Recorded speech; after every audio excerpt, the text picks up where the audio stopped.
오신 것을 환영합니다. 아주부 프로스트입니다. 아직 소드입니다. MVP 오전입니다. SK텔레콤입니다. e스포츠의 성지 부산의 최고 자리에 옥독 섰습니다. SK텔레콤 D1입니다.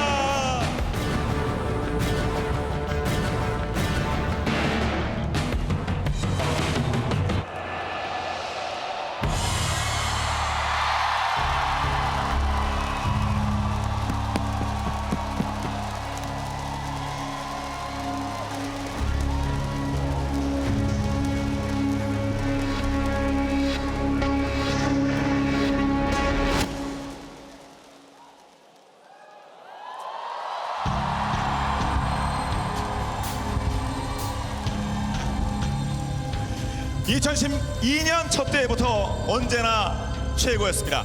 무려 5년간 전 세계 최강의 자리에 군림했던 롤챔스 코리아 LCK는 그러므로 해서 전 세계에서 가장 높고 가장 단단한 벽이 되었습니다. 그리고 드디어 2016년 여름 오르기 힘든 자리인 만큼 전 세계 팬들이 주목하는 최고의 결승전이 펼쳐지겠는데요. 먼저 두 번의 주는 수면 충분하다. 이제는 다르다. 그래서 우승이다. 락 타이거스.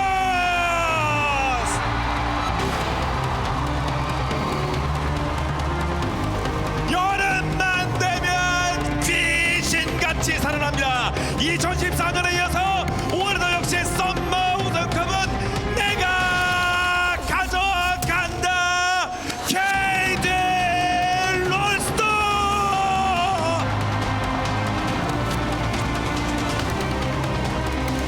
자, 이 최고의 두 팀이 벌이는 사상 최고의 대결, 콩쿨라제는 롤챔스 서우 대망의 결승전. Let the finals begin. 이곳 결승전 무대를 가득 메운 팬분들과 함께 대망의 결승전을 시작하겠습니다.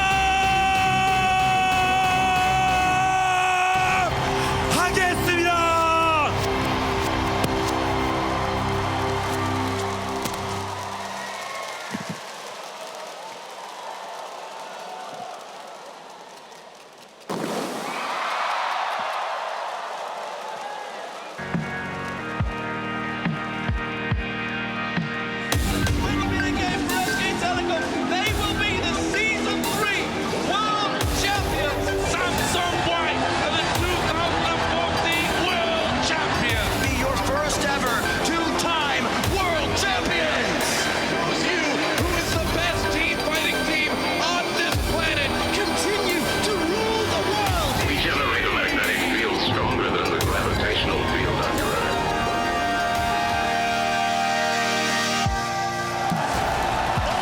선수들의 꿈의 무대. 진짜 이 큰 무대에서 우승한다는 거 이기고 환호를 받는다는 게 정말 좋아요. 정말 본인의 인생을 바꿀 수 있는 마지막 무대일 수도 있잖아요. 세상을 다 가진 기분이 뭔지 알 수 있습니다. 롤드컵 가자.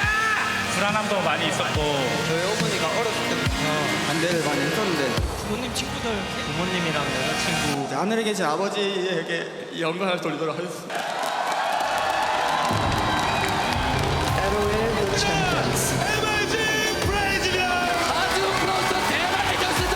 아직 소드입니다. 결과는 예상이 하셨습니까? 18연승. 18연승. 왕조의 첫 우승입니다. 우승 SK 결승전을 시작하겠습니다.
벽 위에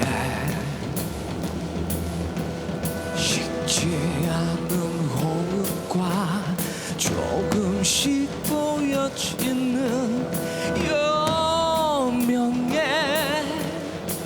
모습 우리 뒤에 새겨 있는 붉은 길을 보며 지나간 것은 다 지워버려 무거운 옷은 이제는 벗어버려 숨없이 맞이했던 날 가로막던 파도와 모든 걸 기억하는 나의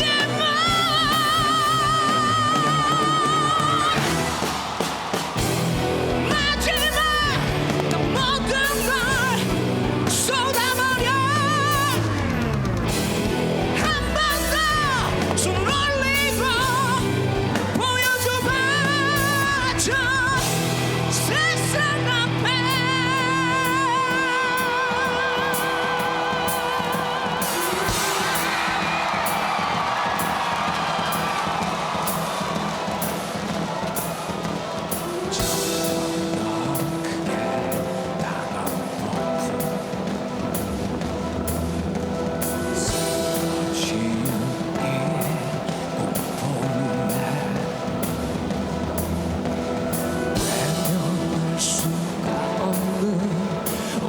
오래도록 꿈꿔온 위험한 나의 주명 우리 뒤에 새겨 있는 붉은 길을 보며 지나간 것은 다 지워버려 다 벗어버려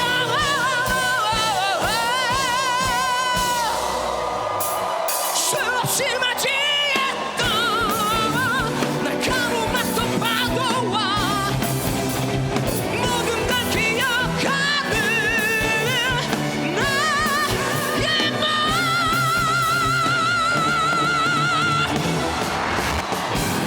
마지막 난 모든 걸 쏟아버려 한 번 더 손을 올리고 보여줘봐 저 세상 앞에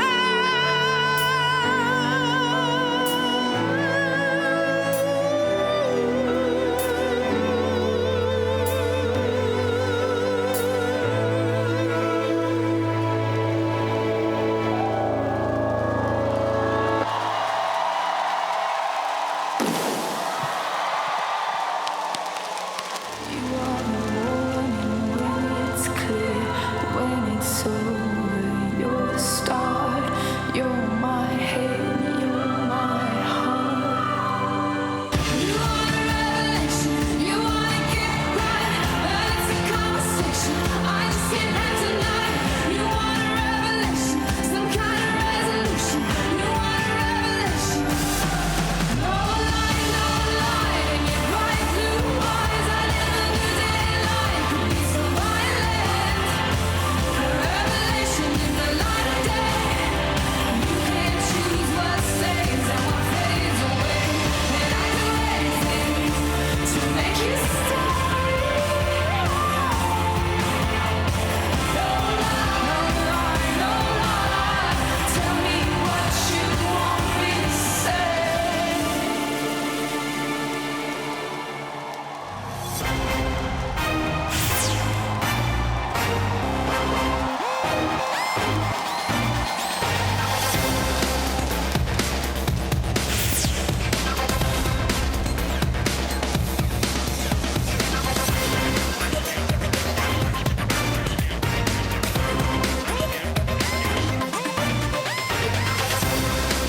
Hey guys, welcome to the LCK Summer Finals. I'm Doa, that's Monte Cristo, that's Papa Smithy.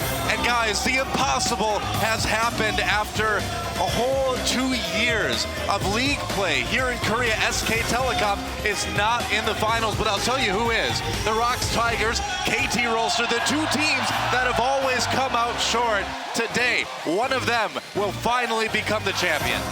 Yeah, the crowd is electric in here, and we've got such a great matchup. Everybody coming into this finals. We've got Peanut versus Score, Smeb versus Someday. In fact, this is two of the top jungle top combinations that I think we've ever had in a final, and there's going to be a lot of weight on their shoulders. And that's the thing is, you know, there's a favorite. It's the Rocks Tigers who have dominated 15-0, haven't been defeated in a single game, let alone a match since July 9th. Yeah. They very much come in the favorites, but KT Rolster, they showed in their reverse sweep against SK Telecom that anything's possible.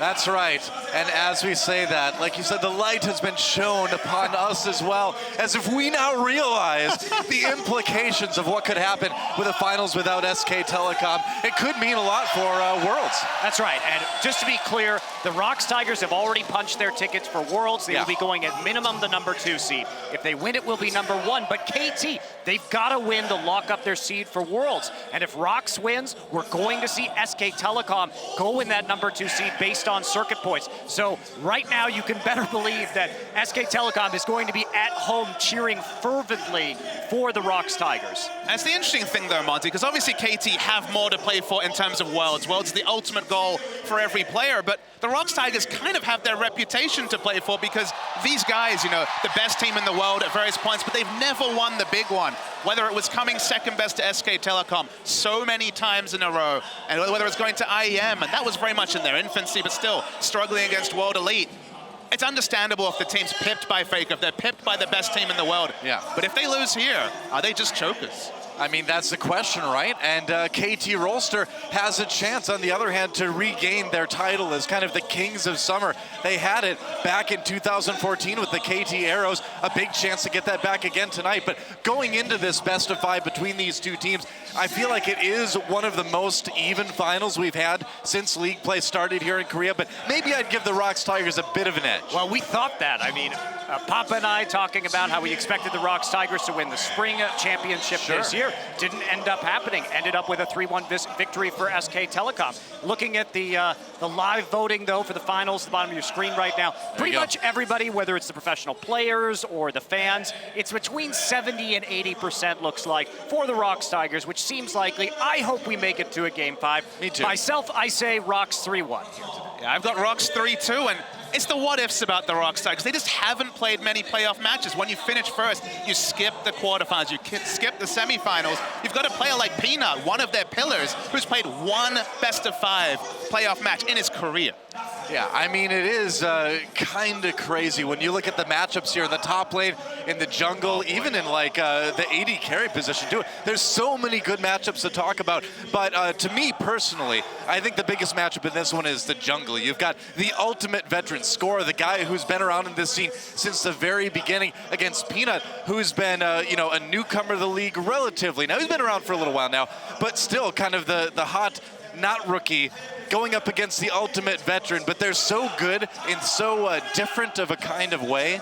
Yeah, we'll take a look at that. Yeah, they are very different jungles. We'll take a look at that a bit later. But for Peanut, like you were saying, Papa, he's been in one best-of-5, and he choked. I mean, there's no other way to say it. We expected him in the spring to come out guns blazing, and he looked meek against Blank and SK Telecom. So hope he gets it together.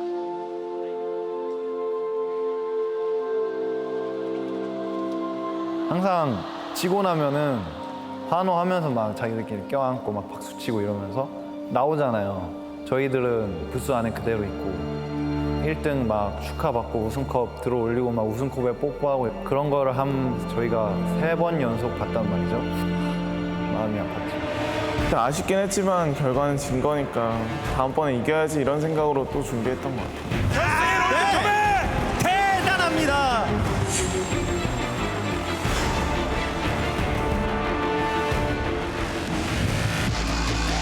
1, 2경기 보고 나서 결승은 SKT랑 하겠구나. 준비 열심히 해야겠다 했는데 KT가 갑작스레 패패승승승을 하면서 SKT를 떨어뜨려버린 거예요. 벙쪄 있었던 것 같아요. 그냥 와, 저걸 이기네 하면서. 자, 넥서스 이렇게 4년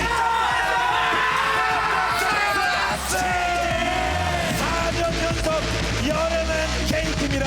이번 썸머에도 과정이 어쨌든 결승까지 가는구나. 그때 감독님께서 SKT는 패패 승승승 그런 걸 겪어보지 못해서 많이 쫄릴 거라고. 3년 전인가 그때 한번 당했었는데 SKT한테 제가 그 기분 아는데 잠을 잘 못 잘 겁니다. 너무 오래 해먹었잖아요. 이제 떨어질 때도 됐다 싶어서 조금 보시다.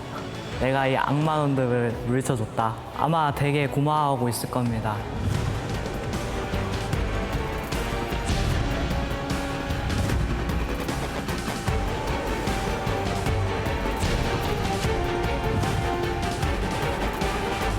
썸데이 선수가 좀 말렸을 때 KT가 무너질 수 있다고 생각해요. 썸데이 선수가 조금 썰키를 많이 주는 경향이 있더라고요. 제가 플레이오프랑 준프로 때 못해가지고 스냅 선수가 많이 방심하고 있을 것 같은데 그걸 좀만 이용하면 이길 수 있을 것 같아요. 결승전 때 무리하지 마세요. 바로 쏠킵니다.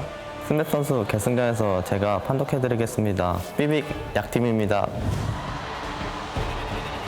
가장 조심해야 될 선수는 아마 수고수님이 아닐까. 사람들도 다 스코어님 잘하신다 하니까 뭔가 없던 부담감도 생기는 것 같아요. 그래도 이제 피지컬은 제가 6년을 더 늦게 태어났는데 낫지 않을까요? 굳이 피지컬로 이겨야 하나요? 머리를 써서 이기면 되죠. 안 밀릴 자신이 있고요. 뭐 용스틸 반응이요? 스틸이 죄송합니다. 이거 나가나요? 안녕하세요. KT 롤스터의 정글 라이너 19살 스틸 문건영입니다. 제가 보여드린 건 없지만 충분히 이길 수 있을 것 같습니다. 네. 긴장하고 있겠습니다. 락스 타이거즈 여러분들, 이번에는 페이커 선수가 없거든요. 정말 좋지 않아요? 전 진짜 좋은데. 저도 마음에 드네요. 저희 동빈이 형이 그냥 한 번만 잘해줘서 잡으면 제가 다 썰어버릴 것 같아요. 여긴 피넛이 있거든요. 누가 써나 봅시다 지금.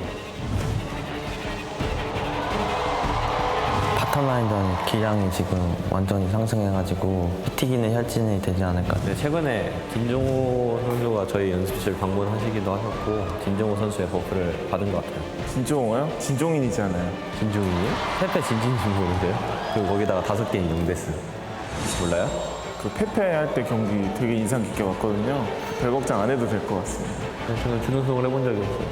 코리아 선수는 계속 준우승만 하면 될 것 같아요. 롤드컵도 못 가본 애가 준우승가지고. 승찬아, 너 결승전 딱 한 번 가서 한 번 이긴 거 가지고 나는 롤드컵 3번 간다? 바텀도 조심하세요. 찢을 테니까. 현실로 찢으러 오신다는 건가? 언제든 웰컴이에요.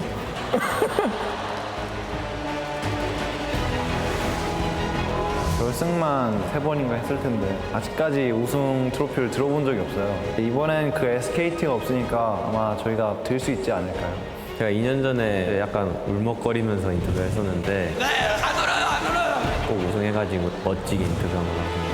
콩 라인 그 얘기가 나오면 제가 항상 껴있더라고요. 근데 항상 그 옆에 수식으로 스코어가 붙어 있어요. 롤판 최대 콩 라인 스코어 고리로 누가 먼저 탈출하는가. 형이 선배니까 먼저 우승컵 좀 들게. 저희가 같은 팀도 아니고 선배, 후배 의미 없지 않을까요? KT의 여름의 버프를 힘입어 물리칠 수 있을 거다. 결승전이 8월 20일인데 입추가 지났거든요. 가을 시작한 마당에 기분 좋게 롤드컵 선발전으로 보내드리도록 하겠습니다.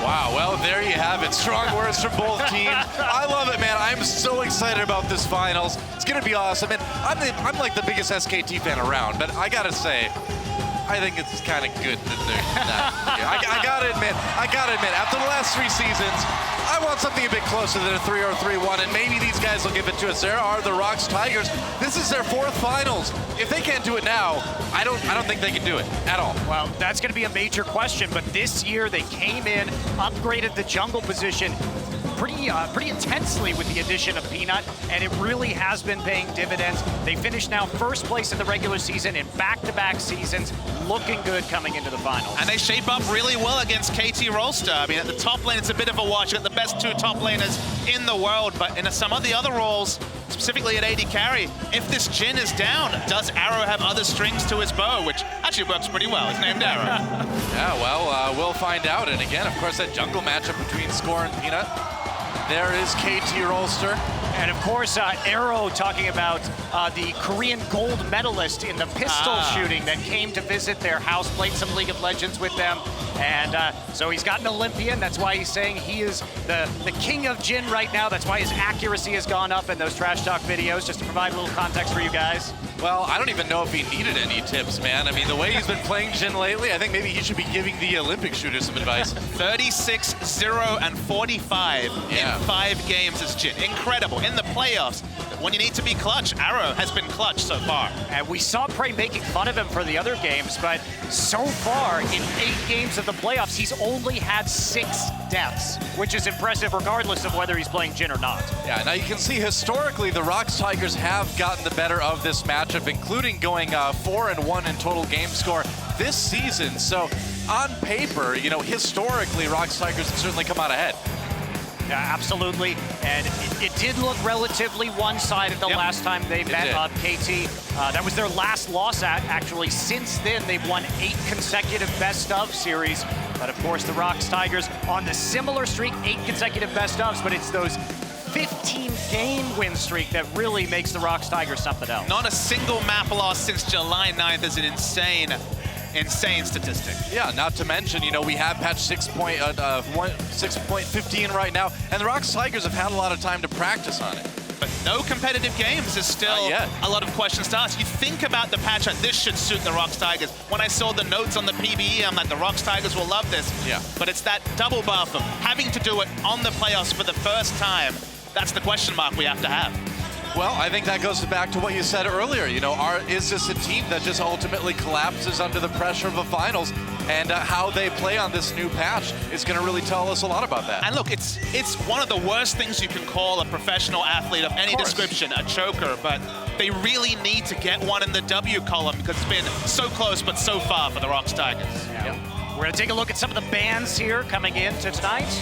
So the interesting thing here is, obviously, well, ROX Tigers with all the ban swords in jungle, Peanut demanding a lot of attention, but on KT Rolster, you talk about Score, you talk about Someday up in the top lane, but it's really the unique champion pool of Fly that draws so many bans for KT.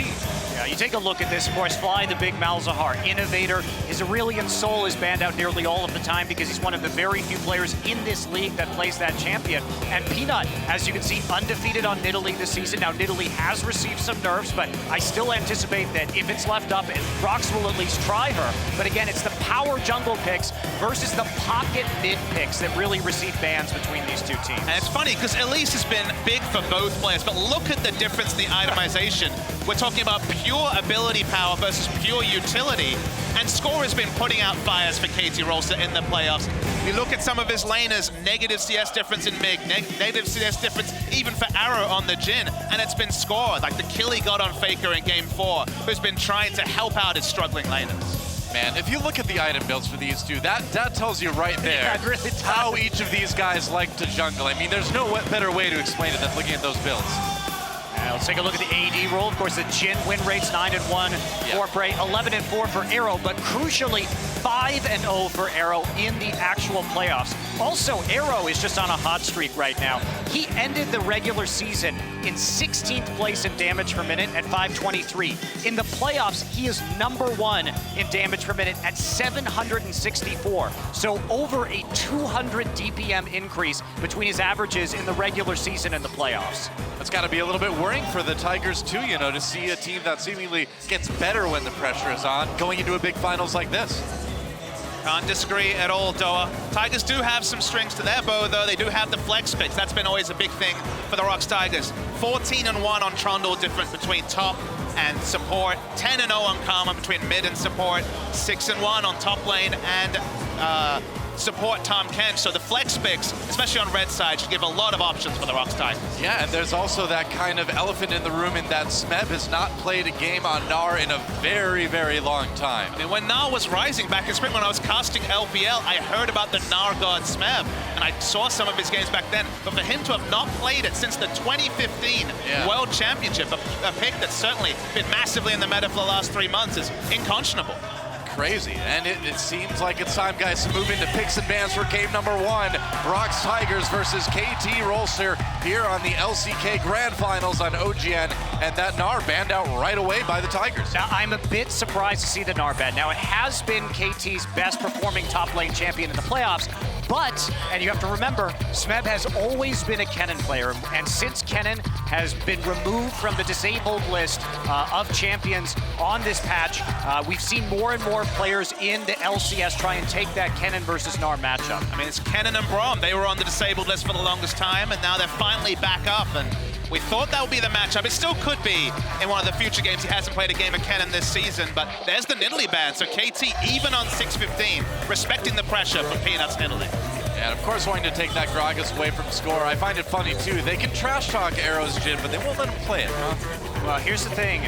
Are they moving towards a Rek'Sai release first pick here? Rocks, Tigers, KT thinking about taking some time here. But Tiger's strategy right now is they're trying to eliminate KT's most powerful picks from their playoff run, and they're going to see how deep it goes if they really need to eliminate some of the pocket picks like the Aurelion Sol. And there is the Rek'Sai first pick, so like you said, going to that early jungler. Yeah, it's a best of 5. You can test the waters early on. The thing is that Rek'Sai is more of a takeaway pick for Rocks Tigers than necessarily a power pick. They've got a winning record. They're 5-3 on the season. It's obviously an excellent pathing jungler, been a big priority around the world, but it's not the Elise. It's not one of the scary carry champions. Sure, you can build a bit of damage from the jungle, but KT's revival against SKT came around taking away the Rek'Sai pick from Blank, and it's been taken away from KT this time for game 1.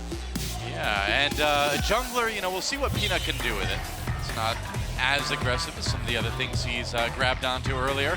Might see the Echo. I think the Echo someday. Yeah, I think the Echo is really a no-brainer here. He has been very lane dominant, and with the elimination of Gnar, of course, we could still see the gangplank on the side of the Tigers, but Echo should do well in lane. And most importantly, it's a flex pick for KT. Fly showed in the semifinal that he can play it in the mid lane, and he was confident enough to blind pick it. So KT being on red side, the Echo as a flex, definitely a big priority. The Alistar picked up for Hachani as well, and I'm having flashbacks to 2 years ago, man, with Hachani playing Alistar in the finals. I feel like I've seen this before. He did very well. He did indeed. Rocks Tigers thinking about that Trundle pick, and it has been a very strong one for them this season. Yeah, 14-1, Smeb 7-0, and 7-1 in the support run. Wow, Taliyah is actually taken potentially as a blind pick mid. This is another pick that Fly has really looked great on, but Fly's champion ball hasn't been assaulted as well, and maybe it's going to be that comfort Aurelion Sol. I think it's very likely, and that would be crazy because I have yet to cast a game of Aurelion Sol at all. Arrow. Yeah, no Draven. No Draven, please. He's just trolling, man.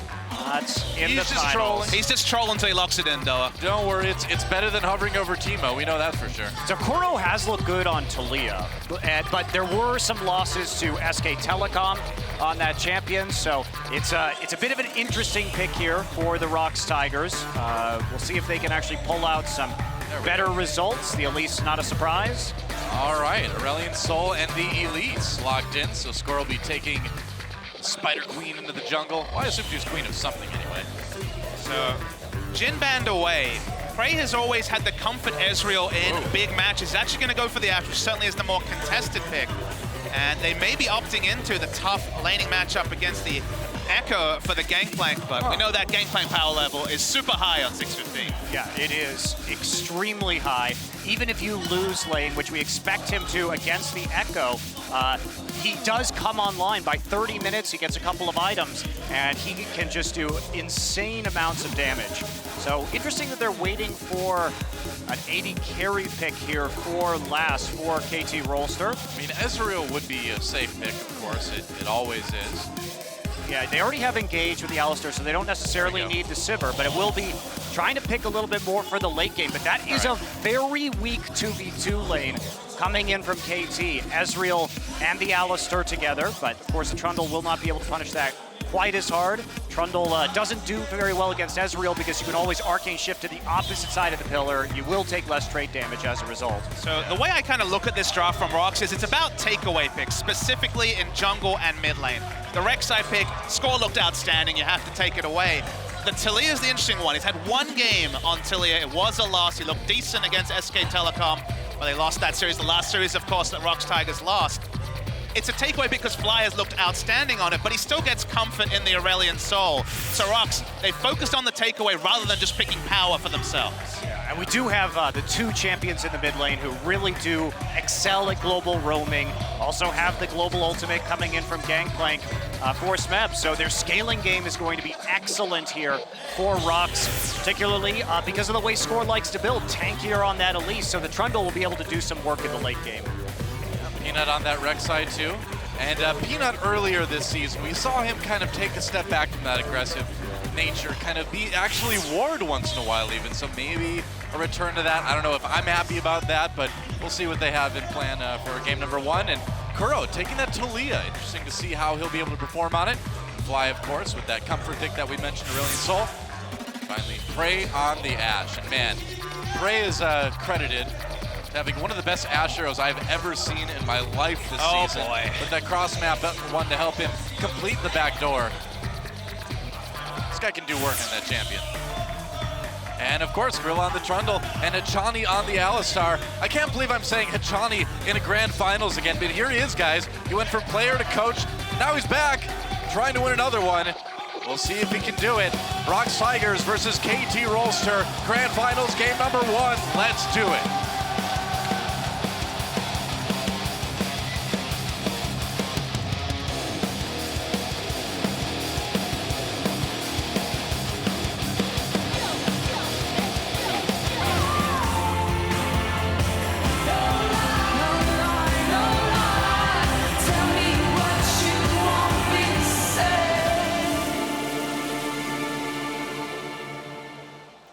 Welcome to Summoner's Rift for game number 1 between the Rox Tigers and KT Rolster here at the LCK Grand Finals on OGN. And this should prove to be an awesome best of 5. The crowd is huge and loud, which is awesome. And the team's fanning up for that level 1. Yeah, looks like we're not going to see any shenanigans here at this level 1. KT did try some interesting top lane invades at times during their playoff run, but everybody's starting standard, as standard can be right here. So a lot of power picks left up this game as a result of seeing the Jhin ban and the Varus ban so far. And the first game of a series always kind of sets the texture. I mean, best of 5 very often has its own meta. Sometimes power picks go out and look at how much harass Fly is already done. But the big question to me is, can KT's mid lane and AD carry step up? Because they've been playing well in the late game, but it's been the early game where Score has kind of had to alleviate pressure in 2 to 3 lanes a game, and you just can't expect that to happen once again in a grand final, and especially against one of the strongest pressure junglers in the world in Peanut. Yeah. Kuro putting a little bit of pressure back on to Fly here, but Fly certainly pulling him out of the lane for the moment. And we don't see Taliyahs get bullied like this too often. No, this early on in the game, though, Fly did get a good angle, and Kuro used the threaded bully pretty early on, so Fly able to get the better of that. Yep.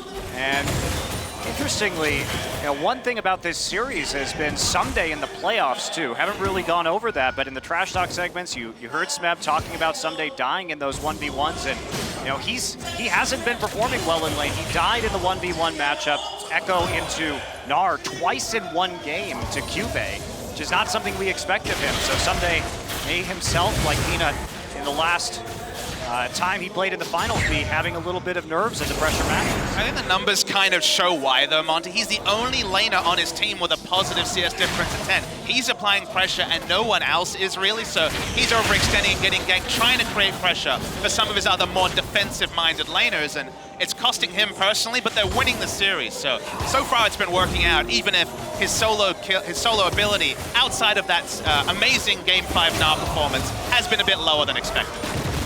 Could be. Aside from that, Peanut just recalling, pick up an item or 2. Pretty quiet early game so far, aside from a bit of trading in the mid lane.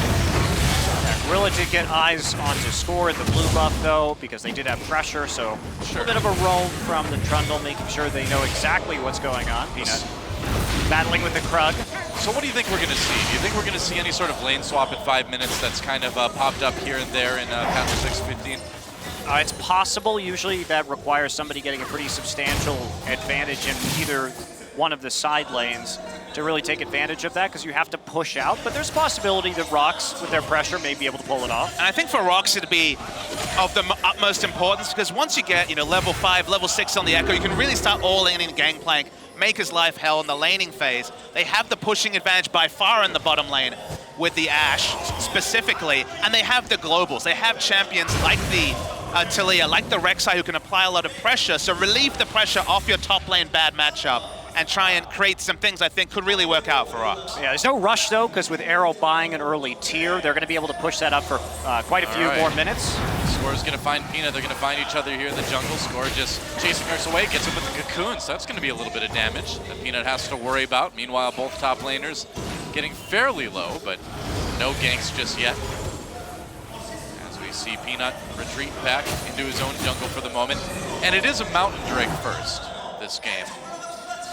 Talking a bit more about the top lane matchup, Ssumday was undefeated in the regular season on Echo. He was 7-0, brought out the Trinity Force Echo, was the first person to debut that, but he's actually 0-2 in the playoffs. Nara has been the much bigger pick for him, and now a champion that he's been trying to apply pressure on and dying solo and to ganks. He's also now in another matchup where he needs to apply pressure to the Gangplank. He needs to try and hold down the Gangplank. So really interesting to track how that kind of affects his mindset, given that he's been so punished on this specific champion already in playoffs. Yeah, well, Look at Snap this. going in onto Ssumday. Ssumday trying to catch him with the parallel convergence. Can't do it. Has to flash away. And just like that, already, we see Ssumday losing a 1v1 up in that top lane. He's just trying to apply that pressure, Doa. He knows he needs to hold down the Gangplank. He knows that he is the only laner on KT that actually pushes in the lane and facilitates his jungler to play aggressive on that side of the map.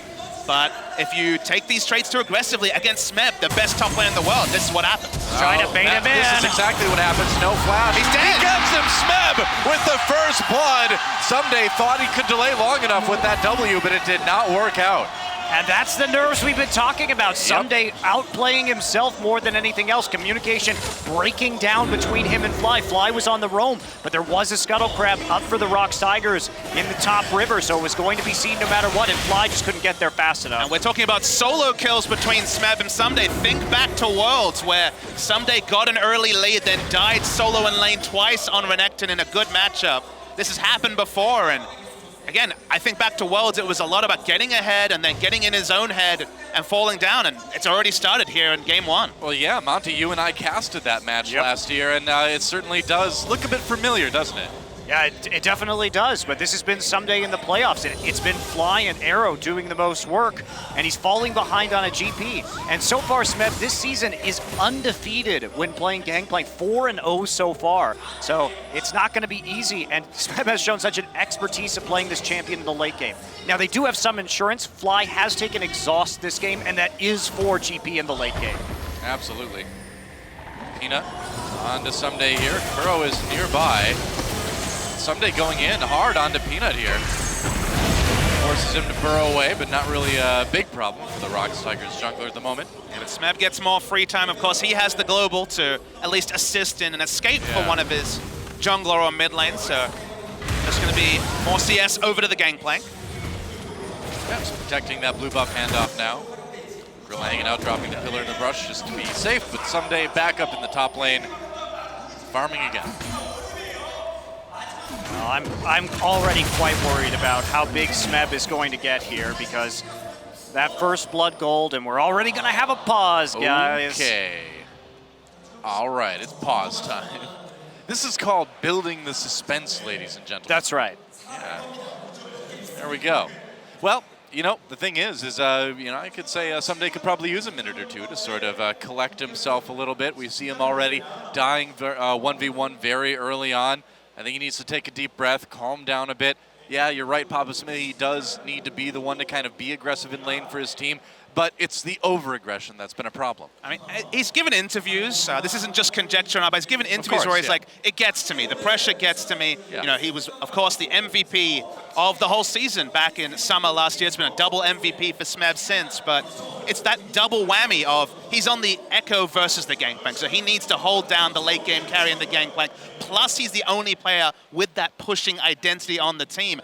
and, you know, of course, all the pageantry that comes with the grand final. And together, that really seems to get to his head. And one reason why Someday really had to play aggressively here is because of the reverse swaps that we've been looking at, the delayed lane swaps. Because basically, if he gets pushed in and the bottom lane gets pushed in at the same time, it allows a very quick recall from the duo lane of the Rocks Tigers, head up in the top and get that first brick gold. And that is so much money right now that you really can't afford to give that up. One of the side lanes has to be applying pressure, so that can't happen. Still waiting to see what the issue is here between these two teams. Prey has confetti. So, I thought it was like some stylish little pin maybe he was wearing back there, but no, it's confetti. That Is happens. Usually have to wait until the end for that, but he's getting the party started early, I guess. Looks like it's an issue with Arrow's computer, as our OGN wizard is standing by. The only true what if on the side of Rocks is the Talia. It's Kuro on Talia again. He's 0-1 on the season, which isn't a massive sample size for sure, but Kuro innovating new picks. He looked great on the Pantheon the last time we saw him, but that was in a bit of a nothing game. Can he actually make the aggressive moves on the Talia that we've seen from the best Talias? Ironically, his opponent number in Fly so far today. Some Rocks Tigers fans obviously in the audience there. And the thing is Prey's fan base especially goes back years and years here in Korea. I mean, the very first LoL match I watched in Korea was Prey on Najin's Sword way back then versus CJ Blaze. Or at the time they were Mig Blaze. And our first final, though, that was Prey's victory with Najin's Sword, and it's now our 10th final. So I know, right? Happy 10th anniversary, Doa. That's right. What is that an anniversary? Is that like a diamond or gold, or what's the precious metal for a 10th anniversary? Do you know? Which tier is it in? What skill level are we at after That's right. 10 seasons? I would say we're probably at least diamond, if no, not we're master. definitely challenger. Come on. Yeah, we're challenger. That's right. We're challenger tier. So what did you get me for our challenger anniversary? Rank decay. Thank you. I got your dynamic cue. What a coincidence. Hey, thank you. You're welcome. That's why Papa Smithy's here now, because we can group this 3. There we go. That's right. Well, figure out what's going on here. Eventually. Well, we won't figure it out. We don't have to do that. It's not on us. So don't come crying to us about these pauses. We don't like them any more than you do. I like them. Maybe we like them a little bit. All right. We have to pretend we don't like him, though. I lost my jacket, sorry. That like heavy metal singer at the start just like sang so loud, and Monty's jacket just went whoosh. Yeah, that's right. Over there. It was amazing. I barely missed me. It was so intense, it just blew right off me. Right, that's right. The volume on that guy is crazy. During the just before we went live, they were doing just a bit of a warm-up for the crowd, and the crowd was loud, and somehow he was louder. Yeah, well, they sang like the LCK fight song in the video that's out right now, and man, that guy, and apparently right now, the singer for that is actually like the most famous musician in Korea right now. They call him the king of music, or the leader of music right now in Korea, because he's such a good singer. He was on a another famous singing show where they wear a mask so you don't know quite who it is. I don't know how anyone could mistake that voice for anybody else. Yeah, that's true. Except for you, maybe. It kind of sounds at the Noraebang, at the karaoke. It's similar. It's similar. Yeah. When's your album dropping, Papa Smithy? Just give me a couple of seasons, guys. I'll work on it. A couple seasons. That's right. Seasons of Champions. I only work in the off season. You see. Man, what happens first? George R. R. Martin finishes a book, or Papa Smithy's album drops?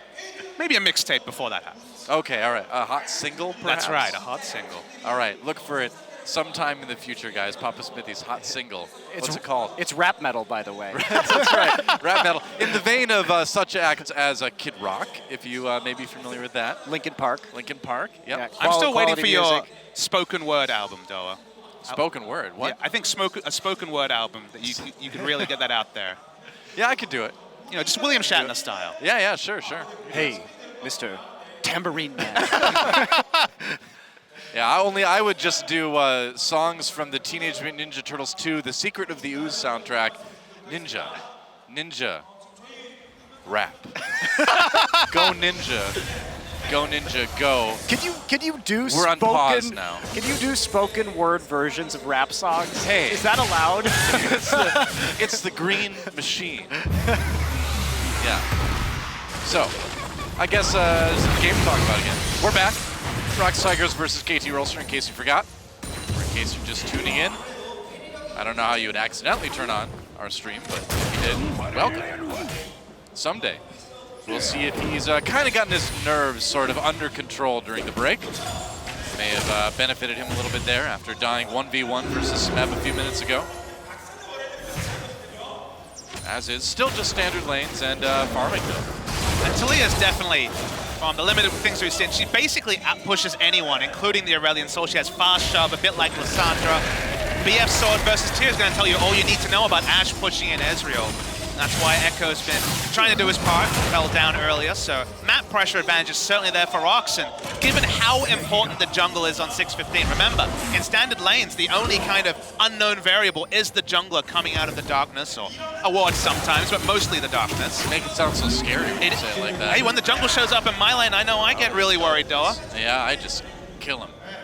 Bloodthirsty of you. Or if I'm not, well, yeah, what do you expect? Again, in this meta where the jungler is the kind of only unknown variable, you don't have that extended lane swap where the movements are very predictable. Pushing lanes allows Peanut to play so much more aggressively, but it's actually Fly who's moving over here. Whoa, here he comes over the wall, and Smeb could be in trouble. Drops a GPL right away, Someday getting low immediately. Fly waiting, might use that voice of light. There it is, tries to get the kill. Oh, they end up trading though, one on each side. Someday trying to flee, Peanut and Kuro got there just in time. Someday trying to get away, not sure if he can make it though. Peanut not getting there for the unburrow, but Score does find Talia from behind. Kuro goes down.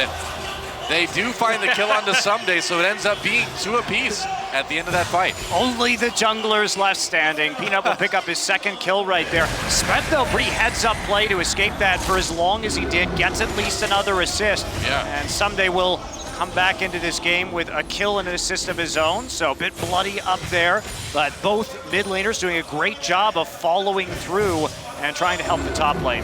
And even though it's a 2-for-2, you kind of have to step back, look at the matchups, realize that the Gangplank is going 2-for-2. Usually it's the Gangplank solo dying to a Gnar or an Echo. Going 2-for-2, still ahead in CS, so still Rox Tigers winning out on that trade. Oh yeah, and I mean, if you look ahead, you know that Gangplank is going to be absolutely wrecking people later, so a lot to worry about for KT Rolster. Yeah, and just to speak to the Gangplank a little bit, because it hasn't been played as much in other regions, yet we do see it picked and banned pretty much every game here in Korea. Yeah. The GP, you expect him, as Papa Smithy's saying, to get solo killed in some of these matchups. It just is par for the course. It's fine to die a couple of times because he comes online. His late game effectively starts at 30 minutes. So if you could just last that long, he can turn games around where we've seen it comebacks or near comebacks from 10, 15K gold in the hole because of how much power he has after 30. We've had the darkest metas in the top lane. We remember Renekton versus Shyvana, but I think this is one of the best metas for the top lane where you can solo die twice and still be K. Like, the amount of chaos you can have with a Gangplank in the game is great to track. Yeah, true enough. Kuro just dodging around some of the abilities. He's caught up in CS to Fly quite nicely. Pretty even in the mid lane, both players, 0, 1, and 2 score, being very patient waiting in the river. As I say that, of course, though, he finally moves out, not finding that gank onto Kuro that he was wanting. And we may see a bit of a dive here coming down. They're going to go Score on the way, yeah. Gorilla and Prey already on the run, and they're either going to have to give up some damage on this turret or give up their lives, and it looks like they'll take a bit of damage. No moves towards the Dragons just yet, or Drake rather. And it's good to see KT being on the front foot, but remember that Talia can join very quickly with the Weaver's Wall. Peanut has good mobility on the Rek'Sai as well, so you can try to make those aggressive moves. If you mess them up even slightly, then the response is strong from Rox Tigers. Yeah, and KT should have backed off. Cannon Barrage is up, so didn't want multiple globals raining down in the turret dive. If Peanut hadn't been there, that's when they were going to look to maybe go for it, but Peanut caught up a little bit. Fly takes a lot of damage from the Talia. Now the GPO comes down. Oh, Voice of Light pushes him back, but it's not enough. Another kill comes in for the Rox Tigers. Someday looking to get a bit of revenge onto Smeb's Gangplank, but Smeb avoiding, bouncing around those barrels, and here comes Kuro on the Weaver's Wall to try to make it. Yes, Flash. Another kill. Peanut coming in from the side. He could tunnel around the back. Someday make it though, but no. Not with Score and Nachani there to protect. So it looks like that's the end of that conflict. But again, went well for the Rox Tigers. Peanut already has so many items for 13 minutes. He has the Tiamat and the completed Cinderhulk, and that was Fly sort of underestimating, but here we go. Speaking of underestimating, Smeb getting very low here, but the Rek'Sai comes in. Peanut there just in time. Score not getting up. Nice unburrow from Peanut. Saves his top laner. And oh, he caught the burrow off just in time so that the cocoon stalled him at the end of it, and they both managed to escape. Amazing. How many times can you compliment someone for their Rek'Sai mechanics? But actually, in that case, the amount of body blocking and mind games that Peanut put through saved his top laner, and Smeb continues to profit from smart play from his team. And Someday didn't have a flash to follow up either onto Someday, so couldn't actually, or onto Smeb rather, so couldn't actually complete that kill. And they did back off because we did see Kuro starting to move up towards the top side of the map and threaten counter gank on that dive.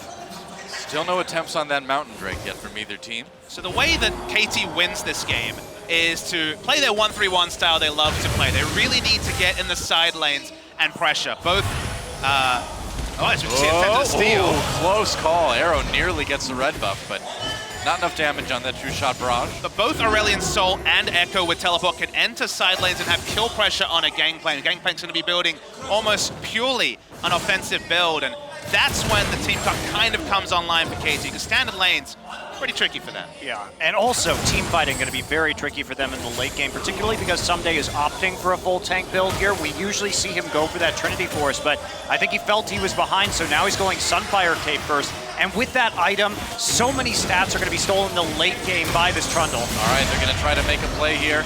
Someday trying to get away. Went in onto Smash, gets slowed down by the barrel. Yeah, Someday has to burn his to try to escape. GP Ultimate will do it. Oh, it won't do it. It won't do it. Someday lives with just 60 health remaining.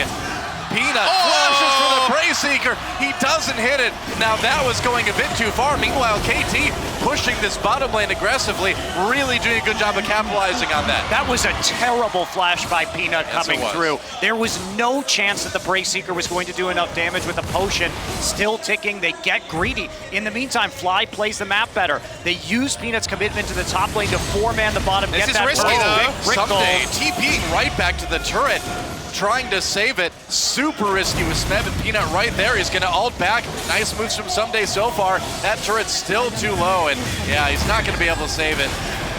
Meanwhile, KT in response pushing the mid lane. Ash Arrow comes in, slows up Pachani for a moment, but doesn't do a whole lot. Teleport canceled by Kuro. I don't know about the teleport from Someday, Monty. He could have teleported to the Drake. They would have taken the Mountain Drake, could have teleported to mid. They would have had an outnumbered situation. It could have been a trade up for KT, but they only go even. He 100% should have TP'd if he was going to TP at all to the pink ward right outside of the Drake pit, because there was no way he was going to stop that. And moreover, Score was in the mid lane. He couldn't get there fast enough. Get the flash out of Kuro. Pachani going for the headbutt pulverize combo. Can't quite land it, taking some damage on the way out. Has the ultimate in case things get a little bit too risky, but knows his limits, doesn't need to use it. Good individual play to get away from KT. Definitely an overinvestment from Rox, but KT should have traded up objectives and only went even, and they're in a stage where they're struggling. They're definitely behind the Rox Tigers, and that could have been one of the first footholds back into evening up the game.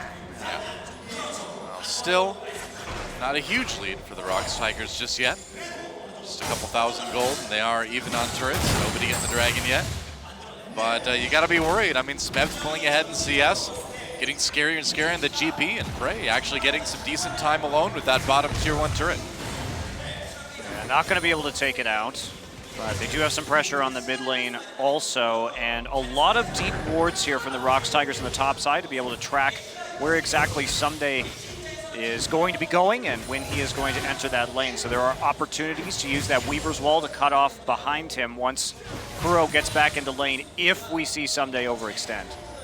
So the Ezreal hasn't been a staple for Arrow recently, as we might be seeing a fight here. Yeah, collapsing onto Gorilla and Peanut. KT could have them surrounded. Prey is there though, Arrow coming in.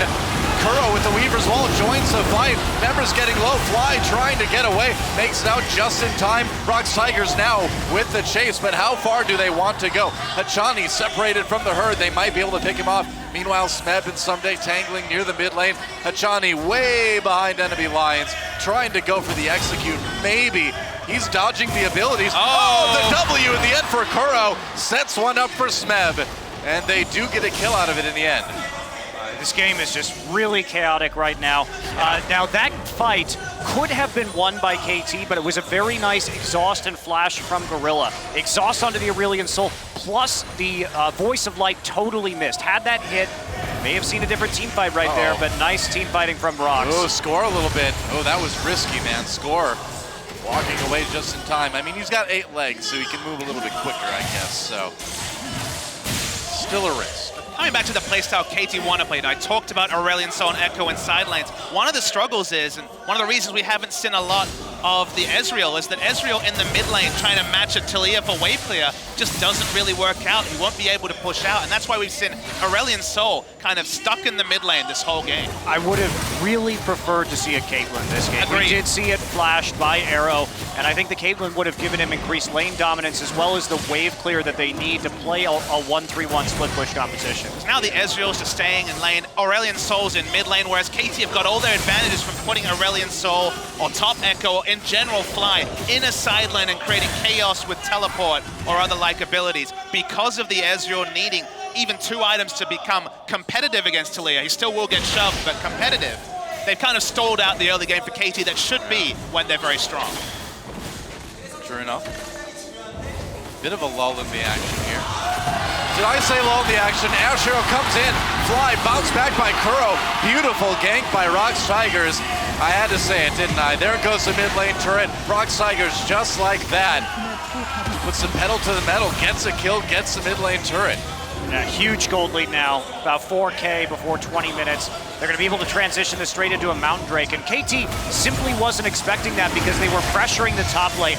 Most teams would not 4-man group mid in that situation. They would try and relieve the pressure onto Smet, but Smet is already far enough ahead that they figure we could just leave the gangplank. So what if he misses a few CS in the top side as long as we can hit that arrow, and Prey comes through once again, and he's been known for his big Ashe plays, and he is delivering. I mean, he's such a clean Ashe player. He's one of those OG Ashe players from Season 1, 25-5 in his career on Ashe, looking to make it 26-5. He's close to an 85% win rate career on Ashe. I mean, that was just absolutely beautiful. The way they chained the CC, I mean, Fly really had no chance. And this is a trick play from Rox because most teams would push out the side waves right there, but not Rox. They go for the aggressive play instead. It could have failed magnificently, but they do get the mid tower since they do manage to pull off the pick onto Fly.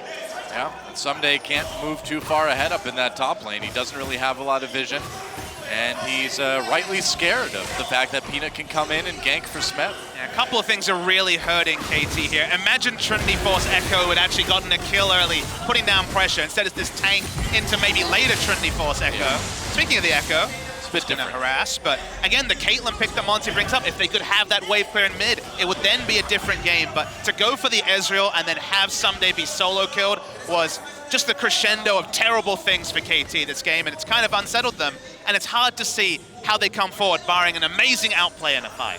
Yeah.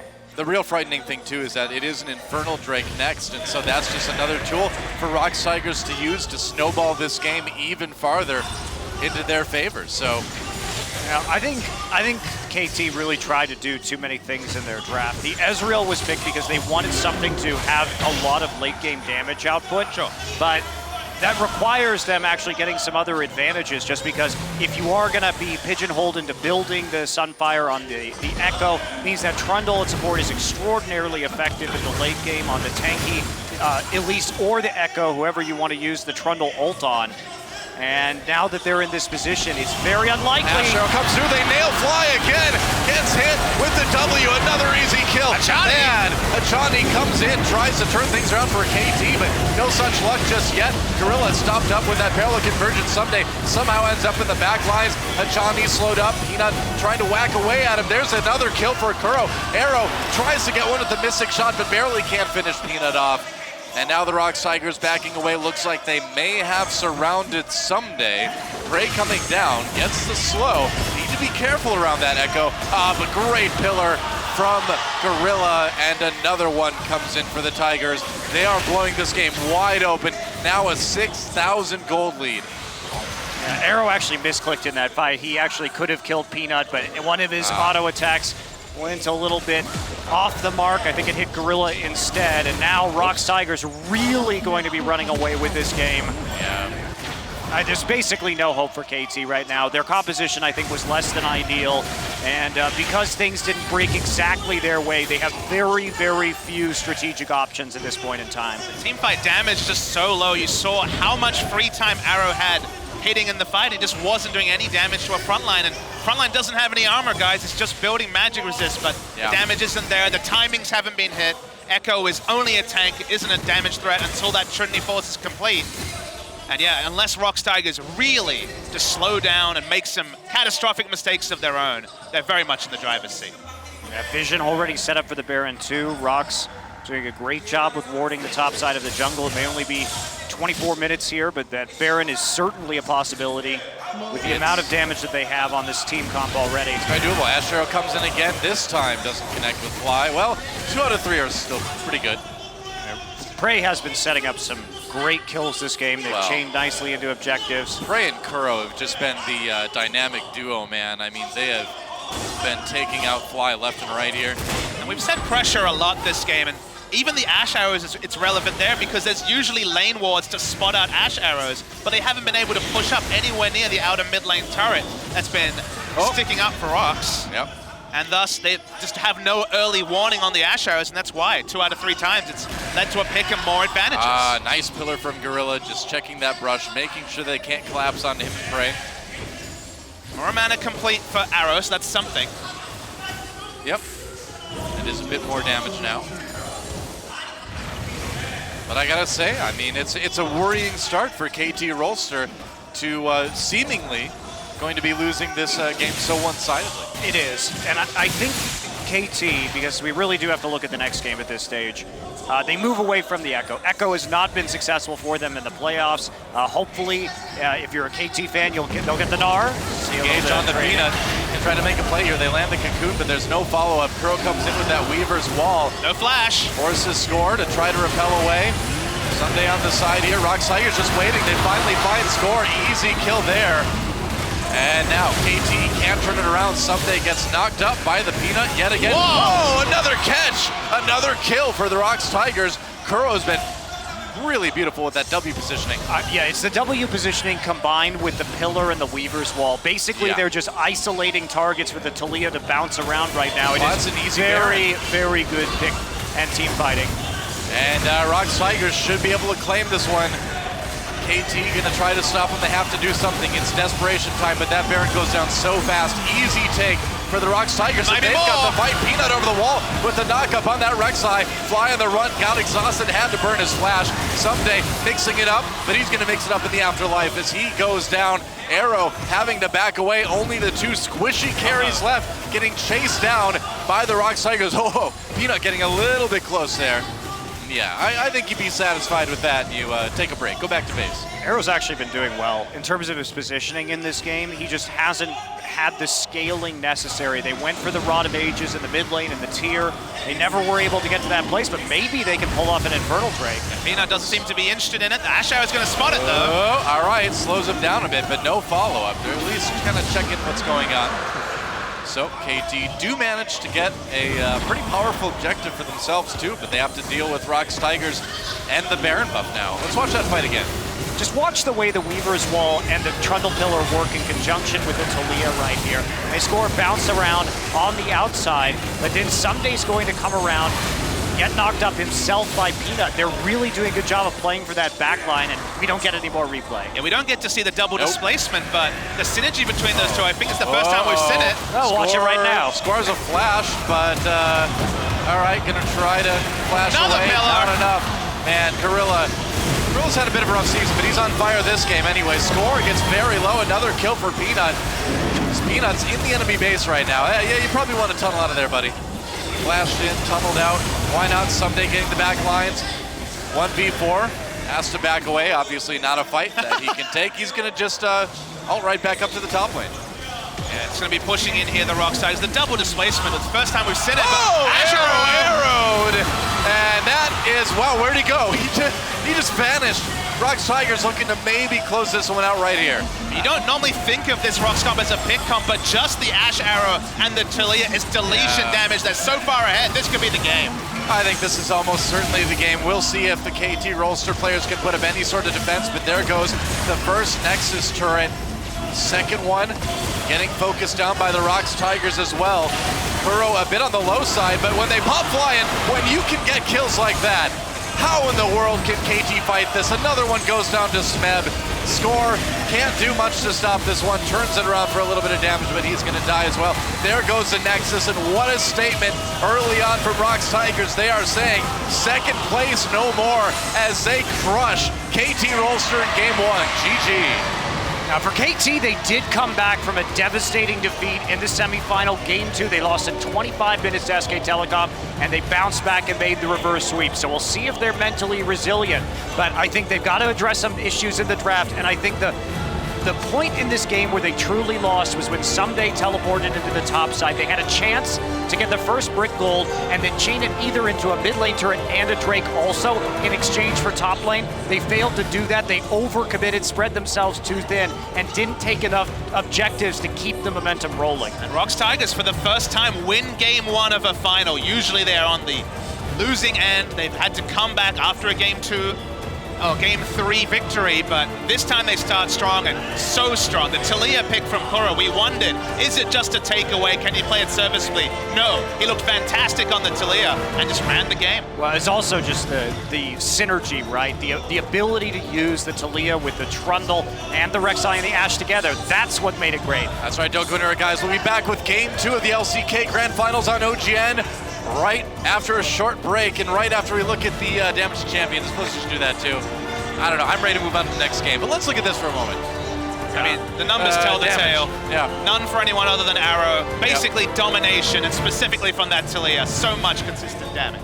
Yeah, well, now I think we're ready to take a short break, and when we come back, we'll see if KT Rolster can tie it up. Keep in mind, they lost the game to SK Telecom in 25 minutes in the semifinals and came back and won that series, so it could still be a very close one.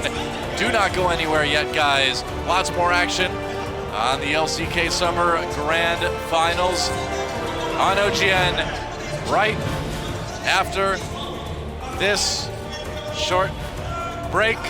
I mean it. We'll be back. See you soon.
랍과 배치 또 착잡했지 항상 그렇듯 난 상상만 했지 이제 내 목을 조이는 족쇄를 벗어버릴래 꿈틀거리는 가슴에 날개를 달 수 있게 일렁대는 파도를 더 이상 참지 못해 그 어떤 방파제로도 이 맘을 막지 못해 수많은 타지가 손가락질이 깨지네 뒤엔 상관없어 소리쳐줄게 가르페 DM 열정을 잃은 나이는 23 진심을 담은 눈빛은 그 빛을 잃었네 텅 빈 가슴에 사랑을 담지 못해 눈물을 대신해 한 잔술 놀라 적시네 열정을 잃은 나이는 23 진심을 담은 눈빛은 그 빛을 잃었네 텅 빈 가슴에 사랑을 담지 못해 눈물을 대신해 한 잔술 놀라 적시네 여러분 안녕하세요 반갑습니다. Good afternoon, everyone. I'm Danggun, and this is the live weekly LCK, and I'll be with you guys again in the finals.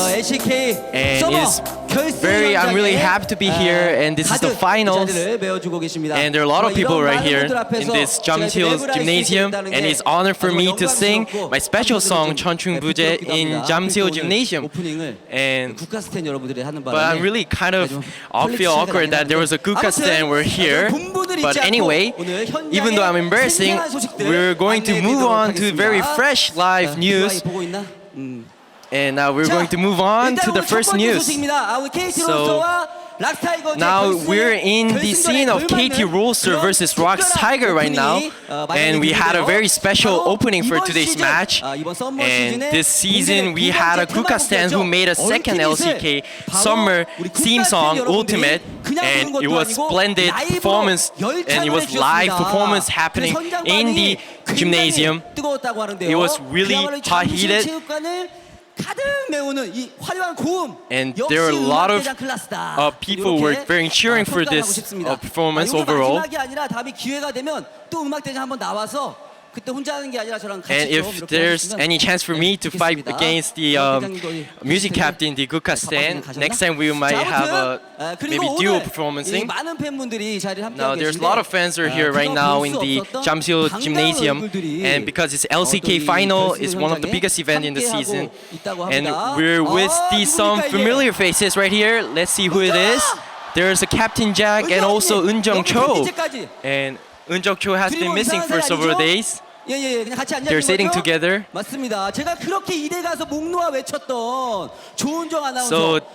I have been speak out for the searching for Eunjung Cho in the previous video clip, and there's right now in the live show right now there's Captain Jack and Eunjung Cho. And especially I heard that Eunjung Cho is out of the business right now, out of the job. And she's looking very good. And after this, please just visit LCK a lot of time. She's look beautiful. And she's still pretty as before. Now this is some familiar face right now. There's some champions right now who have had costume. It's a summer costume like they have here, came here to the final for performance, showing some new champions with a new costume. And they're taking photo with a lot of fans and also watching the game during the finals. And there's another familiar face who have played in LCS. And also now he's free right now. But let's meet. Is he right here? He's supposed to be here. His name is Kang Ma. But too bad he couldn't came.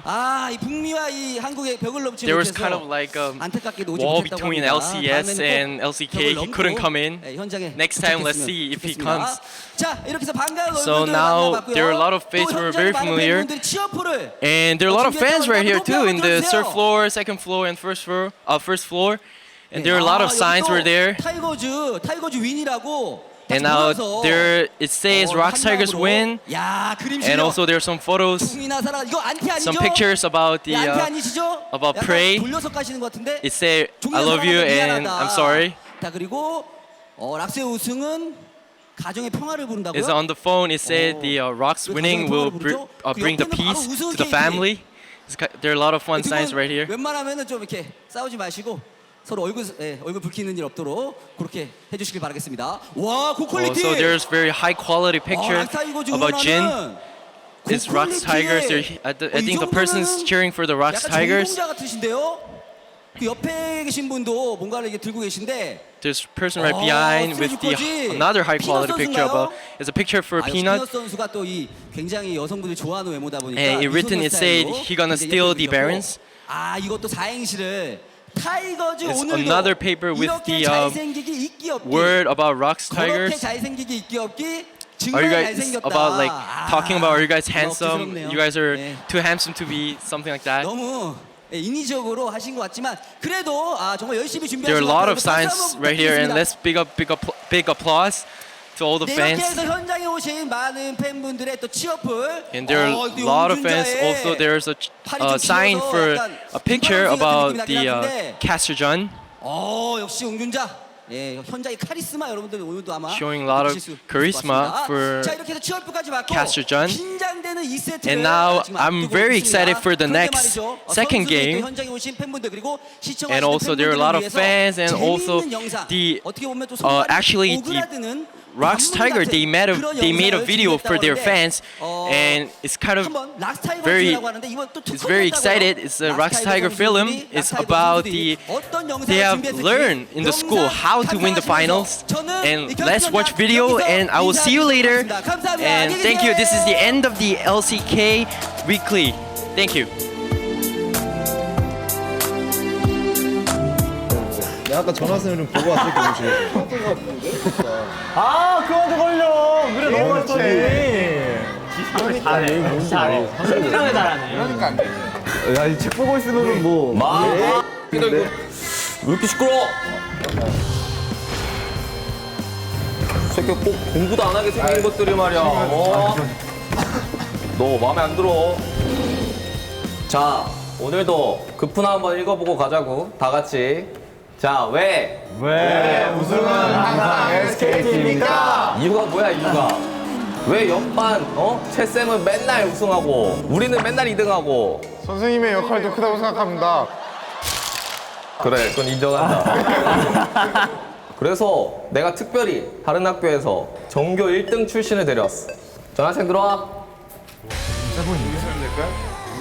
좀 세 보이는데. 좀 많이 크냐? 형이 몫을 안녕? 내 이름이 뭔지 아니? 아무튼 내 이름은 김종인이라고 한다. 잘 부탁한다. 자, 우리 이제 전교 1등 출신 전학생도 좀 왔고 다들 새로운 마음으로 다들 잘 해볼 수 있도록 오늘 아침 조회는 여기까지. 난 가보겠어. 마무리! 놓쳐! 뭐야. 야, 뭐하냐? 아, 2등이 너무 시끄러워. 야, 아무튼 반갑고. 일단 내가 전화 오게 된 곳이 2등이라서 조금 그렇긴 한데. 야, 너 언제적이야, 그게?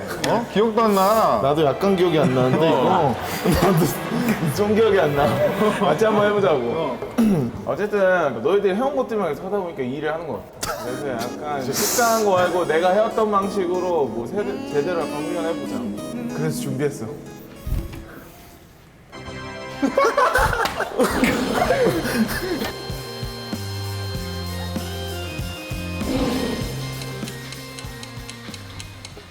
롤.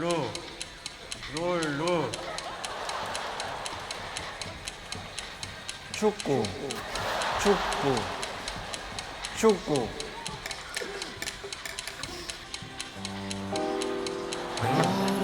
이 말을 아예 하는데.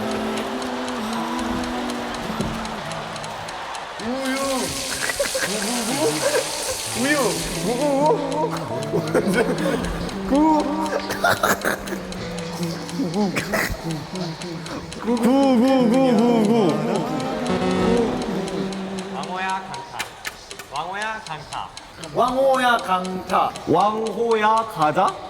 오케이. 화 좀 내지 마. 화 좀 내지 마. 화내지 마? 화 좀 내지 말라고. 화 내지 마. 이서행 바보. 이서행 바보? 이서행 바보! 정답. 이서행 바보. 일단 첫 번째는 뭐 다들 잘한 것 같고. 그래도 웃는 거 보니까 만족스러운 나오네. 간단하지? 괜찮았어. 두 번째로는 이제 체력 강화 훈련이라고 이게 해외에서 직접 공수해온 이게 운동 비법인데 남자의 힘은 이 딱 하체, 이게 하체에서 힘이 나오거든. 그래서 Ooh, you're a holiday, such a holiday. 난 하고 살짝 하고 그냥 풀고 왜 이렇게 있어? 아니 굳어있어 몸이. 누구야? 뭐야 이거? 편하게. 나 누구 잡아줘야 돼? 시작하면 하는 거야. 알지. 시작하면 하는 거야. 알잖아. 빨리. 시작. 오.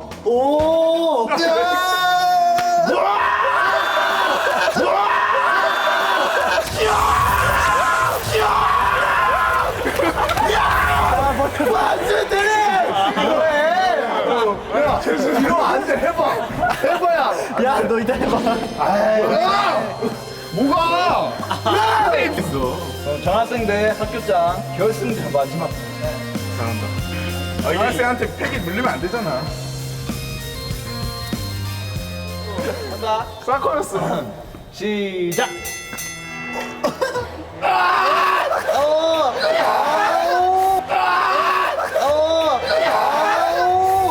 모스트 밸류어블 플레이어. 네가 안에 꽂아.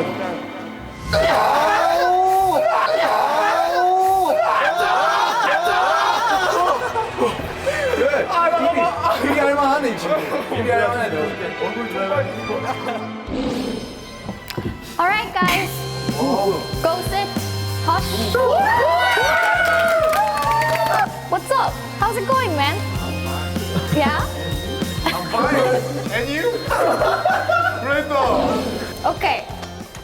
So the phrase we're gonna learn today is thank you for your love and support and I love you fans. Okay? Okay. 턱 갈라진 학생부터.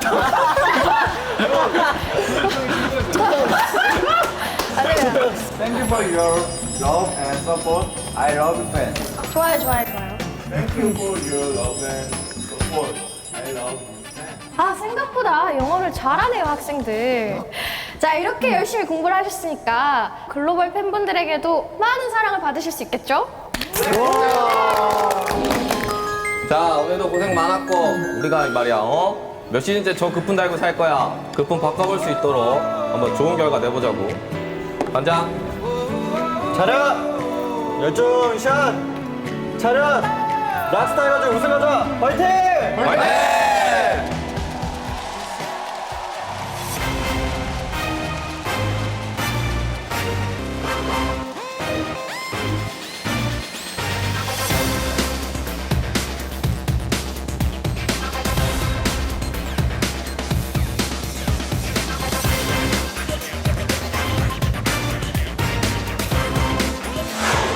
Welcome back in the LCK Summer Grand Finals. Kuro grabs the MVP for his Taliyah play in game number 1, and man, that was a scary Taliyah. It sure was. He reacted well to the pressure in the side lanes, but it really was a team effort to get a lot of these picks here. He will jump out because we are giving 300 points for every playoff win here, or finals win, I should say. Yep.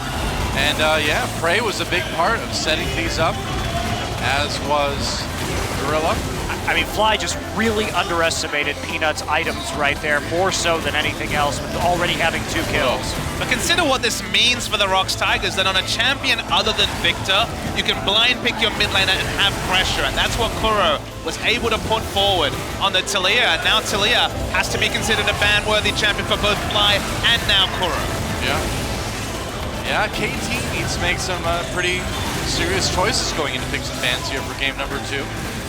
Without that Gnar, what do you do? You see the pick pressure though, Arrow. There's Arrow. Yeah, he's gonna get bounced back as well, but you can be moved so far by the Weaver's Wall, the Pillar, and the bounce back from Taliyah. The combos were on point for Rox after they started to group up in the mid game, and with the advantages they already had it on the gangplank, it was a pretty easy roll to victory. And so there you have it. Rox Tigers taking a pretty dominating game number 1. Kuro with the MVP. And I cannot wait to get into picks and bans for game number 2 to see what KT Rolster has in mind to try to tie this series up. You really can't count these guys out after that semifinal against SKT, can you?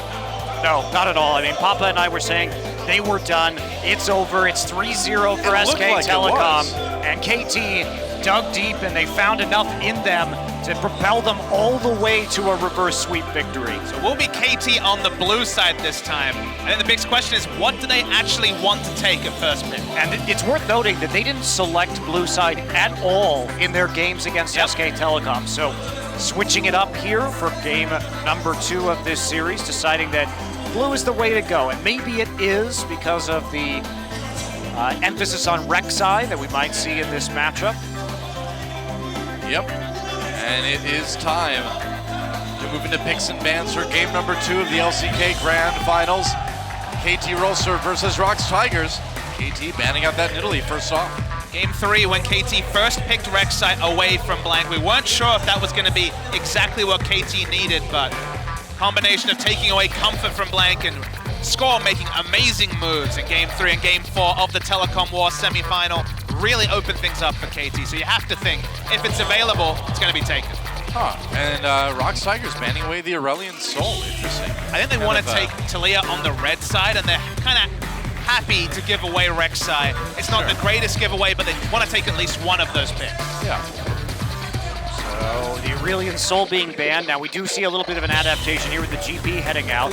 Varus, an interesting ban and not one that I expected to see in this series. Yes, KT lost to Kuro's Varus the last time they met up in the regular season, and Fly's Varus is not phenomenal. All right. So the Nar's still available for KT, but yeah, I think picking that Taliyah first is certainly very tempting. Because the Gragas wasn't banned, that's why they're actually comfortable with first picking a Taliyah here. I mean, Gragas and Elise are both up, so they're both definitely considered junglers. And wow, our first Jhin is going to be prayed 9-1 in the regular season. We remember Arrow's heroics, they were outstanding in the playoffs, but he's been on fire, Prey, on Jhin all season. Yeah, and again, blocker picks. We saw this in the first draft here in game number 1, where the Tigers were primarily interested in taking away those core picks that allowed KT to come back. It was the champions like the Jhin and the Rek'Sai that gave KT the power to reverse sweep SK Telecom. So as long as Tigers keep picking that, KT has to win with something else. And I think here for Kuro, you might be thinking, okay, Taliyah's a very difficult matchup in the mid lane. What's he got prepared? We know he's been practicing the Lissandra in solo queue. It's got the fast wave gear to at least keep up and then the teleport to follow. So I think Lissandra does loom as the likely mid lane for ROX Tigers. I think the big question too is, is this finally the moment maybe that Smab, oh, never mind the Nars ban. They got me.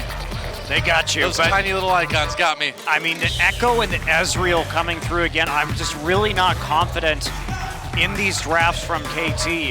Yes, there's no GP this game, so the Echo does increase in priority. But why no Ashe? Why no Sivir? Exactly. Why suddenly pivot towards a champion that really holds you back from the traditional 1-3-1 that KT loves to play? It is a bit surprising. Smeb mulling over the Shen this time around. If it's Shen, Lissandra, Rek'Sai, like the amount of global pressure is just unbelievable, but let's see if Kuro has something else, because he does sometimes have these pocket picks against some of the tricky mid lane matchups. Even though they would have a lot of globals with that composition, there it is. Jhin is going to be left out to dry, because those are 3 champions that are going directly into the back line of KT Rolster, so they've got to get something, a support that can really peel for the Jhin. Worth noting that Trundle, of course, answers the Shen and is available, even if it has to be a support pick on the side of KT. So I think you kind of need the Trundle, because Rek'Sai Shen is a really powerful front line. I agree. I think you do have to take the Trundle here. They may be thinking as a possible Jhin counter pick for the Braum, able to drop to block the curtain call, but I don't think that's the right direction to go. We'll see if they lock it in. They will. So Johnny will be taking that Braum.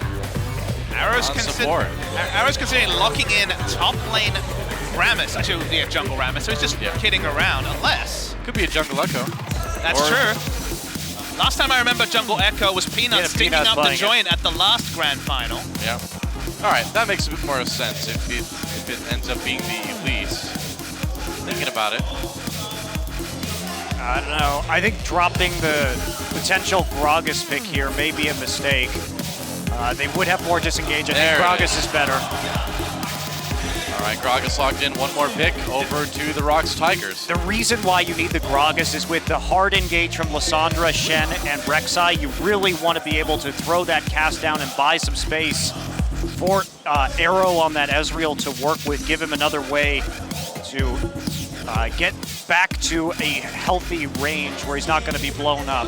If it is the Alistar, it's the screw you, Jin. We're all going in, you're around the back trying to do damage comp. The Trundle is a bit more of a measured choice. We saw Gorilla look excellent on it in the previous game, and they've got the Echo and the Gragas for a frontline Braum as well, so a lot of value for the Trundle ult for Rocks Tigers as well.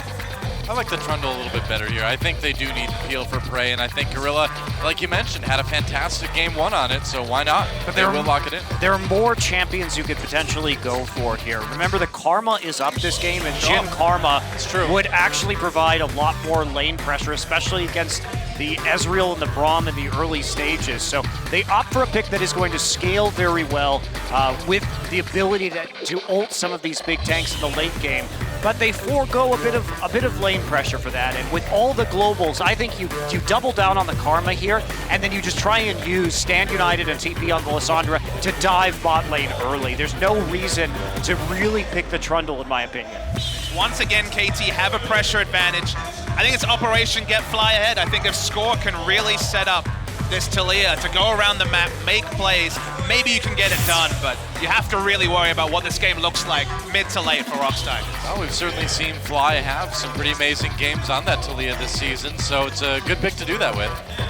I'm kind of curious, though, about Someday in this game. You know, are we going to see him be a bit more calm in lane? You know, or are we going to see him give up more of those 1v1s? A little bit harder to do that against the Shen, I suppose, but still, it's a concern. It is. Shen is a defensive pick. He is going to be able to dodge out on some of those passive procs and passive stacks from the Echo, so it should just be farming and then trying to make plays in the bottom lane. That's why the Trundle is okay. I just don't think it's ideal to the way they really want to play with globals in the mid game and snowball off of a big lead from aggressive dive play with this Lissandra and Shen combination.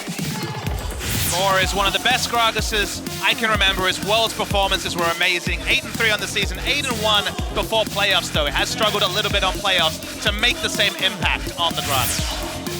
Well, at least he's giving himself a chance. Gorilla, yet again on that Trundle, had a great game one with it. And Chami grabbing the Braum, trying to block a little bit of damage coming out of that Jhin. See how he can do. But it is time. KT Rolster trying to tie up this series against the Rocks Tigers. Let's see if they can do it. It's game time.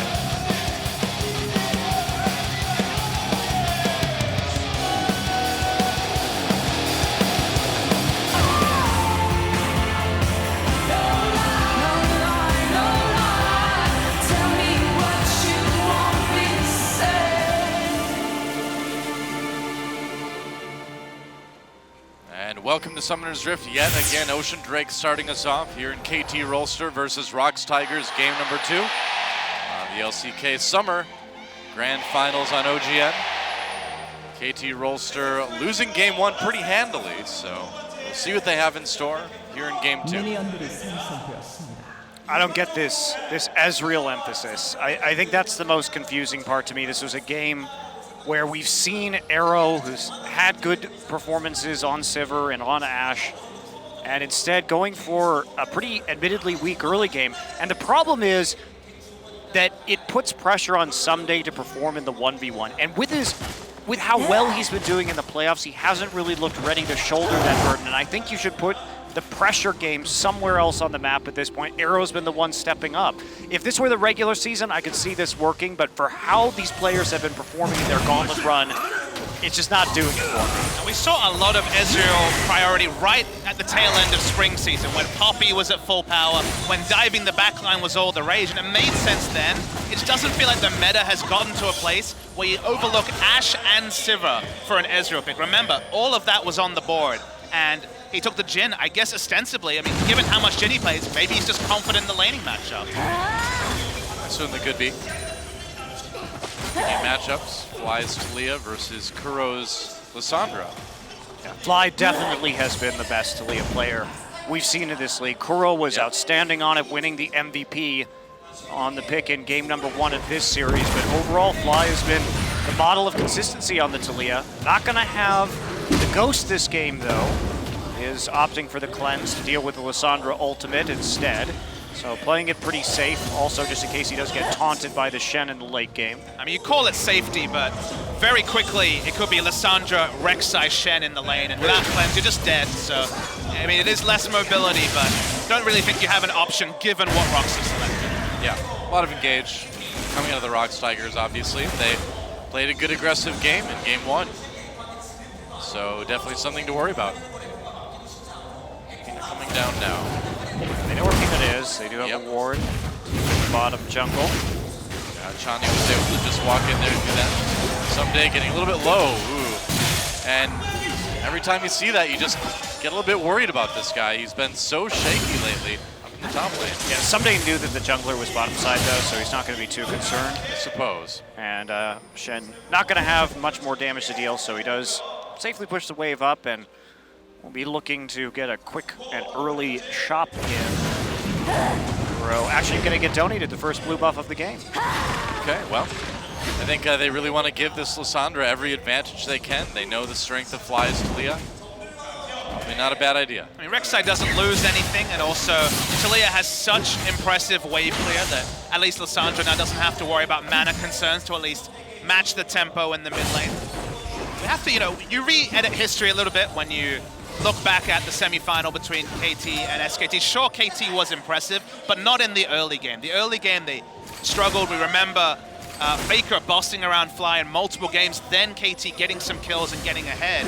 Actually, between the regular season and playoffs, KT's early games on Fly and Arrow have gotten worse. They're both 5 CS further behind at 10 minutes than they were in the regular season, and Score putting out fires is what got them through specifically Game 3 and Game 4. He wasn't able to really make the plays in Game 1, and unfortunately fell behind, and so did the rest of his team. Yeah, Game 4 in particular, where he got multiple successful ganks off, and even though KT has been falling behind in the mid and bot lane, they've actually maintained some pretty healthy gold advantages in 15 minutes. But that's coming from Score having Kills. a 57% first blood rate in the regular season, at 50% currently in the playoffs. So it's been the first blood brothers of Score and Someday that have been getting early advantages. And when Someday is playing like this, those do not come as frequently as they did throughout the regular season. The play that Score made where he stole Cassiopeia's blue buff, got a successful gank bottom, then killed Faker in mid, literally won 2 lanes and denied blue from Cassio, who was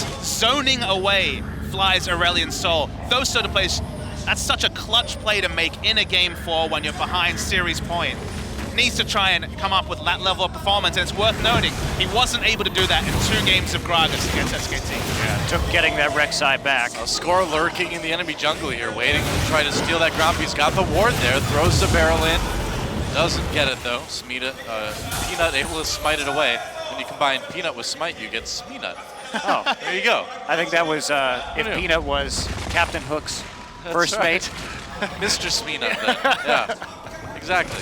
KT really buying the laning up. Look at this double Dorans in mid and top lane. So you definitely want to have the combat stats to at least have the flexibility to push lane and provide that pressure to facilitate Score playing more aggressively.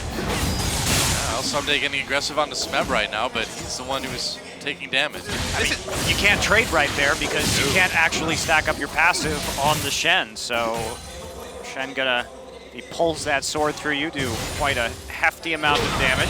Yep. Someday's not going tank items this time, which I think is a bit of a relief. Yeah, the function of building double Dorans now, the Negatron in mid, is literally to push and allow the Gragas to look for those steals on the Gromp, to hold Peanut accountable. He's going to try and be the battle ward this time, Score, against the man himself, Peanut. So if you're going to invest this much on gold that isn't going to be useful in the mid to late game, you have to make the plays now. Yeah, speaking of making plays, Peanut, think about making one here in the mid. He spotted lane, the ward going down. I think Fly is certainly ready for this. Playing like he is. He also knows that Kuro just hit 6 and they may be looking for a gank. Yeah, makes sense. Peanut's still sticking around though for the moment. Meanwhile down the bot lane, just some trading going on like you would normally expect to see. Yeah, but this extended laning phase is actually serving KT because they're not going to spend as much time with just a tier. the longer they can keep the 2v2 going on, maybe Arrow will be able to go back and pick up both a Tyr and a Sheen, which would make this lane phase a little bit different. We'll see how Prey wants to roll with this Jhin, if he's going to be going for a more late game build or he's going to go for the full armor penetration. I think he should go for the early game armor penetration build with the Lissandra and the Shen, and they should just try and snowball this and dive early. Yeah. We saw Arrow, for example, messing around with different builds as Ssumday continues to loot trades in top, but we did see some Infinity Edge first, Essence Reaver, but Arrow definitely favored going for the Yomus where appropriate. So given the explosive mid game, I agree with you. I think that has to be the way forward here. Peanut maybe able to find a bit of a collapse here. There's no wards. Okay. Machani did just ward. I believe he got spotted. Got hit with the Prey Seeker too, so. Yeah, you can't all in with no items, so. Yeah. Now score. Finds Peanut. They're gonna mix it up. Peanut gets back into the Dragon Pit. Peanut didn't have the lane pressure to make a play like that, but is Rek'Sai, so no worries getting away. Somebody's been very aggressively using both his teleport and the chrono break this game just to keep the pressure on the Smeb. Hasn't translated into a CS lead. In fact, that goes over to Smeb himself, but just keeping the Shen at bay a little bit. Smeb not too worried about getting stunned there. Ssumday pretty convincingly losing this in spite of having an item advantage. The only way that you can win those trades as the Echo is if there's a gank and you at least get some damage in. The moment that you're actually getting value out of the passive missing health damage, then the trades go well with Echo, who can also reset his own health ball. But if they're both full health and run at each other, Smeb will win every time. Peanut back in that mid lane again. And Fly this time with no ward. They might not know he's there. Kuro trying to draw him up into the river. Not successful though. Peanut gonna come in now. Kuro chasing, he's gonna go in. Fly still has that cleanse. Ooh. And they even use the Stand United there too. Misexecution, but good read from Fly. He got just out of range. Kuro couldn't pop that ultimate to slow him down even a little bit. Well, that's so big that Fly didn't even need to use the cleanse to get out of that. Yeah. A little bit overeager, I think, right there. It cost Smeb some time in that top side. Of course, still does have the teleport to follow up on any further globals. Yeah. But let's talk about the why. Why did they use so much there, Rox? Because if you get flash down or cleanse down, if you can't afford to walk and aggressively wave clear, Smeb's just wailing away on Ssumday at the top. Well, Ssumday having to use that ultimate to get a bit of health back. But if Taliyah has to hang back and Lissandra can actually push the Taliyah in, then the teleport plays will start happening. Yep, that's right. Gorilla found out a bit. Arrow going in, but Peanut right there for the knockup. Oh, nice deadly flourish. Prey pops the ultimate, gonna try to find first blood here, but Peanut may end up giving it away. Score with the explosive cast after Peanut's exhausted, but somehow, some way, Rox Tigers come away with that first blood. KT on the run now. Another great deadly flourish from Prey, but Fly's the one who picks up the next kill. kill. Careful. Gonna go 1-for-1, and here comes a big TP for Ssumday. Could be real bad for Rox Tigers. Did I say bad for Rox Tigers? I mean, okay, maybe it is pretty even after all. Fly with a double in the end. And this is just as crazy and chaotic as game one, and Smeb crucially not having that Stand United to participate. Well, he had his TP, but he canceled it, and Ssumday had to run through the enemy jungle to actually get far enough away from the taunt to join that fight. And Peanut coming out of vision here was the big master stroke. Tiny can't stop the first bolt. That's not the biggest factor, but because they got the first kill, that was what really allowed it. And remember, Smeb doesn't enter the fight, so 2 for 2 without having to invest your top lane. It's pretty good for Rox Tigers. There's no real follow-up here.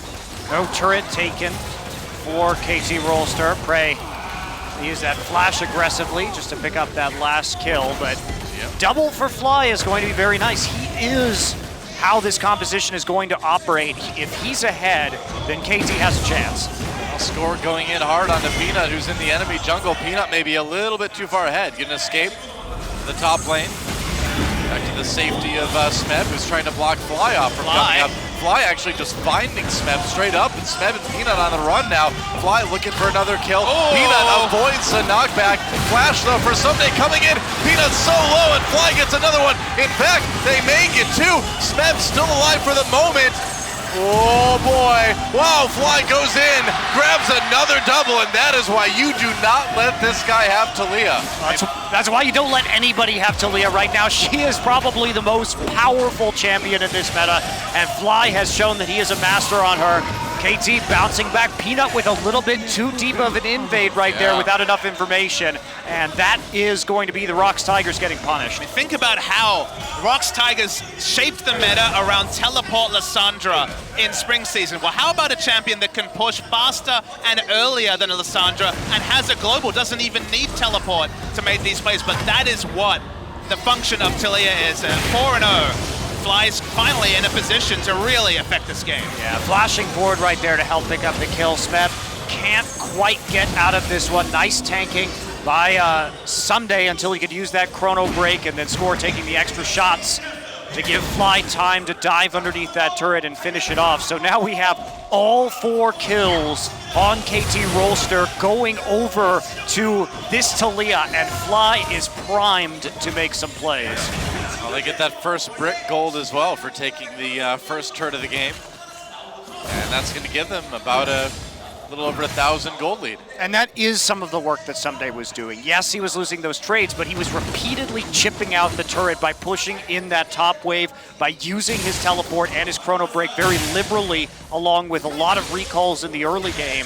So making an effect here, is behind on CS, but has a couple of assists and did contribute to taking down the first turret. I mean, he was really giving up his health bar again and again, running into a brick wall to create the pressure we talked about. The double Dorans, suiciding basically without dying, importantly for Someday, but just pushing aggressively for pressure. And this time KT really profits from it, and none more so than the man on your screen.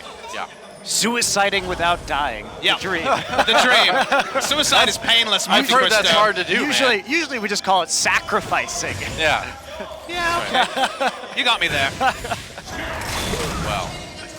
Zombie pushing, let's say. Great, I love it. Redefining the meta in a new way, really. Well, the Rox Tigers have to be careful here. Party in the mid lane. Peanut coming in. Sand United onto Kuro. They're going to go deep on the Fly. They really want to punish him. There's the Lissandra ultimate. And they're going to use the ult from Prey as well just to secure that one. Explosive cast from Score. Slows up Smeb just a bit. Kuro on his own. Throws a ward over the wall. W to slow things up. But that's another kill for KT. Nice and here comes Arrow. Yeah, that's right. A great ult. And now KT in charge of this fight. Smeb trying to stay alive, but I don't think he's going to be able to do it. Someday has to be a little bit careful, but that's another kill, and KT starting to run away with this one a little bit. Score with a critical play right there because he threw the cask. You may think it was early, but what it did was it kept Rox in the KT jungle so that everybody could get there in order to follow up. Also, Hachani got the perfect Glacial Fissure along one of those narrow jungle corridors, so a big overcommitment Rox did not expect Someday to be behind them. I mean, Rox is just being so telegraphed at trying to help the mid lane. Already Fly has sidestepped 2 ganks, and now they brute force it in the most obvious way, get corralled into the enemy side of the map, and that's why they trade up. They're just being a little bit too straightforward. They've understood the threat. They know they need to lock down Fly, but Fly has been clever at really stopping there from being clear opportunities to do so. Now, what do you do if you're the Rox Tigers? How do you start bringing it back around now? Yeah, also important to note that Fly has pretty much had that bottom river brush pink warded this entire game. So the vision has been there for him to play on the bottom side of the mid lane and just play with distances with this Lissandra. But credit to Fly for really knowing that. He caused them to overcommit by baiting them underneath the turret. Rox Tigers take a risk, and it doesn't work out. Yeah, trying to get a little bit of vision around that Ocean Drake. Anything really would help them catch up a little bit at this point. This is where KT wanted to be in game 1. Trinity Force first from the Echo can apply pressure. Talia massively powerful in the mid lane, and Ezreal actually has room and space and can take a breath, farm up the tier, get those stacks in, and gets the reprieve in the early game that wasn't there for KT in game 1. Arrow needs to be careful here. Oh, maybe Peanuts one who needs to be careful, gets a bit caught. Teleport coming in, Deadly Flourish catches Ajani. There's Someday. Kuro on his own completely, ults himself to try to buy some time, and Someday getting low. Stays alive with the ult. Oh, not quite though. A kill for Prey as he picks one up on the Jhin. Rox Tigers all very low, having to back away. There's a curtain call from Prey, and that Jhin looking for Fly, now turning it around. Gets one onto Hachani. Score a bit low. Fly trying to pick up a kill, but it's going to be Arrow that gets a double for KT. Oh, make it 3 for KT Rolster. And they turned this one right around 2-3. Rox Tigers tried to be clever by double TPing onto the same ward. It looked like a bit of an overcommitment, but Shen was also there just to dodge backwards. However, KT handled that. They don't get flustered, and even though Someday goes down, they get enough damage on the backside of the fight from Arrow that they're really starting to snowball this. Turret and bot lane's gonna go down too. You're just seeing the effect of the snowball gold, Monty, in a different game where you don't have a 4-0, I guess 4-1 entering the fight, now 5-1 Taliyah. You don't have the damage to take down the front line. So as you say, the double TP is clever, it does box, it's not the stand united. Kuro buys time and buys space, but Someday not dying and actually being able to ult, bought a bit of time. The first kill did go to Rox Tigers, but Arrow free hitting in the back line. Fly doesn't die. Remember, you can see Prey changing target, can walk in, the workaround isn't there. Fly continues to put out damage, and so many members of KT live on a sliver. Yeah, Score actually pretty much just living there because of Gragas passive more than anything else, able to walk away from that fight. Well, it was a very close fight, but it was a fight that KT Rolster won, and now they're up 9-5 kills. They've extended that gold lead a little bit further, and if you're Rox Tigers, you certainly have to start worrying a bit. Rox is really overcommitted to using the Shen ult on the mid lane this game. Fly hasn't been in range. They're trying to basically set up a play that is very difficult when the Taliyah has cleanse. And I think that a more bot lane focused style of using these globals would have been much more successful for Rox in this game. All right, curtain call pop, Fly gets ulted for a second. Someday gonna soak a lot of that damage from the Jhin. Kuro knocked back. Last bolt comes through, True Shot Barrage does not hit Kuro. Someday goes in, helps Ajani find one anyway, and now Prey backing off after being exhausted. Nice W on Ajani, gonna pick up a double kill now for the Rox Tigers, and Fly escaping with barely any health remaining. Ocean Drake not taken by KT just a moment ago too, so maybe an opportunity for the Rox Tigers here. We'll see what they want to do. Might just pressure this mid lane too. Trying to get the Taliyah with the Deadly Flourish right there, but Fly too far back in lane to be hit by that. Well, this is giving Smeb a lot of time to farm up and get some damage on the turret too. Lane was pushed up to Smeb's top lane turrets. The fact that he didn't have to ult is kind of the big issue for KT. They wanted to draw out that stand united, allow for a free Ocean Drake take. That's why they started it early. Yeah. The pressure's been good from Someday, but the fact that they traded unevenly, they will get the Drake now. That's sneaky, man. Coming over the back, taking it out of range of the vision from the Rift Scuttler.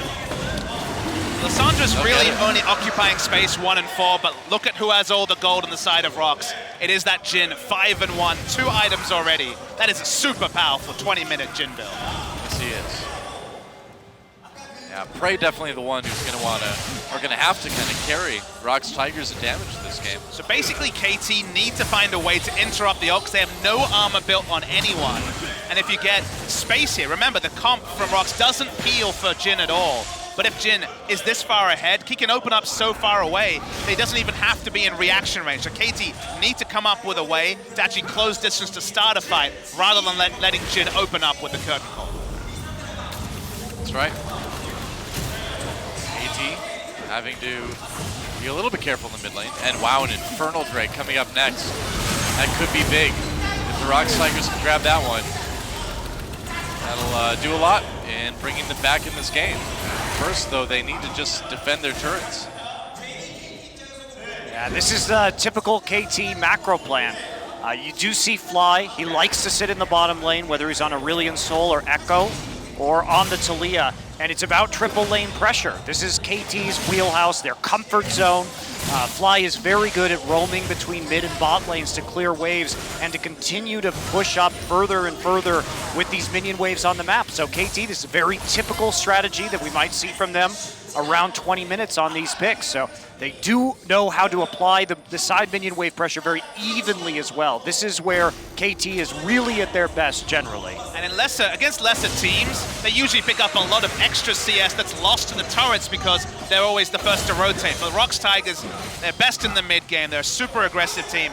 There isn't that same texture here. Rox is kept up in CS, so it's on KT to find the next way to grow their leads. Because for now, they're pushing in the Shen, but that's only relevant if they're making plays across the map. Speaking of making plays, Score trying to make one right there.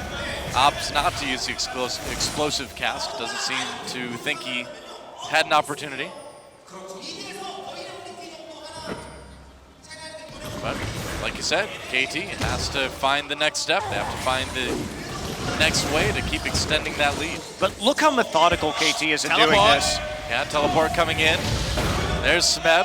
Gets slowed down immediately, though. Never going to get in range for that taunt. And that's how you do it properly. And now Echo with Trinity Force is going to have free time on this top lane in a turret, so Rox will want to make something out of this because they've opened up a big strategic hole here using that teleport. Yeah, and Trinity Force Echo going to do quite a bit of damage. They do have the Tiamat Rek'Sai, though, to try and make it work. They're going to use another TP. Wow, Kuro coming in now on the Lissandra. Peanut slowed down by that Time Winder. Can they actually catch Sunday? He does not have Flash. Might be able to do it. Kuro just barely out of range. He doesn't Flash for it, though. And this is why KT is so good at these side minion wave pushes. Now, Rox has used 2 teleports to try and catch them out, but this is what applying pressure properly looks like. Oh, here comes the Weaver's Wall. They catch Gorilla. Gorilla under the turret right now. Curtain call used though. KT's, be careful, Gorilla Flash is getting low. Sand United gonna keep him healthy. Someday kind of on his own the back lines, does not get taunted. Score coming in as well. Gorilla again needs to be careful, getting low. But there's a big explosive cast coming down to try to get Score to safety. He gets Lissandra ulted and has to back out though. Big knockup from Echani using that Glacial Fissure. And now KT turning this fight around, giving the double kill over to Arrow on the Ezreal. And KT comes away successful from yet another one. Big time MVP there was Someday. He was able to stop the curtain call by actually getting on top of the Jhin. Jhin has all the gold, wasn't able to get into auto attack range. He's so much about spells, but the spells were just hitting Someday or nobody. Meanwhile, once again, Arrow free hitting. This game, he's gotten accelerated and Someday is having a whole load of fun, but not going to fall down just there. That deadly flourish nearly was deadly for Someday. Also, Arrow's Summoner heal saving Score was pretty clutch after the Lissandra ultimate. Yeah. But as I was saying, the split push here, this is how you do it right. You don't give your opponent the opportunity. You notice that Fly doesn't go past the river until Score is there. Score helps him escape. They burn those 2 teleports, and then Rox takes a bit of a optimistic fight, let's say. And everybody from KT already there, able to pick up a few more kills and extend this lead. And I feel like we're noticing these fights go from being very close to being less and less each time, going more and more in favor of KT rolls. The only trump card they have is the Jhin. I said it before, I'll say it again. If Someday continues to interrupt that curtain call, I just don't see how the remaining members of Rox will do even chip damage to KT's front line. It's also problematic that when you're playing this armor pen Jhin and you're behind, especially as we move into the mid game, it's all flat penetration, so once you get 2 to 3 armor items, he really doesn't do a whole lot of damage to champions any longer. And the only way to really deal with that is for Gorilla to ult a target first to eliminate some of the armor, but even so, that's he has to get in range to do that, and you really just want to poke them out with the curtain call first. Well, KT wants to do more than poke. They want that mid lane turret. They're going to take Peanut first. Stand United does not save him, and they're going to get the mid lane turret at the same time. Oh, big explosive cast, but no follow-up from KT. They're going to need to worry about that Infernal Drake. Comes up in about 15 seconds, and I've got a feeling they want that. They certainly do. Not going to go for the Baron just yet. Clear out the waves, set up properly for the Infernal Drake, and just to add on to the lead that they've already gotten. Should be an easy Infernal Drake for KT.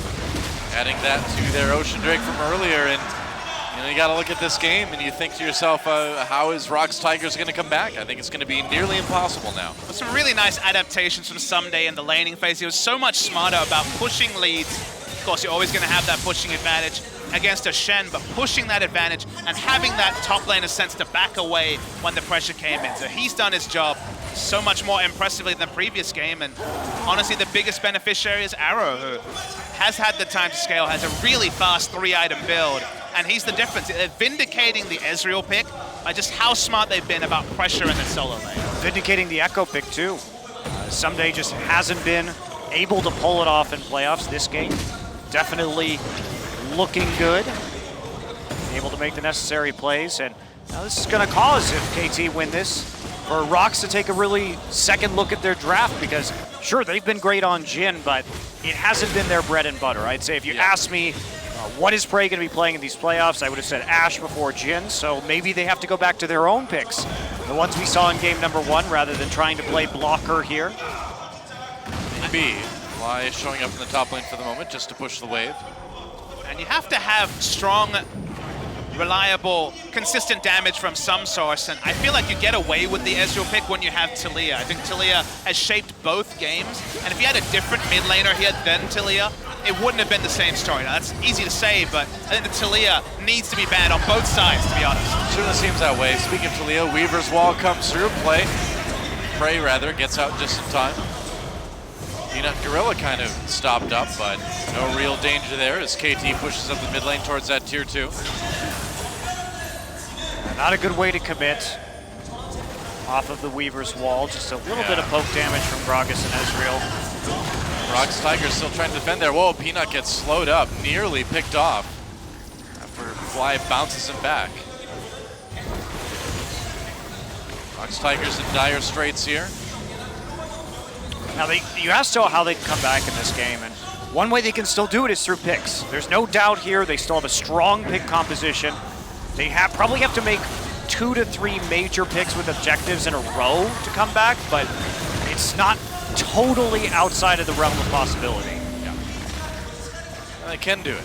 They had the damage to do it though, Monty. I mean, the Jhin certainly does a bit of damage, but if Braum blocks some of it with the Unbreakable and then you're relying on Lissandra purely, I don't really know if there is both the target selection with a cleanse Taliyah. I mean, if your game plan is to kill Ezreal with Lissandra, you're going to have a bad time.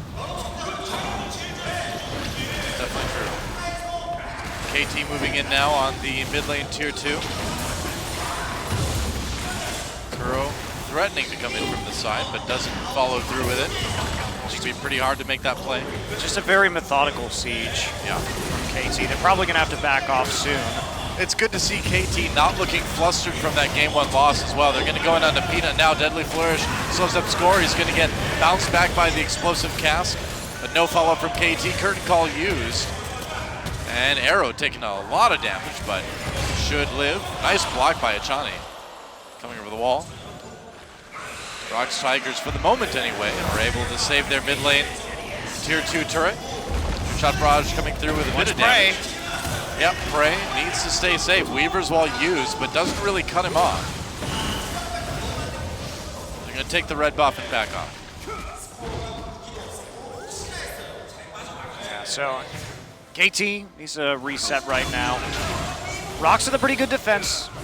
Kuro constantly threatening that flank meant that KT could never really get within auto attack range of the tier 2 mid turret, so Rocks Tigers will keep all their tier 2s intact for now. Again, a crucial pick. They still have all of the outer turrets, so they can chain objectives off of a pick very easily if they were to actually get one. Yeah. But it's still going to be a long shot, but you take out those 3 outer turrets, and all of a sudden this is a 3K gold lead, still with a disadvantageous comp for Rocks in the late game, though. Also have to bear that in mind, and Prey is... Prey, you are way out of position, buddy. Slowed down multiple times, flashes, barely avoids the explosive cast. A little bit surprised that Score didn't use that sooner, but he thought Prey was going to be able to flash it anyway, I suppose. I think he could have gotten away with just baiting the flash without using the cast there, actually, but... Could have been. Score, but better safe than sorry. Does force the flash out for a low cooldown ultimate. Take that every time. They can wait once again for another Elemental Drake Yep. Here, Ocean Drake number 2. Gonna be nice in avoiding, or rather mitigating, some of the poke damage that Rocks Tigers can do. Rocks are in a position to sacrifice a lot of things. Baron controls the one, though. Pick onto Echani here. Gorilla, Prey, all there as well. Echani uses that Braum ultimate, but a clean pick for the Rocks Tigers. Two-shot barrage comes through. Fly coming from the side. Whoa, score with the big engaged body slam. And that's one already onto Prey, and Rocks Tigers has no damage. Explosive cask used, trying to lock up Kuro. He's gonna get out on the E, though. That's going to mean that KT has a good opportunity on this tier 2, both in bottom and in top. They get the one at bottom. And it looks like they'll get top lane as well. So the gold lead continuing to build, now up to about 9,000 gold for KT Rolster. This game is so quintessentially KT this season. It's the floating mid laner of Fly, pushing up minion waves, split bush pressure in a 1-3-1, and then Echani dying while initiating a team fight for the rest of his team to clean up. This couldn't be a more KT game if you tried. And now they are firmly in control, looking to move forward, take this last remaining inner turret, and then move on to the Baron. Rocks Tigers kind of out of luck in this one, it seems like. Just like game 1, it's really hard to see the combat mechanism. Sure, the comp has great pick choices, but pick options, but the choices they have now, Cleanse in the mid lane, QSS on Ezreal. I don't really know who you're gonna kill with the Lissandra Jhin. I mean, you wouldn't just need 1 or 2 picks, too. You would need many, many picks if your Rocks Tigers have any chance of coming back. And there's another Ocean Drake.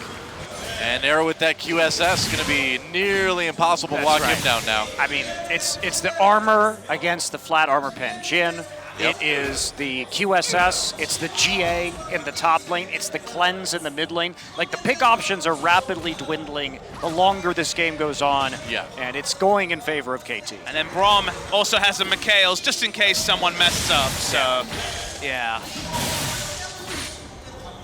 Credit to KT, we talked about the picks they didn't take, the Trundles of the world. They played around their draft well, and most crucially, their superstar top laner played super smart in the early game, drew aggro, didn't die, got the Trinity Force first, didn't have to go into an emergency Sunfire, and I think the top lane changed the game the most compared to game 1. I think that Rock's trying to spend too many ultimates in an attempt to gank the mid lane was the biggest factor. The teleports were really bad. So Rocks, I think, more than anything, didn't play their early game properly to snowball, and this is the result. Yep, score coming in onto Peanut now. And Rocks Tigers have no choice but to continue backing away. Slowly, we're seeing the slow strangling death of the Rocks Tigers here. Weaver's Wall locks up Prey kind of behind that turret. They're going for the tier 2. KT taking the objective. No issues there. And yep, I mean, it's very calm, very methodical. What more can you say? KT closing this one out smoothly. They do seem pretty reticent to start the Baron, though. It was a realistic objective for a long time, but it's also the one place you might clump for a big engage for Lissandra. So they're going to bait it now. Yeah, no, I definitely think that you take those inner turrets, and KT, when they were losing, Oh, Peanut getting a little bit too close. KT had the ward there to spot him out. Takes a lot of damage. On his way. It does delay the Baron for the moment, though. I really think that after KT spent the sort of the middle part of the summer season losing some games because of throwing Baron, it was drilled into them by their coaching staff to just play a little bit slower. Peanut behind enemy lines in a big way. So is Prey and Kuro. Echani tries to get Prey with the ultimate. Takes a lot of damage. Gets exhausted. They get the kill. Explosive Cast comes in for now. Prey's still okay. Smeb blocking on the back lines, and Score is a bit separated. Smeb has to back off. Getting very low, and it looks like they're going to be able to finally pick up Gorilla. Score, though, on his own, as Someday gets one. Score coming back with that GA. Rocks Tigers fighting this as hard as they can, and now the curtain call coming in. Can they possibly turn it around? One more, maybe, no, not enough. Arrow with the kill instead, with the double kill now. And KT, they are just looking unstoppable at this point. Someday total boss in that team fight too. Yeah. Again, helping his team to chase them down, coming out with a sliver of health, not even popping his GA. Now they're going to be able to transition into the Baron. It was also the best case scenario for Prey. He was able to do consistent damage despite not having flash. He's got the flash up now. Probably going to need to use it. Yeah, Someday trying to go in, gets caught a little bit. There's the ultimate from Lissandra. They might have to trade their top laner for the Baron, or maybe not. They don't have the damage taken down through Guardian Angel, so guess not, yeah. Probably smart to back away, but yeah, Prey doing the most he could, and yet the front line, the consistent damage from Arrow was the big difference. You're going to see the replay here. It was a nice engage on Dachani. It drew out the fight. KT just wanted a fight. They were going to take anyone they could get. But Dachani, even though he ends up dying, he does it because they know they'll win an extended fight. And that's how Achani does it. He flash ults every time to get into some of these fights. He will sacrifice himself, but look at what he draws out. Most crucially, the Lissandra ultimate. Now they don't have enough damage. They don't have enough tools left in this fight to actually take it home. And Smeb is super tanky, but Arrow is now a late game Ezreal. It's one of the highest damage carries in League of Legends. And he's able just to eventually burn down the front line. I mean, just consider that in this fight where the Jhin is able to do consistent damage the whole time, it still goes landslide to the start of KT in the fight at the start of 4v5. That lets you know how far ahead KT is. Yeah, I mean, at this point, it's obvious that KT is just way, way, way ahead of the Rocks Tigers, and there's just no coming back, frankly, at this point. Rocks Tigers probably gonna have to start thinking ahead towards game 3 now, but man, we have got ourselves a series, don't we? Yeah. You know what, Papa? I'm waiting to see if there's gonna be a dive here. Oh, they're just gonna use the wall to block off the Rocks Tigers as they take out the inhibitor turret. Curtain Call not really doing much at all. And KT, I mean, just kind of bulldozing their way into the enemy base. We didn't talk about the Tahm Kench. Not yet. All right, Rocks Tigers trying to fight for their lives. Prey kept safe with the Sand United for the moment. Someday trying to get on top of him. Their score gets popped by the turret. Prey still alive for the moment. KT going very deep for this. But Prey, oh, Prey. Run or walk very quickly. Nope, that's not gonna be enough. And that should be about it. They do lose score, but they get the inhibitor. They can try to stick around, or they can probably back away, but nope. Looks like it's about time to end. Only Lissandra and Rek'Sai to worry about here. And so why not try to finish it off? So KT fighting off Peanut and Kuro at the very end here. Gonna get one. Someday a bit low, taking damage from both turrets as Kuro tries to escape. Zhonya's at the last moment. Gorilla does come back in time. Arrow, though, able to QSS right away out of any CC that Gorilla can throw his way. Meanwhile, the Nexus turret's going down, and there is no stopping KT Rolster here. They will tie up this series 1-1. GG. We were skeptical about the draft, Monty, but the extra factor of having the Taliyah, so they had two pushing lanes, allowed the Ezreal pick to actually gestate and get to where it needed to get. Now, it was still risky. It still required them to play really well in the early game. But I think having that Taliyah was the extra tool KT needed to make this Ezreal they clearly value well. Remember, the Ezreal was taken over Ashe and Sivir, who were both available. Well, I also just think it was overcommitments from the Rocks Tigers in the mid lane, trying to, especially the second time they tried to kill the Taliyah with the Shen ultimate, and they dove into the turret in order to do it. There was just too much risk there. So I think it was a bit of overcommitment and pressure in the wrong places instead of playing around the Jhin. But I was going to say, Papa, one thing we have to consider is Tahm Kench has been totally absent in this series, which is very unusual for our playoffs here in Korea. And I think that the Trundle, not the best pick in this game for the Rocks Tigers. We talked about having more peel-oriented champions, so at least there was somebody to save the Jhin. Tahm Kench could have come in. I think Tahm Kench will come in at some point in this series. Also would have been a good pick for KT. They could have taken it over the Braum as well. Yeah, I don't think either of the support picks were great. Well, the good news is that we are all tied up 1-1. No 3-0s this time around. KT Rolster and Rocks Tigers. Anybody can take this one. It is blown wide open now. Can't wait for picks and bans here in game number 3. You guys don't go anywhere. We'll be back shortly. KT Rolster versus the Rocks Tigers. Game 3 coming at you here on the LCK Summer Grand Finals on OGN. We'll be back in just a few, and we will see you then. Bye.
it's over, you're the start. You're my head, you're my heart. You are a revelation, you wanna get right, but it's a conversation I just can't have tonight. You want a revelation, some kind of resolution. You want a revelation. No lie, and your bright blue eyes. I never knew daylight could be so violent. A revelation in the light of day. You can't choose what stays and what fades away, and I do anything to make you stay. No lie, no lie. Tell me what you want me to say.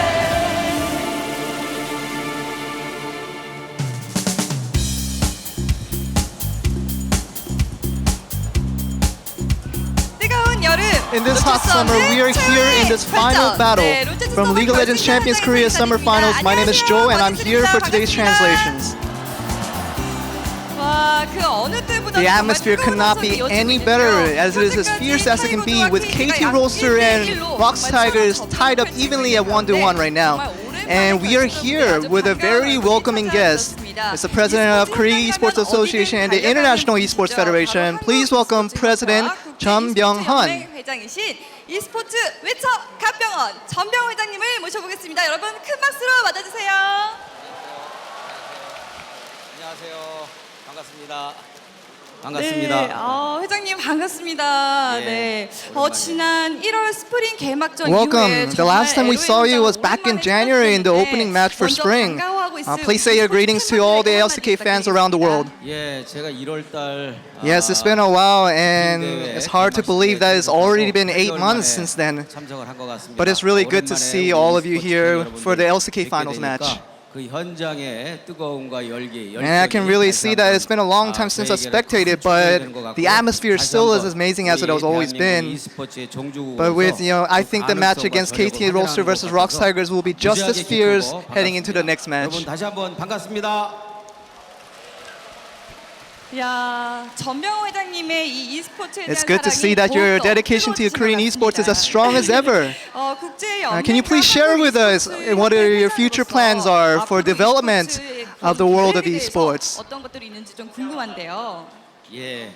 2016년도 Esports, domestically and overseas, have seen dynamic changes in 2016.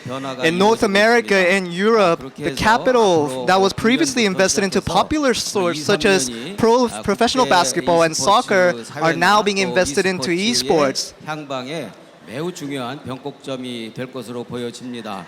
And also, due to China's government funding and immense civil investments, the industrialization of esports is ever accelerating. 스포츠 자본들이 e스포츠에 본격적으로 투자를 하기 시작하고 있고요.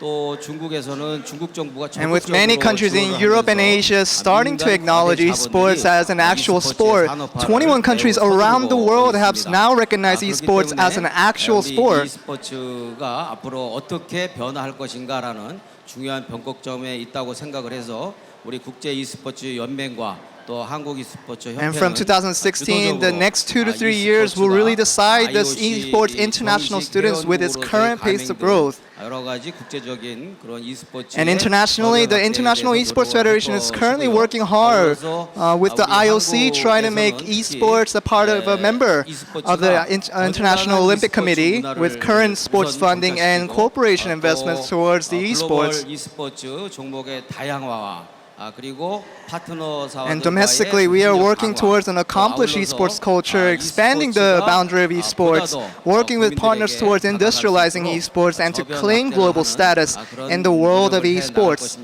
그리고 특히 국제적인 조류에 맞춰서 우리 And this year especially, we have worked towards strengthening the amateur esports scene by adjusting the current esports regulations and improving the quality of the PC cafes to consolidate a suitable working environment. 앞으로 이 대한민국이 e스포츠의 종주국으로서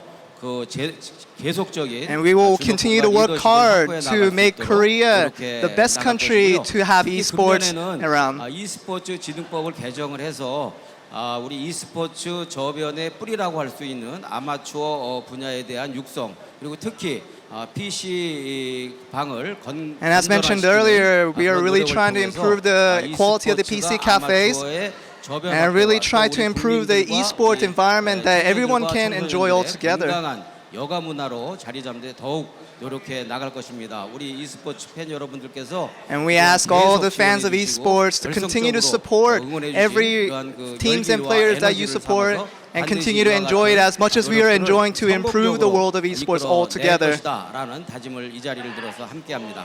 예, 감사합니다. Thank you very much. 네. 정말 이렇게 e스포츠 You're always putting endless hours and efforts to improve the esports. And as you have mentioned, I believe esports can be greatly developed. And lastly, we want to ask you to give the two teams your words of encouragement.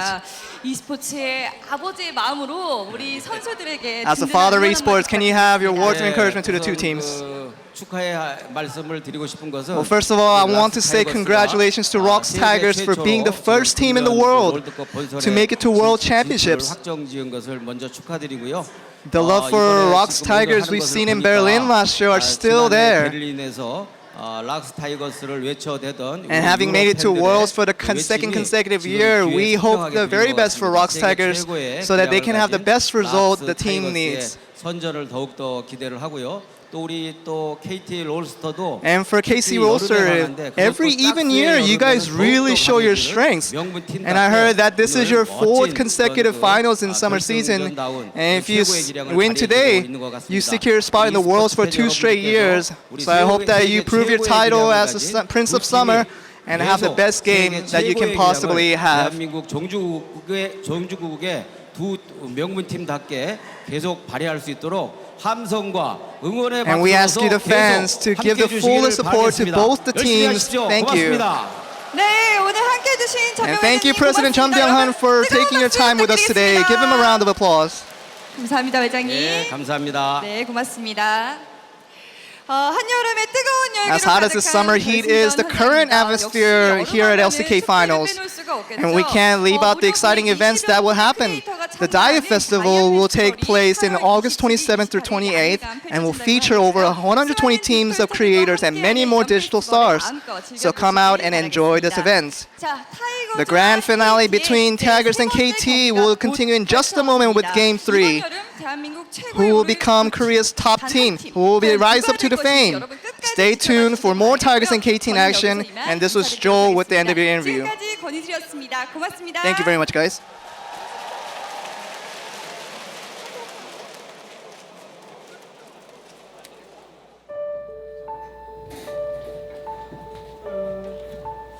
나 화장실 갈게. 야, 나 찬호야 메이크업 오라던데. 그래?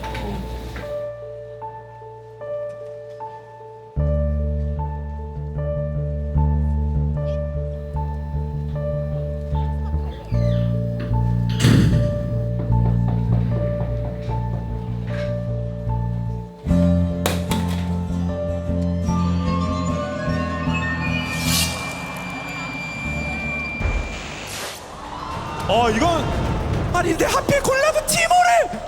야, 용준아. 요즘 우리 팀에 자꾸 이상한 일이 생긴다. 다리 부상도 실제로 무슨 이유일까? 카메라에 기록해봐야 되겠다. 맞췄어.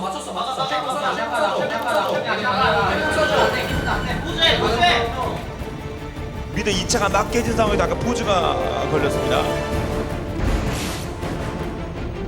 뭐야?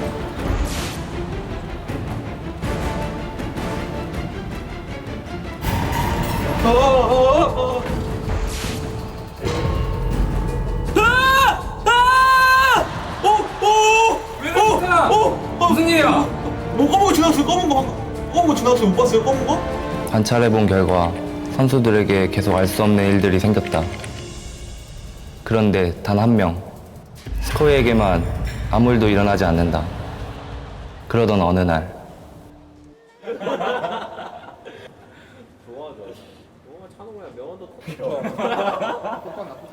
동빈이 형 어디가? 연습하러 가야지. 후배님, 내가 5년 차라 연습 좀 빼줘.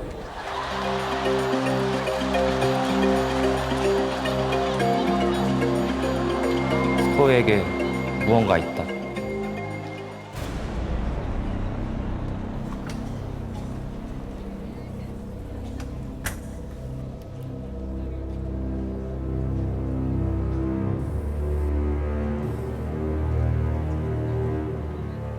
뭐더냐 이방 프로게이머 몸을 왜 더듬어? 쳐다보지 마! 무슨 일 중요한지.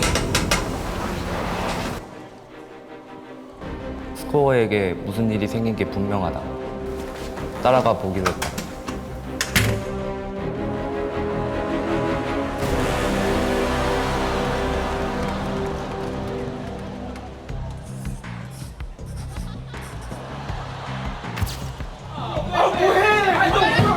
가지 마라. 용이 세번 주고 그때가. 가와스였어요. 스코어가 셉니다. 자, 스코어가 세요. 네. 3타!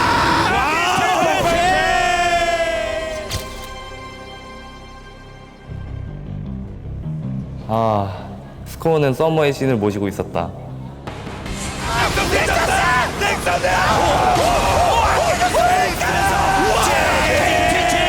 삼억대기 역전승 한 시즌에 한 번 나오기도 힘든 역전승이 또 나온 겁니다.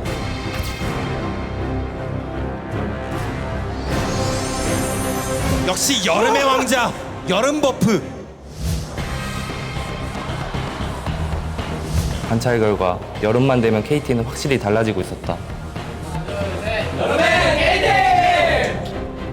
그리고 날이 더우면 더울수록 그 영적인 힘은 더 강해졌다. 썸머의 KT! 그렇죠. 4연속 결승 진출 이게 되나요? 오늘 경기보다 더 재밌는 결승전으로 만들어 드리겠습니다. 2016년 8월 20일 결승전이 있는 날이다. 날씨 매우 더운. 우리는 지금 잠실로 간다.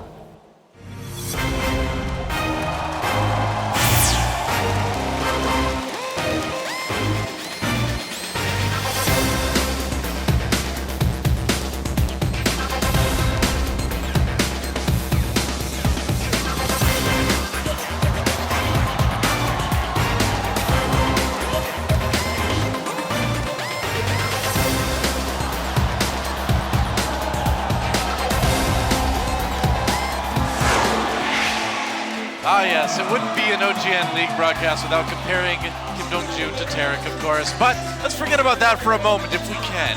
Fly gets the MVP for his Talia play. So how about that? 2 games, 2 players on Talia, 2 MVPs. I think I'm noticing a little bit of a trend here. I don't know about you guys. But, this Talia champion seems pretty good.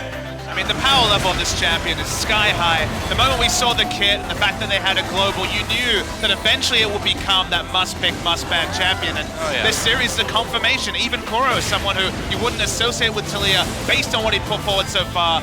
2 games, 2 MVPs, and now with Rox Tigers on blue side, I think KT are going to have to ban it. I mean, I feel like both teams should ban it at this point. What do you think? Yeah, I think that this needs to go away for the rest of this series. That's going to be a major deciding factor. Rox has opted for the blue side in this 3rd game, so I do anticipate KT banning that Talia out. But you know, this was such a quintessential KT game. I said it before, but KT at their best, a word I would use for them is elusive. We saw them dodge so many teleport plays from the Rox Tigers. They're very good at putting on pressure and not leaving themselves open to counterplay. Seems about right. I mean, there were so many fights early on in this game that went so close. But KT came out on top, got that snowball rolling, and turned it into a convincing win. So 2 one-sided, well, I wouldn't say one-sided, but pretty convincing wins for both teams here. Going into Game 3, you've got the Talia ban, but what else do we need to see from these guys? I mean, it's a chance to reset. It's a best of 3 now. Right. For the thing, we'll see the adaptation. I think Talia will be to the side. The question is, where will Rox go with their first pick? Because so far, Rek'Sai hasn't actually been the premium champion that we've expected it to be. No, I don't think it is the premium champion. We've seen the first pick Talia. We saw the Talia rise in priority to first pick on blue side in game number 2. We should see it hit the ban. The Varus ban is a bit weird from KT, so that one I think can be dropped pretty easily. Now, if the bans go as expected and the first picks are available, do you take Echo as first pick for Rox? So Smeb is a wonderful Echo player, and it is still that red side flex for KT. I think the problem with taking that Echo is that Someday has spent so much time having the Shen banned against him. And if you leave the Shen open for Someday, it's been one of his best performing champions. Many teams have seen it be that very big ban-worthy pick, and it may come back. Well, here we go. Picks and bans for game number 3 between the Rocks Tigers and KT Rolster, all tied up. There's a Gnar ban against Someday, of course, and the Varus ban remains from KT. Yeah, 3 games in a row of Varus bans. Now, Kuro and the Rocks Tigers have played disciplined poke comps before, but the fact that it's risen to must-ban status is a surprise, especially with now one of Nidalee and Taliyah very likely to slip forward.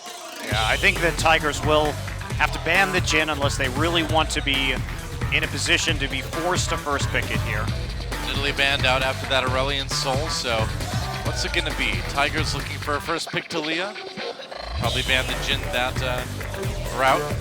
Well, they could ban the Jhin and then try and force the Taliyah first pick here. Could ban Gangplank as well. They'll ban the Jhin though, so there's certainly going to be power left to KT on red side. Yeah.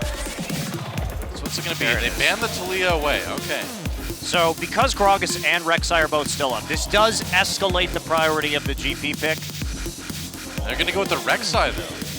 It's a lot of respect to Score, in particular. 3rd takeaway of the Rek'Sai. Are you a little bit worried to maybe give GP and Gragas over to KT with this though? The answers to the GP are going to be interesting to track. I mean, the Echo is still going to be available, so could just be a 3rd game of Echo. Yeah, it definitely could be. And the other problem is that Someday didn't play any GP during the regular season. Busted it out for a couple of games in the playoffs, but if you're Smeb, I think you're feeling confident of being able to play Echo into the GP matchup. So unless they take both champions here, and looks like Vlad available too. Yeah, they're not going to do it. So Fly going back on the comfort pick of the Vladimir, his 3rd most played champion over the course of the regular season, and banned out quite frequently in these playoffs. Yeah, obviously not needing to grab that Gragas just yet. And what's going to be? Now, we haven't seen reworked Rise, or I should say like reworked Rise at this point. Haven't seen him since we started playing on 615. Did see him in the EU LCS playoffs. Right, so not in Korea yet. We've heard a lot of interesting talk about potential counterpicks to the top lane Gangplank though.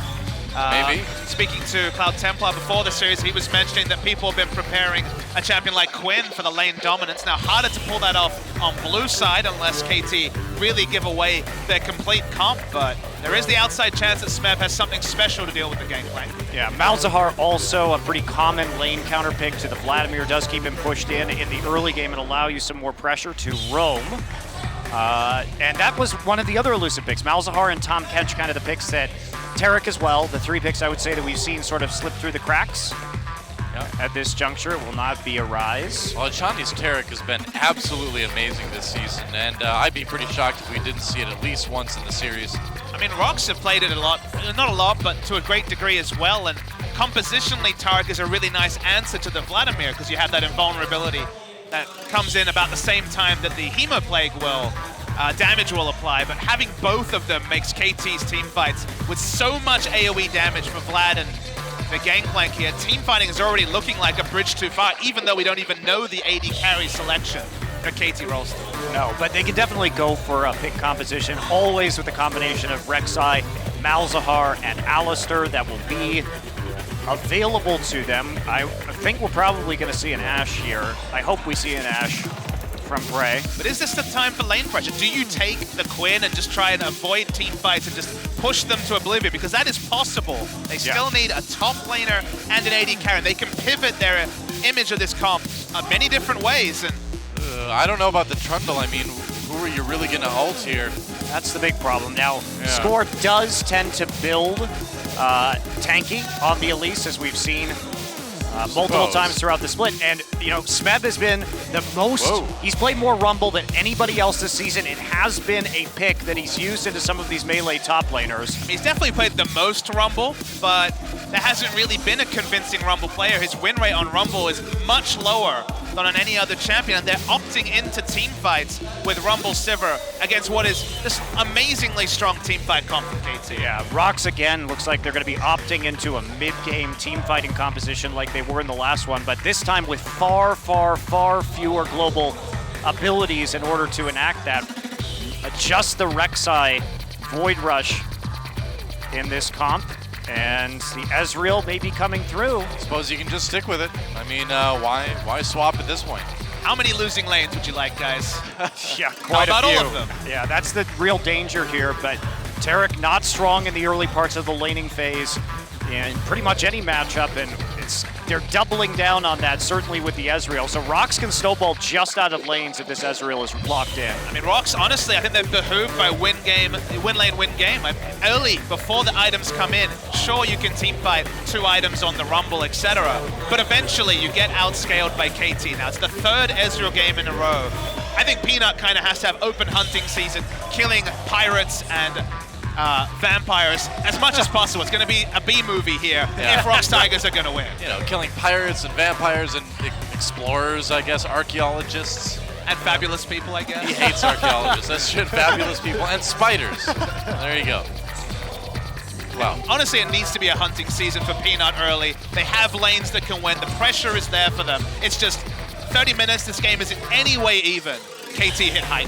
Yeah, and this also is going to really test, I think, Score's pathing in this game. We saw some of those games in the last best of 5 in the semifinal where SKT was dialing up the pressure very early on, and it was Score's ganks and Score's pathing that allowed them to get the kills to survive into the late game. So that's what we're going to see from KT this time. Very few globals, shockingly, in this meta from either team going into game number 3. Yeah, and it's a crucial game, too. Whoever wins this one puts himself 1 game away from becoming the summer champions. Certainly an interesting composition, and very rarely do you see teams that get 3 winning lanes when you're on blue side. I mean, that you rarely see that, period, but especially on blue side. I mean, the scaling and synergy, though, eventually for KT is outrageous. That's why they've gone this way. We've seen teams like H2K try it. Works in other scenes, hasn't consistently worked in Korea.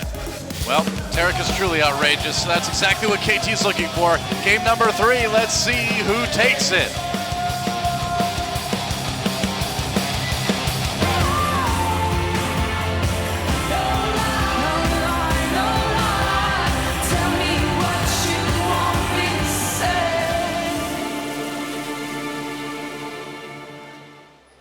Welcome once again to Summoner's Rift for the 3rd time tonight. Rox Tigers versus KT Rolster. We are all tied up on the LCK Summer Grand Finals here on OGN. Oh, look at that camera work.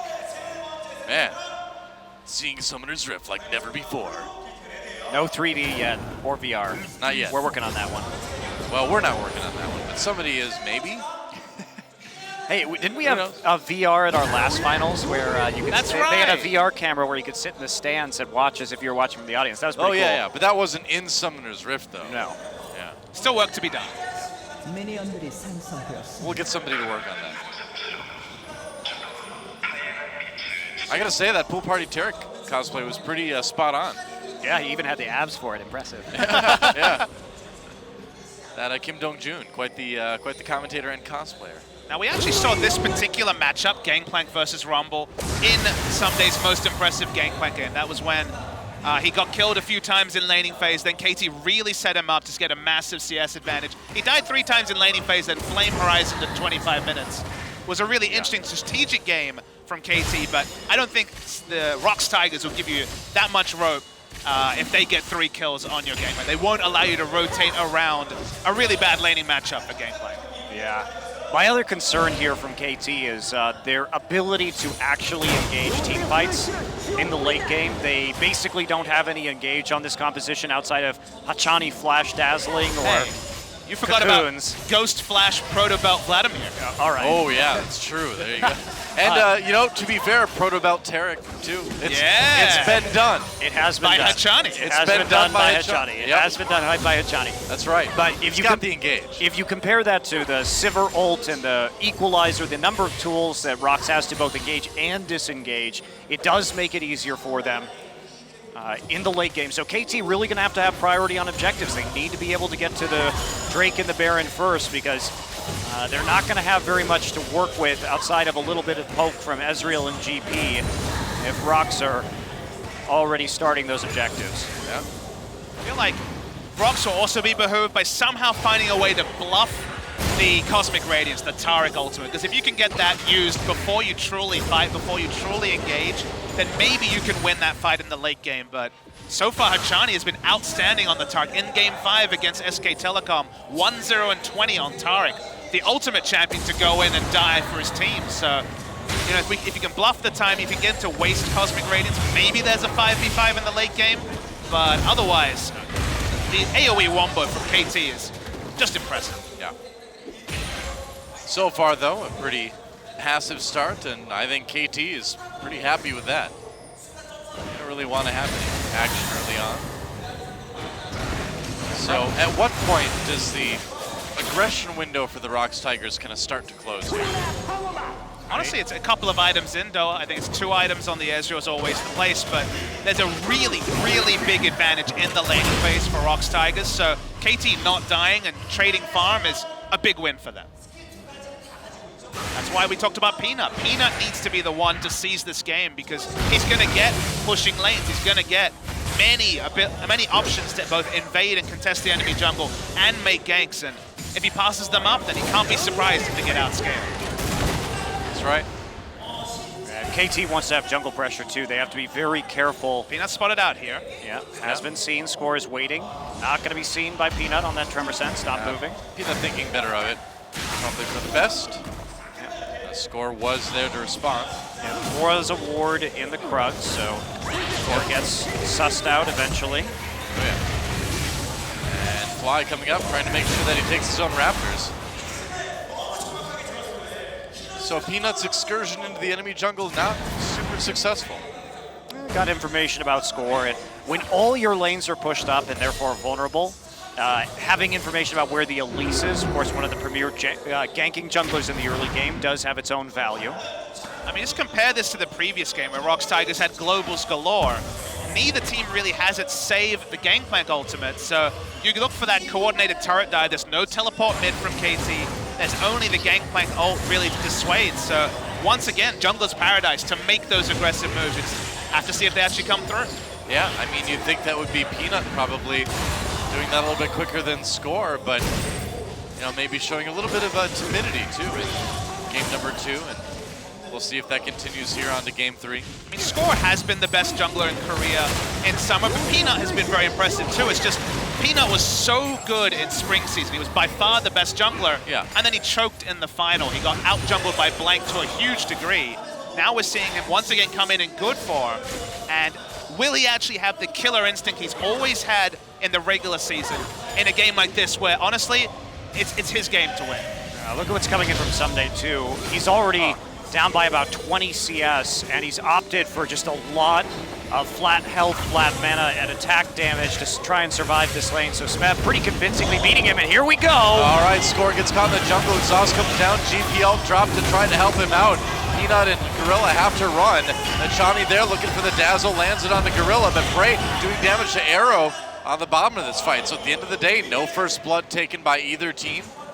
And some quick thinking, some moves from Prey to keep his team healthy. But now there's an opportunity to gank the top side. Smeb still has the equalizer up. GP did actually have to drop the cannon barrage. Smeb coming back into a lane with a very aggressive build of an early needlessly large rod. So Peanut's going to have some opportunities. Isn't level 6 yet, so can't get back on the map quite so quickly with the Void Rush. He's got to be getting pretty close. We'll see. Smart pathing from Score here. You can see he completely understands the scenario on top. That's why he's walking towards his golems and then going to try and relieve pressure from top lane.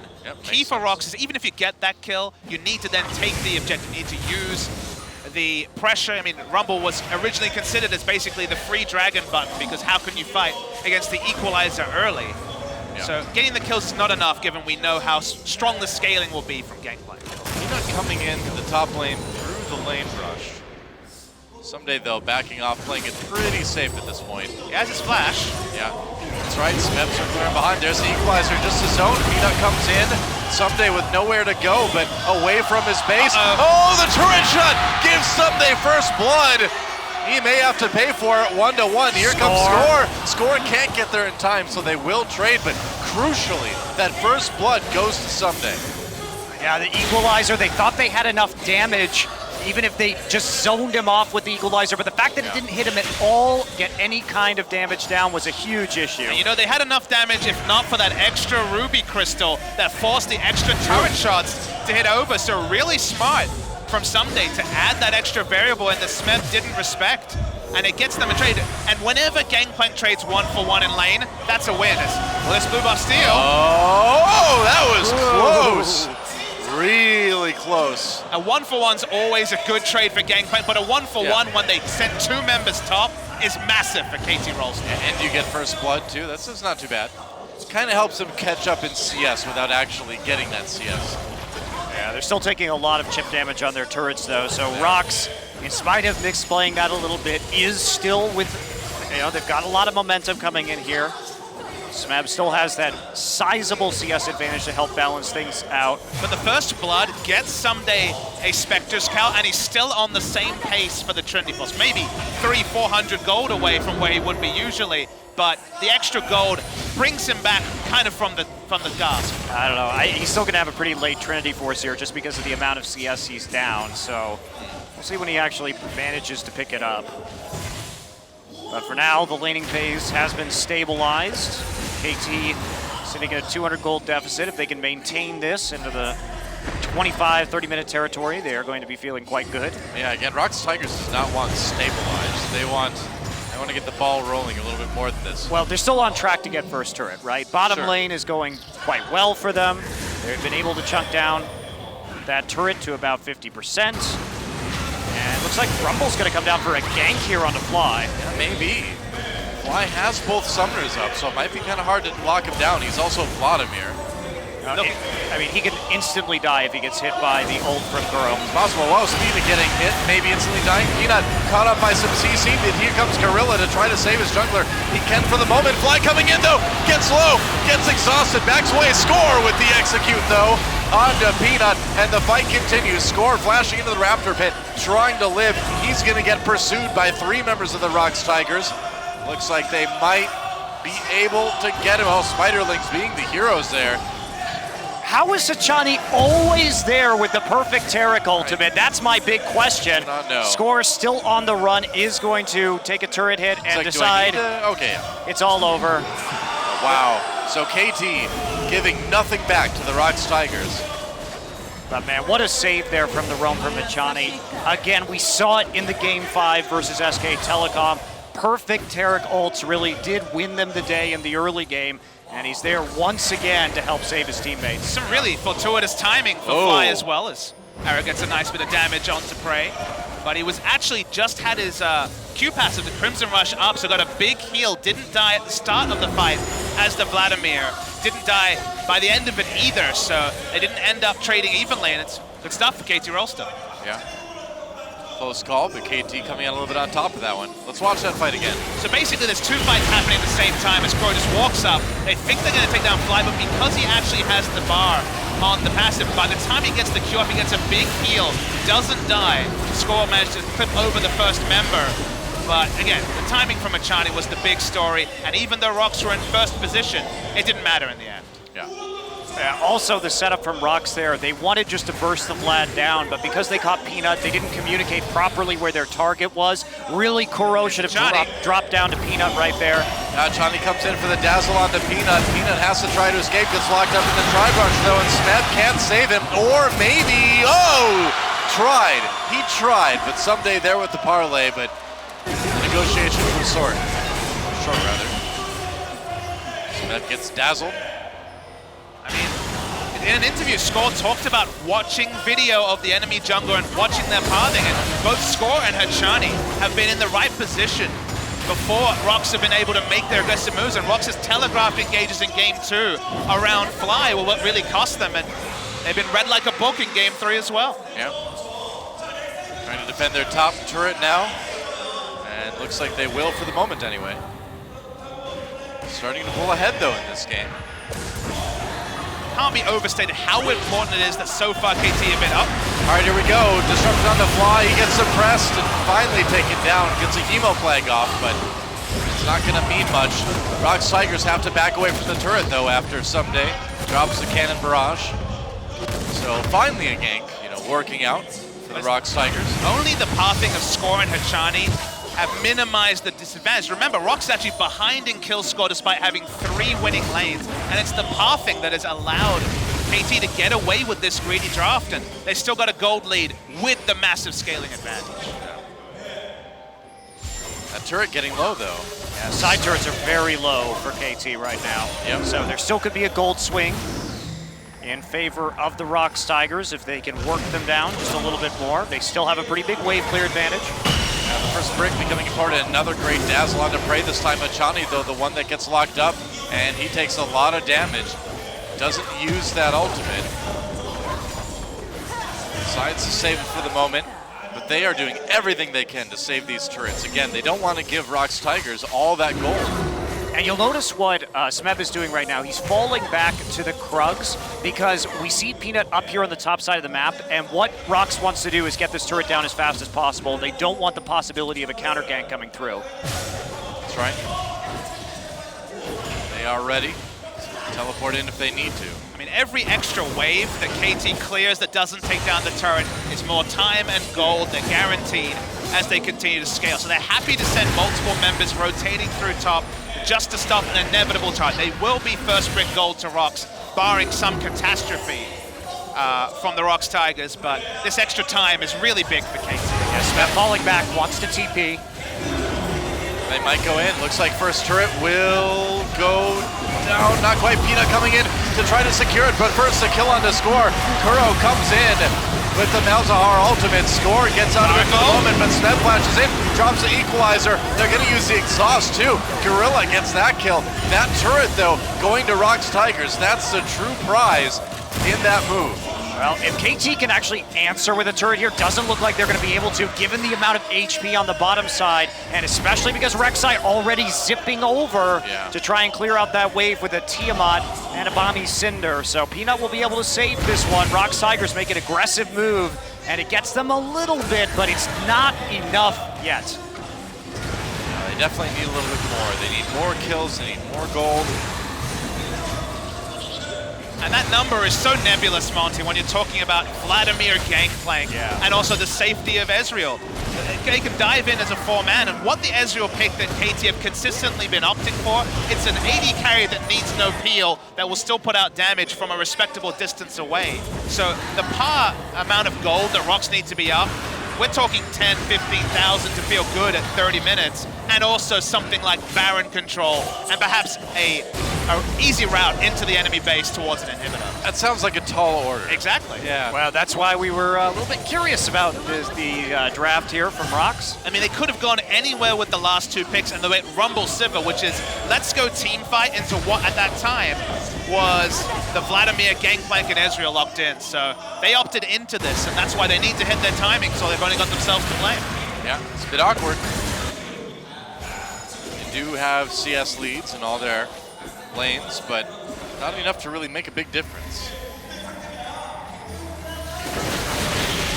That Cloud Drake. Really nice. Peanut not able to get the Rift Sculler.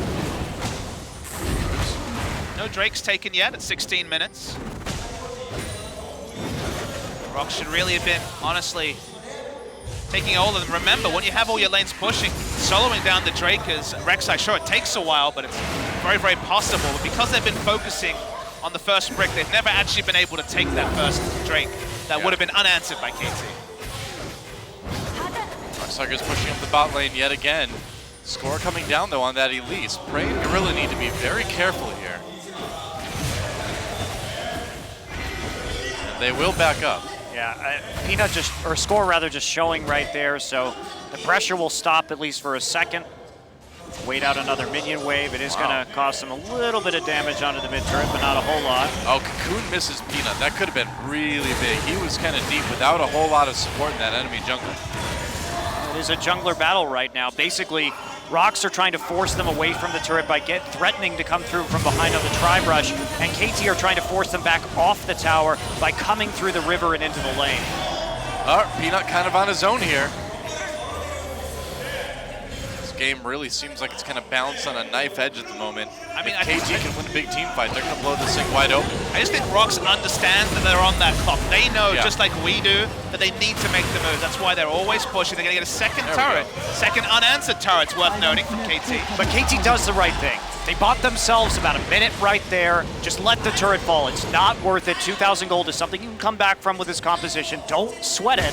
Just fight them for every objective, but do not actually die. That is the main thing. Well, Peanut just taking that Ocean Drake now. And Rox Tigers will at least be able to move around the map a little bit faster with this. I mean, you can kind of think of it this way. You know, we talked about, okay, they bought themselves a minion wave. It was probably about 4 or 5 that we visibly watched and tracked the KT were bringing multiple members to stop going down. If those 4 or 5 minion waves hadn't been bought, it would have been a much earlier first Drake. It would have been more Drake. So you have to think about the advantages the Rox Tigers weren't able to get because they were always going to win the turret race war. It just, did KT buy themselves enough time is a question we can't answer right now. Sure. But so far it's looking pretty good for KT. Looks like a Mountain Drake next, which would be nice to help Rox build up or keep any momentum they might have at the time. KT though, content to just sit back and take it easy for the moment. Yeah, Fly now in a place too where he actually can wave clear on Vladimir, which is pretty important because they really need to keep the mid turret up. Because if you're ideally for Rox right now, where you want to be at the 20-minute mark is inside the enemy jungle with the Rumble, trying to force them to fight on equalizers in their own jungle if you can manage it. Yeah. One thing KT cannot sacrifice is Baron vision. Remember, Malzahar has excellent Baron control. You don't need to have a particularly tanky lineup when you have the Voidlings doing a lot of the tanking work for you around Baron. They have a good Baron timing, Rox Tigers, so that's one thing KT have to be really vigilant at now that we've hit the 20-minute mark in just about 10 seconds time. Yep, Baron's coming soon. Meanwhile, Peanut tries to take the blue buff, can't quite steal it away from the Rox Tigers though. The Rox Tigers kind of fishing for advantages here. They really need to get this mid turret down. Taking the easiest advantages, but for now, the mid lane turret is all that it loses. Oh, wow, press on the Fly again, what a pick! He pulls away, GPL drop, they can't quite lock him down. Oh, they messed up their chain played. CC Close. right there. They couldn't actually chain it together properly before he could use his summoners and his pool. That should have been executed better by Rox, but they couldn't get it together.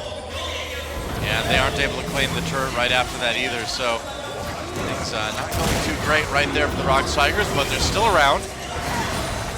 Fly didn't have to use his ultimate, so he does have the ability to get some healing in a fight. Yeah, that's right, two-shot barrage comes through, engage for Gorilla, on to Someday. Fly coming back in with the pool yet again, just to zone away the Rox Tigers. And they have to back off. Yeah, there's no follow-up. They have to deal with the wave in the top side. That was a really good opportunity, but because Fly was able to stick around and heal up, they couldn't push into the mid-turret, and that's another couple of minutes that KT have to work with now as they continue to scale up and get their items. Tia continues to scale. Everything starts to come together for KT Rolster. 3 items is when they really get there. I mean, we still don't have 2 items from Arrow, but of course, it's pretty much inevitable that he'll have the Muramana complete on his next back. And the moment that's there, it seems like KT are happy to park the Vladimir in a side lane. They feel like the Ezreal is strong enough now to hold the fort in mid lane. True enough. We're going to see another grouping in mid on this wave for the Rox Tigers. As they make another attempt to take down the mid-tier 1 turret. Not as much wave clear here now. Got a big wave to try to do it with. Doing as much damage as they can. Gorilla. Yeah, Gorilla threatening to come in from the side, and that may just do it. He's going to come in anyway. Great equalizer, great engage from KT. They're going to get the turret. Can they get more? They did get the kill into Chani. They're going to get one on score, too. Arrow Force out of the fight. They're going to turn on to Someday, who backs off to the turret. He'll be okay with the GPL drop, though. And that's... Fly still in there on the Vladimir, still mixing it up. 1v5. He'll go down. And that's the first mistake KT makes. They needed to let that go. Yeah. They didn't have the wave clear there. That's a and Baron. Gorilla was sitting in a pink ward on the flank. They needed just to back off that turret, let it go, and continue to scale, because now this is where the Rox Tigers get that big advantage. All right, Baron getting low. Arrow gonna try to steal this one. He can't do it. All 5 members of Rox Tigers have that Baron buff.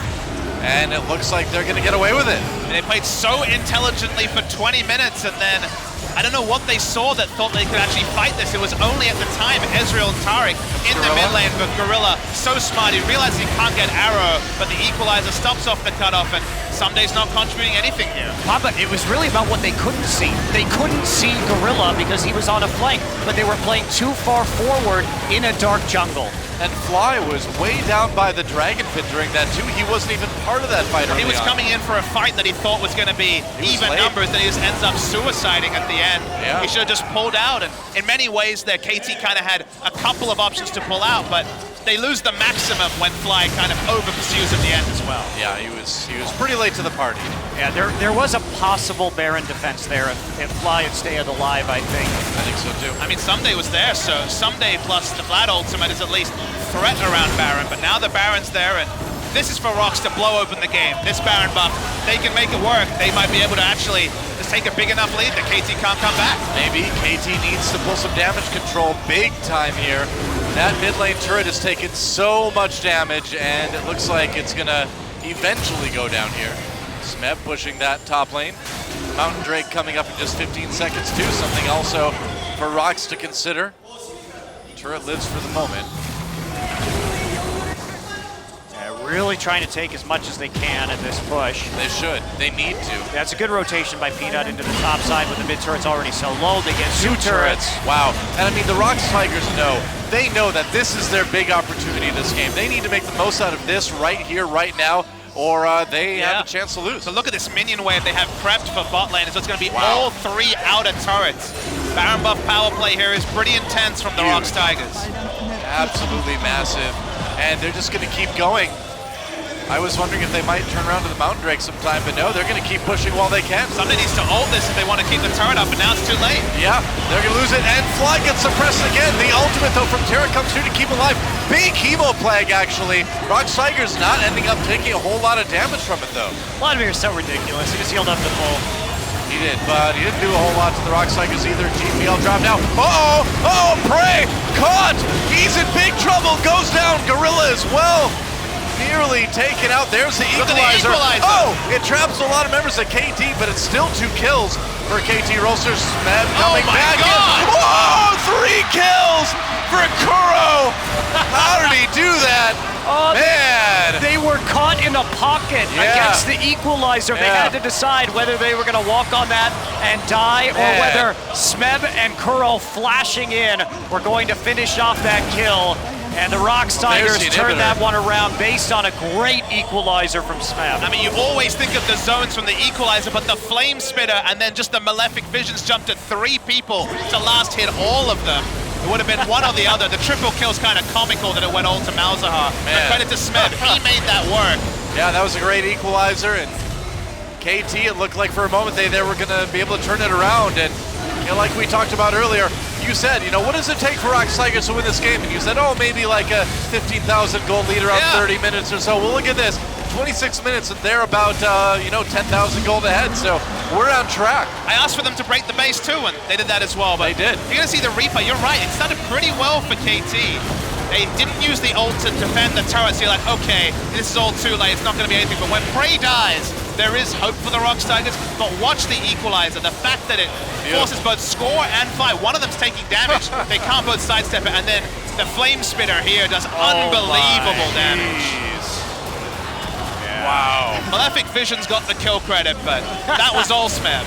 It really was all Smeb. Credit to KT. Splitting off that equalizer so quickly was also very impressive play in the team fight, but unfortunately, they had no Taric ult in that choke point. If they had had the Taric ult when they went in, that would have been a very different team fight. And KT, okay, they're 10K behind. We've seen the power of Gangplank even in this kind of deficit. So it's definitely not over yet from KT. We'll see how well they can defend. Yeah, Rox Tigers, though, they've found their opportunities and they've capitalized on them. Taking everything they can possibly get from that Baron buff. It's over now. still a lot of pressure on the map, and with that Mountain Drake, they can push through those turrets easy. Right, he takes a lot of damage trying to go for any sort of harass, so that will force Rox to back away. KT have kind of given away the maximum at this point. They can't afford to lose any more inhibitor turrets and any more inhibitors, so this is where, even though you haven't hit 3 items, it's fight time now for KT, or you'll just get bled out by the Rox Tigers. Rox Tigers, for now, just keeping those waves pushed. Probably trying to stop Peanut, but he's starting to struggle a little bit from that Vladimir. Minute 30 until the next Baron. Oh, they catch Achani though. Nice headbutt from Gorilla. Can Achani live? Pops a Cosmic Radiance. Lives right at the end of the ultimate from Elder. Oh, that's a lot of damage coming in from Someday. The barrels doing work, and KT trying to turn this one around. Fly getting in there. Peanut with the knockup though, gonna turn on to Score. Score flashes, survives. No, he doesn't. Kuro gets him with the Malefic Visions. It's on to Arrow now. Arcane shifts away, he'll live for the moment. Rox Tigers, though, again, looking like they're in a little bit of trouble, but turning it around. But these fights are kind of competitive with a 10,000 gold disadvantage. Still early in the game, we're still pre-30 minutes. So you see what can happen from KT, but if they're gonna lose another inhibitor turret here, not much Fly can do. Yep, just gonna stick around for the moment. Here comes Someday though. Oh man, Rox Tigers need to be so careful. The barrel barely misses Peanut and Gorilla. If that had hit, that would have been 2 dead Rox Tigers members. They keep the turret up, so important like we said. So they go back, they have a bit more gold to spend, they get closer to 3 items, and even though they're gonna be a half to a full item behind their opponents, KT lives to fight again. Yeah. And they, you know, because the Baron is about to come up, and it's gonna be pretty soon thereafter that the inhibitor is also, will be back online. And at the moment, KT, if Rox goes into this Baron pit without a lot of vision advantage, there is a possibility that the combination of Hemoblade, Cannon Barrage, and Barrels can really bottle them in there. I mean, just consider where this game was played for the last 10 minutes. It's impressive KT got enough reprieve to actually ward this Baron. They've been in their own base for a good 5 to 10 minutes. They will get some of their vision cleared, but at least KT are giving themselves a chance to get that fight around Baron. KT has to back away for the moment though. And that's gonna be the cue for Rox Tigers to go in on this Baron. Peanut, Gorilla coming in, Choo Shot Frost checks in. Here comes KT, Gorilla trying to zone in the back lines, giving his life. Baron goes over the Rox Tigers, Gorilla lives though. Peanut coming over the wall, getting aggressive now. Rox Tigers though, I think they're content just to back away and regroup. They got the Baron, that's what they came for. Yeah, Prey using his spell shield to really deal with the barrels right there. One thing Someday's been doing is reliably killing Prey in these team fights. Yeah. With barrel chains. So that time, not gonna get the chunk. Now moving into the mid lane. Rox Tigers with the Baron buff, not having any trouble pushing through that inhibitor turret. And they are starting to look a bit unstoppable here in game number 3. The damage though from that GB, still something that demands respect, but there goes another inhibitor in favor of the Rox Tigers. I'm sorry, the first inhibitor, they never did get the one in bot lane. Arrow, very low, limps his way back to the base, but that's 2 inhibitors down. Can the Rox Tigers end it right here? We will see. First Nexus turret getting low, but yeah, maybe a little bit too dangerous to push this, and they will back off for the moment. The combination of Malefic Visions and the Liandry's Torment from Smeb is causing so many problems for KT Rolster, because if they get hit even just a little bit, they find themselves at 50% HP, having to go back to the safety of the fountain to heal up. Yep. You know, you come back to the draft, the risk that KT took with all this scaling was that if they didn't play disciplined until the 30-minute mark, a snowball could happen, and they did so well for the first 20 minutes. But the moment that they lost 2 turrets and then the Baron buff power play, they took all 3 inner turrets, and that's been the straw that broke the camel's back for KT. I mean, for me, Rox, on the team of Rox, it's really Gorilla who made that play of the game, because, yeah, we see a lot of Alistar flanks like that, but the key was the vision set up first that baited KT into defending that turret. They didn't even know he was there. Right. He kept himself hidden until his combo was up, and that was really the play of the game. I mean, lots of Alistars try to wrap around gank, but the fact that he prepared it earlier, that pink ward had been there since the previous time he tried to wrap around. He waited for the appropriate time, and it really did a number on KT. Now Rocks Tigers now going for that top lane inhibitor.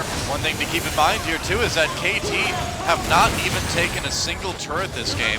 They wanted to play it slow, but that's also kind of resulted in them getting no objectives. I mean, that's the risk you take with this draft, right? Suppose it is. You're not going to take early game objectives. They just had to wait. All right. A lot of damage done to that turret. Still got the Baron buff for a moment anyway. They're going to go in. Gank onto Hachani, rather. Fly going to try to turn this one around. They take the turret. A kill already for Prey after the turret goes down. Kuro on the run. Gorilla comes in onto Fly. Score in trouble in the 1v3. He's going to get taken out. Meanwhile, Prey gets another one onto Fly. Peanut back in with the ultimate again. Arrow, the last man standing, along with Someday. That's men standing, I guess, or man and ghost. I don't know, whatever you want to call it. There goes the last inhibitor, and it looks like Rocks Tigers will take game number 3 unless a miracle comes through, and it does not look like that's going to be the case for Arrow and Someday. Smeb comes back in, gets the kill. What great play on this Rumble. There's the ace, there's the game, and Rocks Tigers are one away from taking the tournament. Yeah, great play from the Rocks Tigers. Was a bit shaky in the early stages, but man, did they deliver. They turned the crucial battle into multiple objectives and snowballed beautifully. KT with a mistake on the defense, but if you are going to be playing these scaling comps against a comp like the Rocks Tigers engineered, you have to be willing to give up those objectives, and it's a tightrope. You have to walk a fine line. We saw in bottom, they knew when to give up that turret. In mid, they weren't playing with enough vision, and they got punished. I mean, Vladimir Gangplank is the ultimate late game fantasy. You think about those 35-minute team fights, that's what you take away, but you forget that you give away 3 losing lanes. There's 3 winning lanes on the side of Rocks Tigers. This is the team that has always been fantastic in the mid game, and they did so well. They reined it in for 20 minutes. We saw their calm and collected play in game 2. They tried to replicate that until they didn't, and from there, Rocks ran away with the game. Well, Drake's out for Karambe. He did a ton of damage on that Malzahar.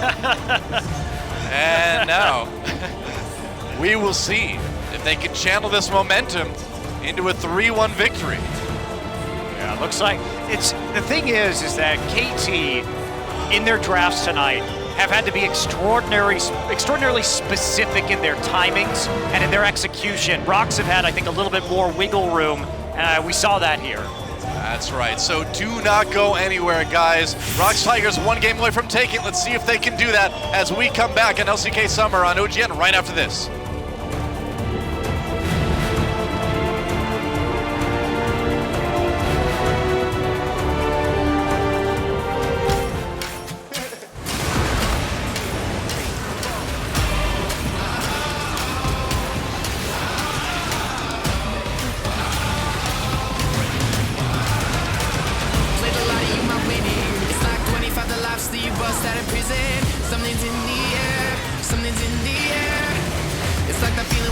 About to kill it. Take your last shot, you know you're gonna hit it. Something's in the air, something's in the air. Whoa.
it's over, you're the start. You're my head, you're my heart. You want a revelation, you want to get right, but it's a conversation I just can't have tonight. You want a revelation, some kind of resolution. You want a revelation. No lie, and your bright blue eyes. I live under daylight, could be so violent. A revelation in the light of day. You can't choose what stays and what fades away, and I do anything to make you stay. No lie, no lie. Tell me what you want me to say.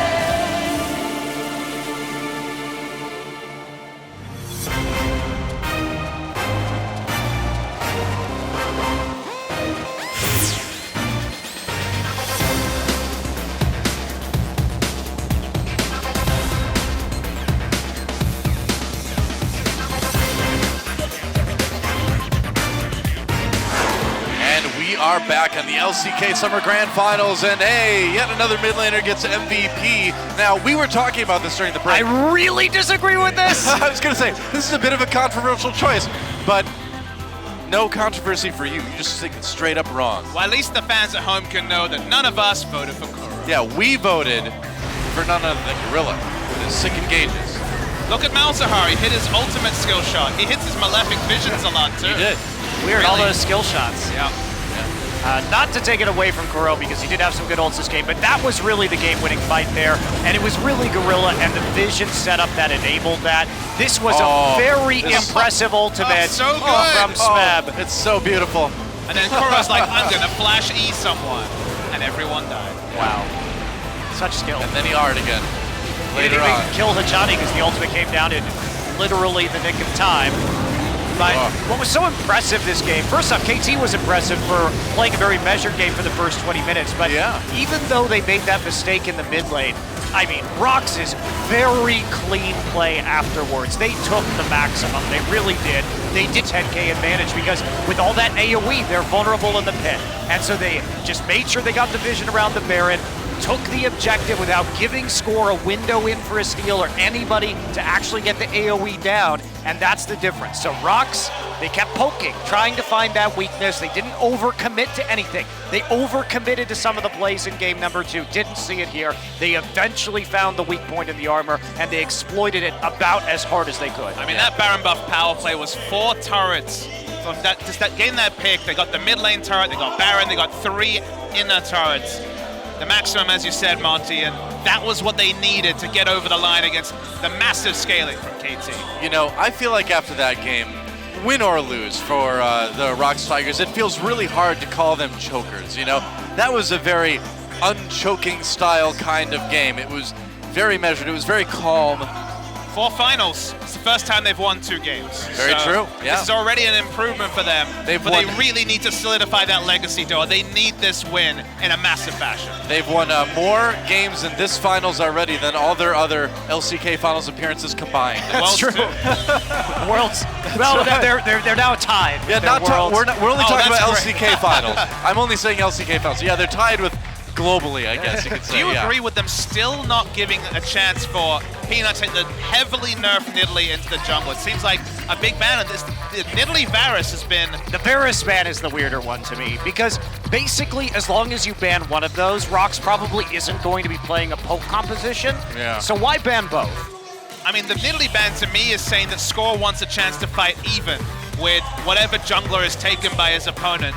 And you're right, when you take the Varus out as well, it's like, please, no poke comps, and gonna be another first pick Rek'Sai on blue side. So far this series has gone blue side every game. Except for Talia was the pick in game number 2 as the number 1 pick. So Rek'Sai did go over the Tigers in second game red side. But it was the blue side still that took it out. So far blue side has been the victor.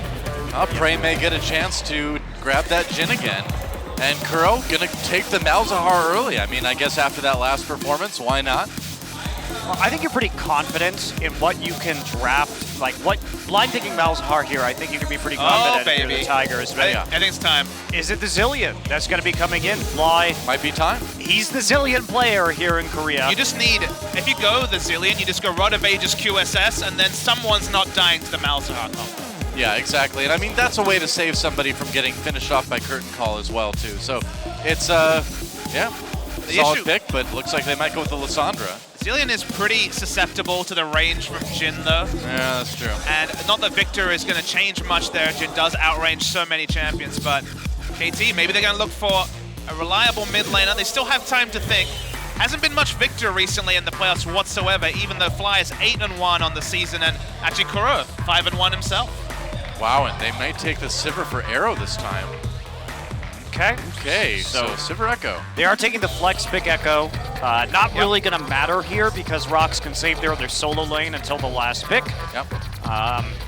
So they are going to have to commit that Echo before they know what it is against in the top side. I wonder how much of a flex pick it is when Malzahar is already on the opponent team. When you're a melee champion, basically you're going to be taking unbelievable amounts of harass. Fly remembers sort of harass he took when he took Aurelion Sol into Cassiopeia versus Faker, and it's going to be the same story against a Malzahar. Oh, and Peanut gets the Gragas this time. Be pretty big, and Trundle going for either Smeb or Gorilla. We'll see where it ends up being. Yeah, one of the most annoying flex picks that the Rocks Tigers have. Yeah. So they are going to be able to match that one up, and again, we see the Lissandra hover coming through alongside the Vladimir. I really don't think Fly's going to want that matchup again. Maybe he might opt for it. Sivir Bard, maybe looking for a little bit more power in the early laning phase. You know, Hachani with a rare loss on that Taric last game too, so maybe his confidence in that what has been a very strong champion for him a little bit shaken after game 3. Now I like the Bard because the ult is a very risk-free way of interrupting Curtain Call. You don't have to commit yourself whatsoever. You just ult him and he's done. So the Bard I think is a nice adaptation. I think Fly is really caught between multiple options here in the mid lane. It's going to go for the Lissandra, who does have faster wave clear than the Malzahar, even though both of them have very safe wave clear. And now it looks like a Rocks Tigers comp, because you're going to have Sivir wave clearing in the mid lane. You're going to be looking for teleport Lissandra players, and they do have pressure now. They have both Sivir and Echo. In fact, Sivir, Echo, and Lissandra is about as much wave clear and push as you could ask for. Yeah. So for once, KT, they get rid of the Ezreal, and they get a lot of early game pressure to show for it. And Gorilla on that very safe, very standard, very solid Alistar pickup. The Rocks Tigers have a pretty strong looking composition too, and this is it. This is the team comp they want to use to try to win their first finals after many appearances. Yeah, third Trundle game for Rocks. Yep. This time it'll be the first one in the top lane. Someday probably going to be building that Trinity Force, though, in this matchup, at least in the early stages. So we'll have to see which stats he's going to be stealing, probably from Score. He's certainly in no rush to build tank stats, Balmy Cinder and a Trinity Force, and then kind of work out from there. Sunfire, I guess, to have a bit of a damage flavor to the tankiness, but it's going to be all about pressuring, trying to push in that Trundle. Kuro has been forced into the cleanse this game against the Lissandra as well.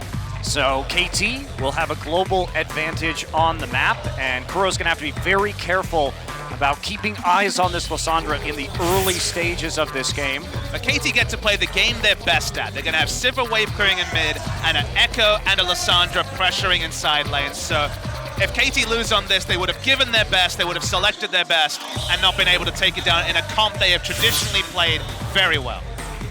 Yep. And Prey, one last game potentially on that Jhin. Here, of course, on the Sivir.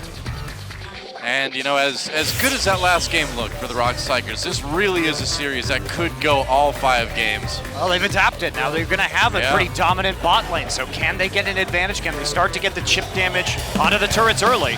Should be awesome to find out. This could be it. Rocks Tigers looking to close it out, take the win. KT Rolster wants to send it to Game 5. Let's find out who takes it. It's time to get in the game.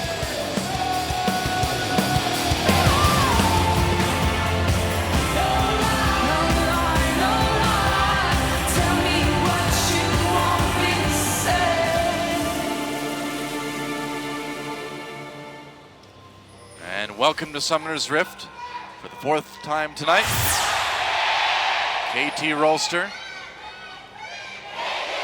taking on the Rocks Tigers. Rocks Tigers need just this win to finally right a wrong that they have been having to deal with since their formation. Finally getting a tournament win. It has been a long road.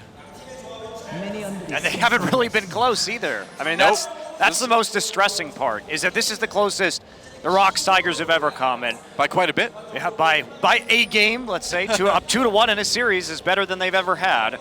Yeah, they've had to overcome a lot of frustration when it comes to runners-up positions, but consider the org's history. I mean, they've gone through so many different sponsors, GE, Huya, Ku, and now the Rocks Tigers, now sponsorless, of course. Everyone knows of their perils practicing for the World Championships last year, not even having air conditioning, having to practice under insane circumstances, and they made a grand final out of it. Yeah. They've done a lot as an org, but they've never won something. Fang and Wolf in the audience.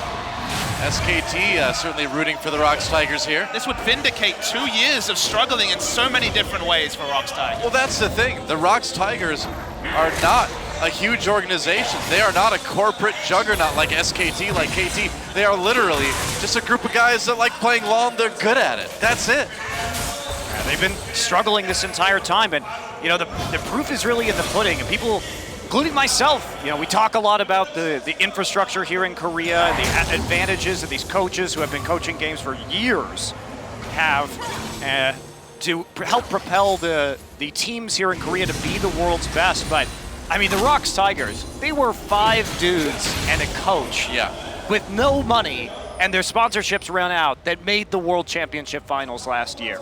They had nothing, and they made it all the way. And that's why it's the ultimate feel-good story if they take it down. And if KT win, it's, you know, so many different stories wrapped in there as well. We talked so much during the semi-final about them finally getting that big win over SKT just to get this shot, just to get this far.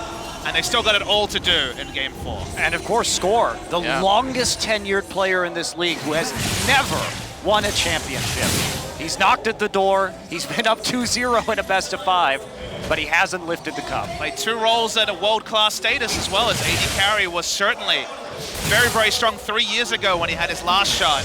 And now he's here as a jungler and one of the best in the world in that role too. Yeah, I mean, really, honestly, it's a beautiful story for both of these teams in different ways. And whoever wins this one in the end certainly does deserve it. Rocks Tigers on match point, of course, right now, but we can easily see it go to Game 5.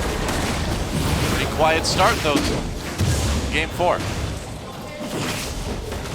Yeah, nothing really happening. KT saved a lot of their trinkets, actually, at the start of this game, which was interesting. Not a lot of early warding. But nothing really coming of it. Mountain Drake early on, which obviously is a bit on the valuable side. Well, he saved his trinket long enough that he still has not warded yet. Someday he's going to go now. Oh, yep, Someday in a lot of trouble here, trying to make it away. Can he escape? No! First blood goes over to Peanut, and that is not the start you're looking for. If you're KT, we talked about Someday's nerves before. It looked like they had calmed down a bit, but I'd say a pretty catastrophic error there. I mean, there's not really much you can do. He tried to dodge in just to get that trinket ward off. Instead, he was greeted with a Gragas. The flash wasn't going to save him. No chrono break, of course, at level 4. Do you think it should have been warded a little bit earlier?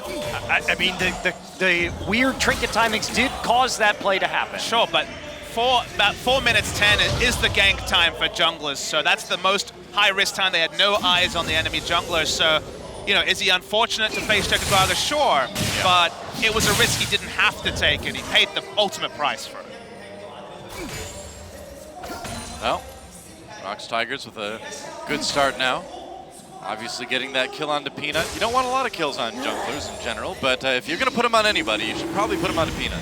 Yeah, well, Peanut did end the season at number 5 in overall kills, which is pretty unusual for a jungler to be ahead of most of the AD carries and top laner, or mid laners rather, in this league. It's unusual for junglers, yes, but it's not unusual for Peanut. That's true. He's in a world apart when it comes to junglers. But it hasn't been the same season for Peanut. That's kind of the interesting thing, is that it hasn't been the Peanut from spring and summer. He's been warding a lot more. It's not been games like the Buffless games that we'll never forget against Flawless and Spenu Sonic Boom. It's been more controlled aggression from Peanut, but the results have been very, very similar. He's been outstanding this year, top 2 jungler, next to Score, and I guess if you look at the world, top 3 next to Clear. Suppose. Recall here from Arrow. We'll be heading back to grab that PF sword. Score lurking in the brush. Not seen. Maybe they can make a plan to Smeb, but doesn't look like they're going to try it. Score going back to his own jungle to go after the Grump. I mean, they really want to do something while Smeb still doesn't have his flash up, but considering Smeb did hit 6 first, the options are a bit limiting until Someday can equal up. Now he has, so they're going to come back and try this gank again. Remember, Score has Tiamat, so he does do decent damage on a gank. Very true, and Smeb moving up pretty close. Ooh, it's so risky. Remember, Smeb has no flash right now. Someday does, so it really is kind of the best case scenario for KT if they try to go through with this. Smeb going in, this may be the ticket. Here comes Score, trying to make a play. Slowed down by the pillar, gets the knockup from the Unburrow anyway. Smeb takes a bite out of Someday, but can't live through it. There's a kill going over to KT. Eventually, Smeb got sucked into the trade, and that's the time that Score needed. Great patience from Score on that gank. Not trying to go through the tri-brush, which could have been warded. Oh, Peanut finding Score, or maybe the other way around. Peanut, the one going in with the body slam, drops the barrel as well. And mid laner backed away there from KT, so was only going to be a bit of damage from Score, and he had to back away because Kuro could react. Double pink wards down from Rox Tigers, so definitely got a lot of safety in this red buff take for Peanut. Machani, oh boy, a dangerous warding mission. He's going to take a magical journey, but Machani's going to go right with him. Or Gorilla rather is. Ray pops a curtain call. This could be bad. Kuro flashing in for the damage. Arrow trying to get away. He has to burn his summoner heal and flash to keep his support alive. But Fly, oh, he gets ulted by Kuro as he chases. Explosive cast, pushes Lissandra next to him. There's a kill though for Arrow, and KT coming in big. There's another one onto Peanut, and Gorilla on the run now. KT getting huge amounts of play early on. Huge lead. Yeah, it's Prey coming in off of that kill. It looked like they may have been able to finish it off. In fact, it was interesting that Gorilla decided to go first, but it actually did set up Prey. Unfortunately, he bounced. It looked like he bounced Hachani out of the Deadly Flourish, so they couldn't instantly set up that play in the way they had desired. I mean, Kuro also flashed to get into ult range and missed it. That's the big issue, is he didn't actually complete with the ult. So as you watch the fight, it looks like it's well set up, but Deadly Flourish doesn't register, and Kuro goes for flash ult and doesn't get in range. He was greedy. He went for Malefic Visions first instead of just ulting. That's what allowed the range to go out. Kuro, caught in no man's land, just tries to buy time with the ult, and it's not enough for the Rox Tigers. Yeah, Gorilla committing to that with the flash and the heads up Pulverize 2 over the wall. Everybody showing up, and Arrow just faster, able to add some auto attacks in there because basically Prey was delayed by setting up in his ultimate and trying to use those long-range Jhin abilities instead of just getting into the fight. I'm greedy, Monty. I want a game 5, so. Well, we're on track. KT having a good start so far. Rox Tigers looking to play comeback now. It's a pretty big deficit at 9.5 minutes to be almost 2,000 gold down. I mean, they can definitely come back in this game. Smeb, if he starts getting on a split push, may be able to do some work here in the late game. I'm a bit skeptical, Monty, and that's because how do they deal with Sivir in the mid lane and then Lissandra and Someday split push? What is Malzahar doing in that scenario? Or what is Jhin doing? One of them is going to be caught without a global, and I feel like KT just have more options. They have Rek'Sai as well to be ever present. I think you could always make picks with the 4-man of Gragas, Malzahar, Jhin, and Alistar. So if you can get some flanks in, there are still opportunities to force those team fights. As is, Rox Tigers needs to play it a bit more safely for the next few minutes. That Mountain Drake too, of course. A threat that KT can kind of leverage. So important that Someday got back into this game after that first gank. Yeah. Someday dying a second time in lane would have meant no pressure ever in the top lane, and a lot of KT's options start to go away. But now that both split pushers are in a good spot, both have a kill, both have a CS advantage over their lanes, you know, around that 20-minute mark when we start seeing that split pushing, Rocks need to be so careful with their engages. Peanut spotted about a mile away with these wards. There's so many of them, and that's, Monty said they need to look for a flanker.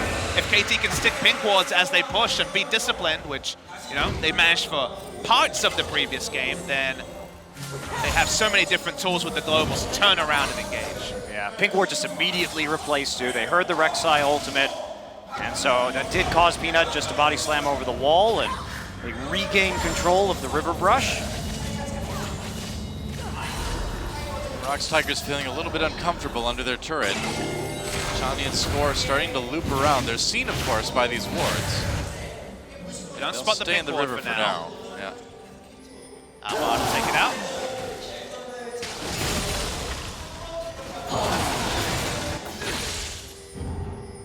KT definitely have the impetus across lanes. Someday it's confident enough to start pushing into Trundle.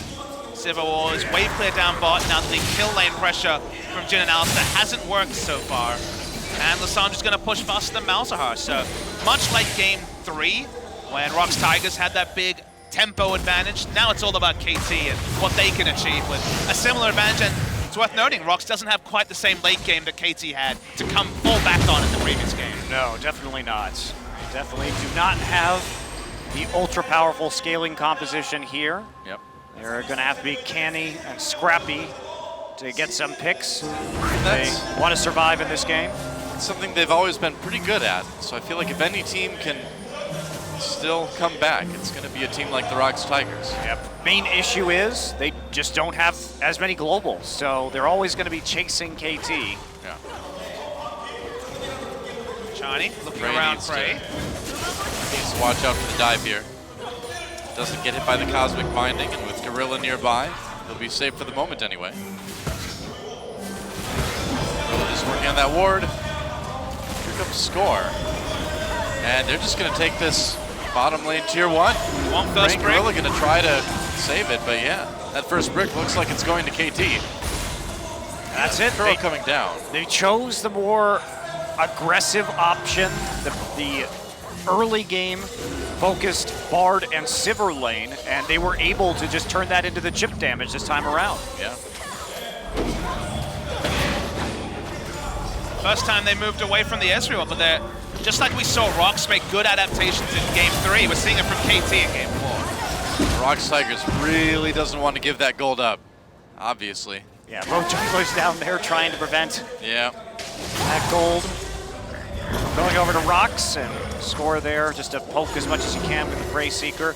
But they haven't been able to get that flank. I mean, they really need to get in behind to get this last little bit of damage down onto the turret. Now they're going to commit Fly over to this as well. Yeah, KT's decided they want this turret. Looks like it might have a big fight in the bot lane. I have a minion wave for a while though, Doa, so it's still going to stall out for a while. Maybe a dragon attempt. Oh, big engage onto a Johnny. Rocks Tigers going for it. They're going to get the kill, and will they get more? They may lose Gorilla. Looks like they'll trade 1 for 2. It's in favor of KT at the moment. Prey, though, trying to turn it around with this curtain ball. Forces KT Rolster back. Misses Score. Hits him the second time around, though. Deadly Flourish does not connect. Smeb flashes in. That was ill-advised. KT turning it around. Oh, never mind. Smeb just eats Echo. Trades, though, with Arrow. And Prey a little bit low. He's flashing. He's going for Fly. Oh, Prey miscalculating. Gets double kill. Arrow picks up another one. And Kuro in trouble under the turret. Prey Seeker misses him. And Score looks like he's going to let him go. That was the play that Rocks needed until Smeb flashed in. They did their job. They got the kills. They saved the turret. They didn't have to overcommit like that, but Arrow was still at nearly full HP, and cleaning up that bite means he's going to get that 650 gold. Meanwhile, action down in the mid lane. 650 gold, 4-0 and 3. He's going to go back and have an Infinity Edge at 15 minutes with Berserker Greaves. And I agree, Monty, they wanted to get a pick here, Rocks, to relieve pressure. Remember, the goal here is to deny the turret going down. And when all the teleports are used and it's a 1-for-1, that's a win for Rocks Tigers right there. It absolutely is. So Smeb here, we're gonna watch him. He gets greedy, he did ult Someday, and he sees the Malefic Visions, but Summoner heal's still up, so Someday lives a bit longer than expected. They're easily able to turn around onto him. But he baits everyone else to walk in. The Sivir is still at full health. If the Sivir is low, you can pull off that play and get a 1-for-1. But when the Sivir is close to full health, there's gonna be collateral damage, and that's Rocks Tigers losing the maximum from that trade. And now they're down 5,000 gold at about 16 minutes, and KT starting to run away with this one pretty quick here in game 4. I mean, look at this Sivir. It's outrageous. Infinity Edge, Zeal, Berserker Greaves at 16 minutes. And Wow. Youmu's and just a serrated Jerk for Frey. It's night and day, and Arrow even has the utility advantage on that Sivir as well. Really going to take a miracle right now for the Rocks Tigers to turn this one around. They are going to be Yep. seen by the Prey Seeker, and now the Tremor Sense. Looking for maybe a pick here, but I just don't see it. It's been a back and forth series though, hasn't it? It's been a seesaw in Really the best has. possible way. Both teams have made smart adaptations. Now blue buff taken by Score, stealing it away. Gorilla goes in for the headbutt pulverize. Ajani kept from taking the magical journey. That's a pick. Score misses 2 shots there. Dodges 2 shots rather. But every time they have to use so much, that was Curtain Call, that was the Nether Grasp, all used. Meanwhile, and Sunday's just gonna go to town on the turret. He's So gonna probably get it here. Fly over the wall onto Peanut. Peanut in trouble now, blown up by KT Rolster. They're gonna get Gorilla too. And yeah, this one is officially off the rails for the Rocks Tigers. Looking like it's gonna be hard for them to win this. KT Rolster looking pretty dominating here in game 4. It's the first time they've shown us something different. They're actually using the Sivir. They have the utility pick. Prey's Wow, done. yeah, Prey caught completely. No chance to get out. And when it rains, it pours. And Rocks Tigers just getting buried right now. I mean, we're going to have 2-item Arrow, Infinity Edge, and a Zeal item against no armor at all on the side of Rocks. Those ricochets are going to incidentally kill multiple people in a fight. Well, Chani obviously has been having some good times on Bard. They're going to turn around onto the Mountain Drake. they are. So first Drake of the game. Yep. Pretty late here at 18 minutes, but it will go over to KT. But the gold lead, ever so much more important. 7,000, 320 minutes here, and KT should be rolling to another victory. I mean, it's just more for KT, right? Yeah, not much more to say this game. It's already been pretty much determined. Rocks taking some ill-advised skirmishes, and Smeb not able to help snowball that early first blood advantage that he got in conjunction with Peanut. Yeah. This could be our shortest game of the night by quite a bit, if KT's able to keep this going. And Rocks can't really extend to a place that was possible for KT in the previous game. Yeah. Their late game doesn't hold a candle to what KT had last game. In this game, the Sivir has basically already outscaled the entire comp of the Rocks Tigers. Man, at 19 minutes, we've got a 5-0-5 Sivir. Yeah, he doesn't even bother finishing the Zeal item, just gets a QSS because why not at this stage? He's so far ahead. He's doing so much damage. That as Safety long as he should be the priority. Yeah, absolutely. Absolutely. Plus the MR helpful against the Gragas and Malzahar combo. Yeah. And whatever KT wants to do, they will win. If they take a 5v5 team fight, the Sivir will shred them. If they split push, there's not enough globals on the side of Rocks, so a single teleport. Oh, Tempered Fate onto Prey. Oh, Cosmic Binding misses, but like it matters, by Prey. Well, his choices there. to make it exciting. His choices there were to get hit by Cosmic Binding or to run closer to Arrow. So it's a pretty good Cosmic Binding, really. I don't know. It misses, but it does. It was a zoning Cosmic Binding. There you go. But KT have the split push, the pick, and the team fight advantage. So Rocks Tigers is going to watch KT close out this game. Yeah, I think so. I think if you're Rocks Tigers, you start to think about the next one. You didn't want to go to game 5, but here you are. So, what do you do to avoid this next game? I think that you just take blue side again in the final game of the series. What's interesting about the red side picks of Rocks has been that they felt like they've been forced to take Jhin in the first round of the draft on red side when they just banded out on the blue side, and it just hasn't been working for them. If we think about what Prey can do on Sivir and Ashe, those are the picks you want him on in this series. I mean, think about what they reached for. Jhin and Malzahar. The Malzahar in the previous game was good, but they take it first rotation because Fly's played it before, but he hasn't played it recently. Didn't play it against SK Telecom. Yeah. And the Malzahar has been exploited by the global advantage that KT have. Wow. Rocks Tigers, it just goes to show you what a couple little minor overcommitments can cost you. Well, they're going full KT, guys. They got QSS on the Bard now. Of course they do. That Bard is not getting caught by anybody. Doesn't have a proto belt though, so. Not yet, not yet. There's still optimism. Proto Bard. Proto Bard sounds like an awesome band name, by the way. That's like my punk Renaissance fair cross band, like Proto Bard. It's gonna be great. Maybe just do 8-bit Renaissance fair music or something.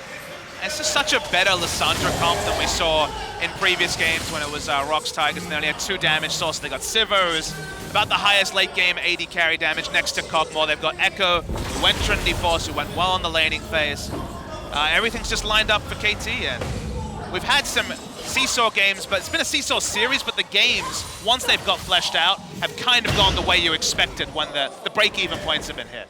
Well, I do think that with this match in particular, the game does tend to be very snowbally with the extra amount of gold that's given for first pick in the early game. 6-15 in general in standard lanes, though? We got does seem that way, two doesn't it? fantastically strong junglers. This is expected that you're going to see a snowball, whether it's the jungle, whether it's the globals. Those have been the real winners here. All right. Score's like, hey, I'm fighting their top laner. The rest of KT is like, it's okay. Don't worry about it, man. Well, the only person without a global is split pushing now. I guess the Bard doesn't have a global, but... Hey, but she can hit her all and run real fast. That's so. true. Yeah. Sivir versus Jhin, that's a mismatch if I ever saw one in the top lane. Yeah. Jhin can't run at all. He just sort of like swag walks quicker. Yeah, it's not really an excuse either because you could think maybe, okay, with only the spell shield, not the QSS, maybe you don't want the Sivir in the mid lane, but I think you move Fly into a side lane right now. Yeah, you don't need him in the mid lane against the Malzahar. Arrow will be able to do just fine. Well, it's 9,000 gold lead in 22 minutes. That is pretty big. I mean, it's a 9,000 gold lead. They're doing more damage than their opponents, and they have Guardian Angel and triple QSS. So they even have insurance if they over-pursue for a pick. Yeah. And that is one thing that KT has done very well this season is itemize cautiously with gold leads. When they played against Malzahar, we've seen 5 QSSs before. Now, we've seen them do that to a fault. You remember the Varus game against SKT where they tried to make picks with tier QSS Varus. Yeah, that was not good. They are they're definitely safety first, but perhaps too much so. In this particular game, they're so far ahead that safety first is just fine. At that point, it's like the little kid that's like got like pillows duct taped around himself by his mom when he's going out to play football with the neighborhood boys, you know? That was too much on Fly. A little bit too much. They've learned that they're just going to ban the Varus this series and not let him build tier QSS. Well, Rocks Tigers just kind of trying to delay the inevitable as much as they can, and I suppose with like a miracle pick, a miracle team fight, maybe a miracle Baron steal or something, they've got a chance to bring it back, but it seems so unlikely that almost certainly we'll be seeing Game 5. Battle over the red buff right now is going to go KT's way. Resetting. Peanut trying to run away. Yep. Well, it's running towards KT's side of the base, so it is going KT's way, isn't it? Yeah.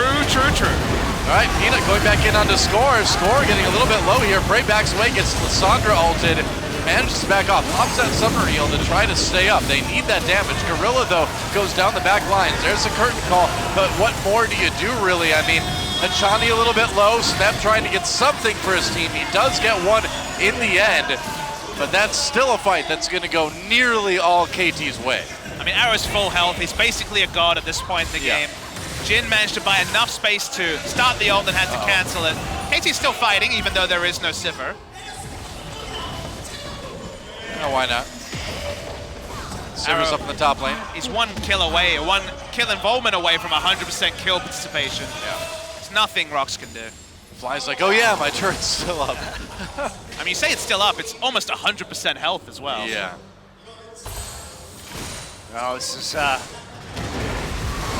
Watch that fight again. I mean, Score just sits there getting stunned and smiting away the red buff to start this one off. They get the Lissandra ultimate down onto Prey. Arrow actually commits really hard. Exhaust has to be used onto him to prevent Prey from dying. But Fly's smart here. He actually glacial paths forward, even though he can't get in range of the Jhin because he knows that he'll have to cancel the ultimate, which is the only thing that he can actually do to do damage in these fights, given how strong KT's front line is. So they back away. Still haven't got the mid lane turret yet, though, KT. You know, last game we saw Rocks Tigers hold KT to 0 turrets, and it looks like we might see the opposite here in Game 4. Well, that just tells you that anyone can win the final game, and that's really does. So exciting. I guess the one advantage Rox has is they have choice of side for Game 5. So far, it's gone blue side every game, and they will be blue side, you'd have to imagine, in Game 5. This is easily the closest finals we've had since KT Arrows versus Samsung Blue back in summer of 2014. It's been 2 years, guys, since we've seen a finals this close. We got rid of SK Telecom, and we did. That's what do you know? Yeah. I still can't believe that semifinal, man. It's like we got 2 grand finals this season. That semifinal between KT and SKT was one of the best matches I've ever seen. Yeah, it was great. Absolutely fantastic. Yeah. And now Fly's gonna push an inhibitor turret before they take out tier 1 in mid. I mean, who's gonna go there to answer him? They only have a single teleport. Trondo's gonna basically watch as he auto attacks and then just try and chase and get kited, so yep. They don't really have any good options. You don't often see the inhibitor turret and mid lane outer turret trade, but this game has snowballed very quickly. Yes, it has. And Curtain Call, all right, they're gonna try to make a pick on the Fly. He gets headbutt pulverized, could be in trouble, gonna ult himself to stay alive. Someday trying to loop around from the back, and KT just gonna try to force their way through the jungle. A kill goes over the Rox Tigers. That's 2. Jin's got him. Gorilla still alive for the moment here. Someday on the run. Hachani taken out. Oh boy, Rox Tigers, they may have found a fight here. Gorilla super low. Can they get Someday? He's trying to go. Oh, they got Arrow. Another kill comes in for the Rox Tigers. This one might not be over, but now what can they get from this? Can they actually get Baron? So low. They are. But Someday does not have TP to get back into this fight, so they may be able to do a Baron. They have Malzahar, who gives effective tankiness because he has the Void Link. They're gonna have to wait for those to start it up. Teleport on a Void Link. They have a lot of damage, but this is still risky from KT. They have to take this risk, yeah. though. From No Rox Tigers. kidding. This is desperation. This is Rox Tigers saying we still have a chance to win the finals right here, right now. Here comes Someday. That's right, Someday coming in, teleport for Fly, coming from behind. Baron getting very low. Baron does go over to KT, or I'm sorry, to Rox Tigers. Fly, meanwhile, just blows up Prey. And, well, what can you say? Rox Tigers made an attempt at it. They had to go for it. They won that fight, but KT just way too far ahead, way too strong right now. Smeb's tanky, but that's basically all he can do, is just not die for a while. Does succeed in doing that, but not a lot of damage there. Can't take anybody with him. It's now Peanut against the world. Yep. And at least he has a Baron buff minions to stave off some of the pressure that KT's gonna put on. Prey will be coming back up in 10 seconds. Kuro in 15. So Gorilla and Peanut have to try to stop this. We're still so early that the death timers are actually very low. Looks like they might still lose that inhibitor anyway. Arrow finally taking the mid turret. Way back in tier 1. And now KT looping around. For the tier 2, they do catch Score. Score gets knocked out by the explosive cask though. Takes some turret hits, he's gonna go down. Peanut killed in return. There's the ultimate onto Someday. The turret goes down via Arrow. Fly ults himself to try to stay alive. That's another kill for Prey. What is going on here? The setups from the Rox Tigers have been so good underneath that turret, getting the time they need to get the curtain call off and get the picks underneath the towers. KT is now overcommitted to a couple of different team fights, so Tigers may be able to start getting turrets right now. Yeah. This is gonna be their first of the game. I mean, KT have contrived to find ways to lose fights despite being massively ahead. They had that huge fight next to the enemy blue. They had no vision, so Arrow wasn't getting auto attacks ricocheted onto anyone, was zoned for a full fight. He has most of their gold. So now that's 2 fights and a Baron that have kind of been donated by poor decisions from KT. Well, Rox Tigers gonna get 2 turrets out of this at least, and yeah, I think backing off after that is wise. Most crucially, they didn't lose this inhibitor though. Yeah. Peanut back now to clear out the minion wave before it can take damage. Now it's still a long way to go for the Rox Tigers to win this game. It's just unbelievable that they've even given themselves a chance. Just goes to show how deadly these guys can be. Let's watch that last fight one more time. So we're gonna see this is a really nice interrupt by the Bard ultimate there. So you think, okay, Rox might have it, but they get the first kill in the back line. They're able to fight. This is another overpursuit. The previous fight, I think, was the more interesting one. but this is nice mechanics from Rox. Yeah, and again, Arrow really can't even get into that fight because of the zones that the Rox Tigers are creating. The Lissandra needs to be able to stay within striking distance of the Sivir, whether it's going to be ulting a target or self-ulting to keep people so that the Ricochet can really do maximum damage, and that just didn't happen in either of the last two fights. Well, that's the thing, is that the Rox Tigers definitely do have a bit of a range advantage, at least on KT, when it comes to creating zones, I suppose. I mean, it was the terrain that KT chose to fight it. When they're fighting around the wolves, they basically had Smeb run at Sivir and obviously can't kill the Trundle very fast, and the rest of them kited back so the ricochets weren't hitting. This was also the one time KT this game have fought out of vision. So in general, the auto attacks aren't doing anything. They gain no value out of the massive lead that Sivir has. And that's why Rox just played it smart, and KT basically chose the one place they couldn't fight. And now have given Rox a lifeline they should never have had. Not much of one, though. No, a little bit. It's making it exciting, though. Still a long way to go. I'm not complaining. 13 seconds till that Drake comes up. It is only an Ocean Drake, but it is a Drake nonetheless. Yeah, big leads here onto Arrow and Fly. Yep. Mostly. Yeah, 3,200 gold is the lead on the Sivir. Arrow still 6-1-8, having a really good game. Rox Tigers zoning. Tense moment here. And, you know, even if the Rox Tigers do lose this game, and it looks like they caught Smeb, KT going in. Got to be careful. They don't want to funnel into that jungle again. Smeb smart. He didn't pull the trigger on his ultimate right there. He saved it in case they needed it for the team fight. Didn't panic. I was going to say, I mean, even if Rox Tigers go on to lose this game now, which they still definitely could, it kind of gets in KT's head a little bit, you know, that they were winning so hard, and now they're really having to try to close this one out. Felt like they were looking past this game a little bit already, and understandably so, but Rox have got a chance. You look at some of the item builds, Someday has a Medjai's worth noting. Someday going in onto Prey. Prey in a little bit of a dangerous spot right now, walking away as fast as he can go.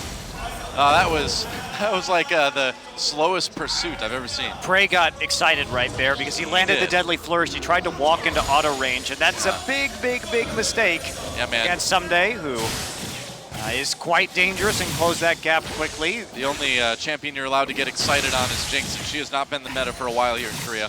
Yeah, definitely not. So don't try and follow up onto the Echo with the Medjai's with if you land that Deadly Flourish, if only Peanut is near you. Nearly cost them, but they didn't have to blow any summoners, so not that bad. Oh, as is. KT has about a minute 20 to wait until the next Baron comes up, so trying to set things up for that now. And obviously, if they can grab that objective, that'll probably help them close out the game right there. I mean, KT have so many pick tools that they can piggyback on the moment Rox come up to try and contest the Baron. They have the Bard ultimate, they have the Glacial Path. They have good ways to force a fight. They just need Rox to come out of their base, and the only objective on the map that will really behoove that is the Baron. So they're kind of waiting for the Baron spawn, pushing up their vision, and looking for some picks. Don't say piggyback, Papa Smithy. That traumatizes me this season. Is that your trigger word? I can't it's take all that. of our trigger words. I mean, your trigger word, Papa Smithy. That's right. Please don't. Well, Rox Tigers clinging to life here. 34 minutes into the game. Gonna need absolutely flawless play if they want to have any chance of winning this, and to be fair, they probably need KT to make a few mistakes too. Haven't really had the chance to push up any vision. Good pink wards down from KT. Yep, ball used. Gonna go for Achani, that's the Tempered Fate. Prey though, maybe happy to force that one out. Gorilla in a little bit of trouble here. Double teleport coming in now for KT as Gorilla flashes over the wall. Rox Tigers backing away. This could be bad. Achani though slowed up, losing most of his health there. That was actually a great trade for Rox. Yeah, they I got think two so. teleports out of that. That was good. Nice flank from Smeb, just trundling his way up the mid lane to threaten that. So both TPs out of KT, and KT has been unsuccessful at winning conclusively a vision battle, but let's okay, go. Here we go. Score coming in for the big engage, gets on to Gorilla and Kuro. Kuro and Gorilla backing away. Score in a lot of trouble, gets ulted. Oh, Kuro blown up by Arrow and Fly, and now KT may have found the fight. Someday going crazy in the back lines. On to Prey, flashes, can't quite pick him off. KT backing off, but that was what they needed. They got the 2 kills. That can get them the Baron and can probably get them the game. Great turn by KT. They knew that they weren't going to be able to split push without the TP, so forced the engagement. They knew Gorilla did not have the Unbreakable will up, so he was going to be easy to pop. They find Kuro too. Oh, goodbye, Peanut. That You're damage. I mean, what are you going to do? You had to check that Baron.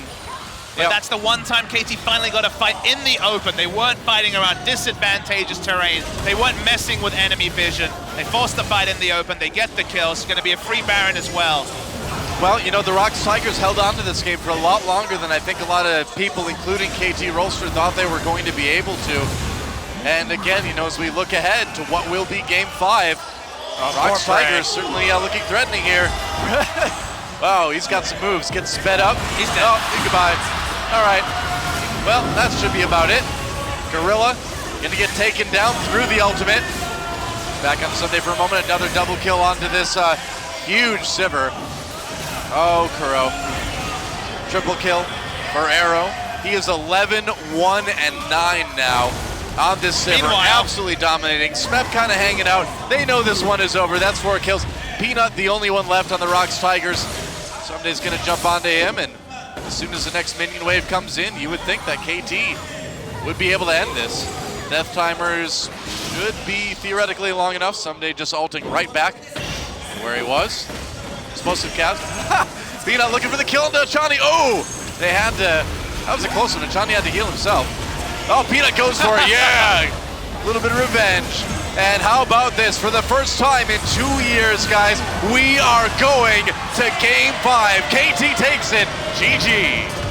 KT really coming out strong that game, winning the early skirmishes and just propelling Arrow Sivir to just a ridiculous damage status. Rox did what they could to scrap their way back into that one, but it was just too little too late. Man, what a great game that was, though. I mean, KT played it so cleanly for most of it. Rox Tigers showing that they can come back from nearly any situation, and that sets us up for probably what is going to be one of the most exciting games of League of Legends we've ever seen here in LCK. And it seems like the snowball meta is here. The team that's gotten ahead has won the game, but KT I'd say so. stuck the landing. But man, they messed it up a couple of times. It certainly wasn't the cleanest. Flawless early game into a pretty flawed mid game, and now it's all up in the air. Yeah. Probably just give Rox Tigers the advantage because they're going to be on the blue side, but otherwise, hard to say what to make of Game 5. Hey, well, blue side team has won every game tonight, haven't they? Well, I just think it's important because that Jhin pick has really dogged the Tigers throughout these drafts, and when they can just ban it on blue side and not first pick it, not give it over to KT,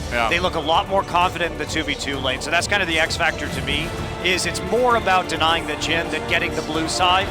So we'll see what the Tigers have in store. I do think that they've been playing a bit cleaner in the last couple of games in general. Yep.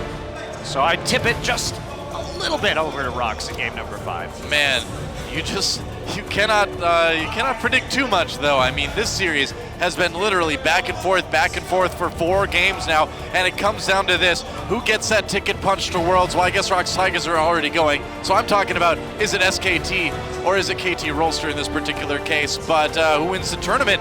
Maybe a little bit more important to these guys, because so many times they've come up short. This time, one of them takes it. Who's it gonna be? KT Rolster or the Rox Tigers? Come back. LCK Summer Grand Finals here on OGN will return right after this.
You are the warning when it's clear, when it's over. You're the start, you're my head, you're my heart.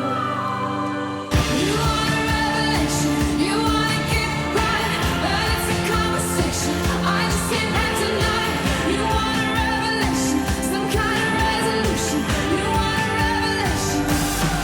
No lie, in your bright blue eyes. I never knew daylight could be so violent. A revelation in the light of day. You can't choose what stays and what fades away.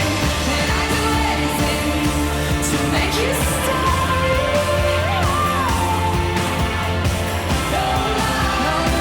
No lie, tell me what you want me to say.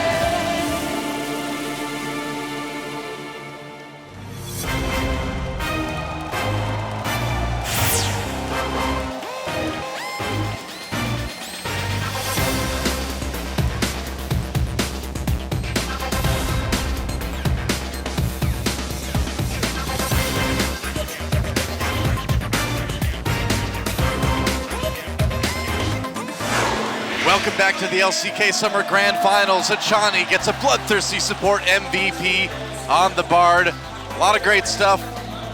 What do you know? Hachani, 2 years later, back again in the finals, in a Game 5.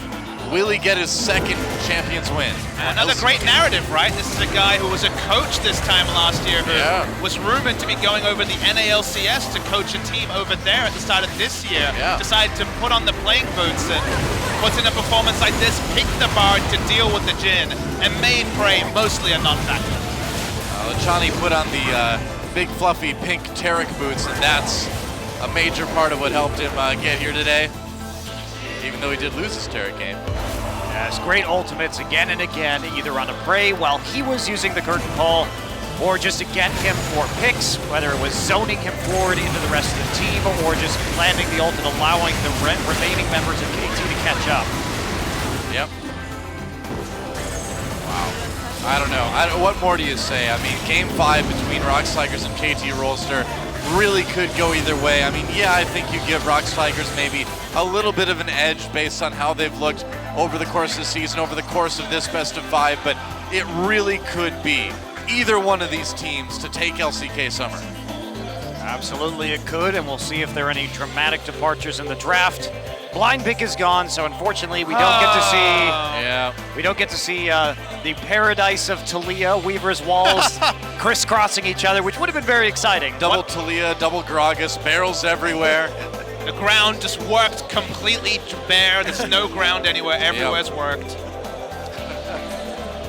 No roster swaps for our last game, of course. Shocking. That's right. Hey, where's Steel, man? Where's he at?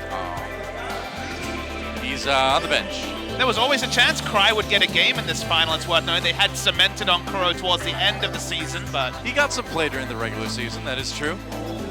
Nofe in the booth, and you know, I feel like where Nofe went wrong was a couple of years ago when he trash-talked the heck out of Coma in that finals way back in spring of 2015. It seems like it's cursed him, but maybe now, maybe finally, Coma's ready to lift the curse and allow him to win something. The curse is only lifted when he can actually lift a trophy, Doa. Maybe.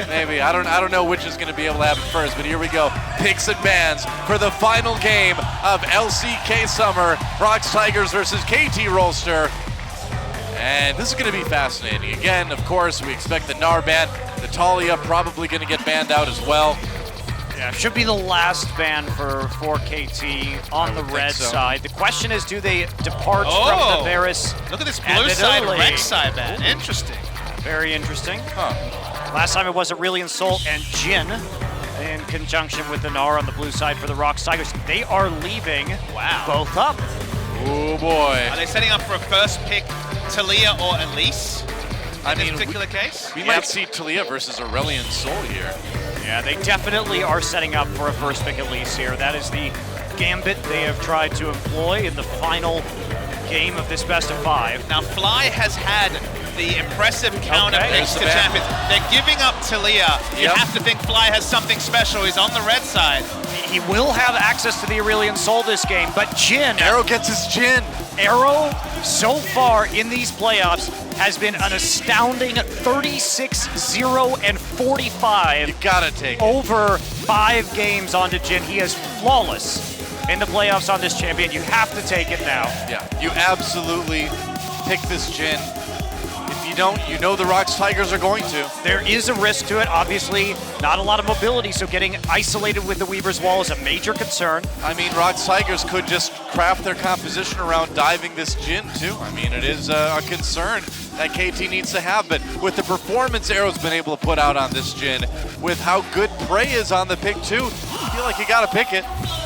But where's the jungle pull out, gentlemen? Because Gragas, Rek'Sai, Nidalee, and Elisa Bet, Hecarim might have to be seeing play here, even though Hecarims have been punished more recently because there's not much left. No, there isn't. Maybe? And the GP is up too, so many power picks. This series having to be able. Smeb looks very excited right now. I think we're all excited it's right now. It's Hecarim GP probably, I would think. The only other jungler is Peanut has played a game of Lee Sin, so that will be a consideration. He's got Ghost as the summoner though, so that pretty much spoils. If they go Hecarim Could be Graves. GP, think of how insane the damage is going to be from Rocks Tigers, their ability to run people over. If they go Hecarim Sivir, they just want to get in all over that Jin and take him out. So the Ghost seems to suggest it will be a Hecarim eventually at least, but I think you got to take the GP here. I mean, Sivir's great for the engage too, I suppose. remember that Fly does play mid lane Echo, so there is still that flex pick nature to talk about there. Yeah.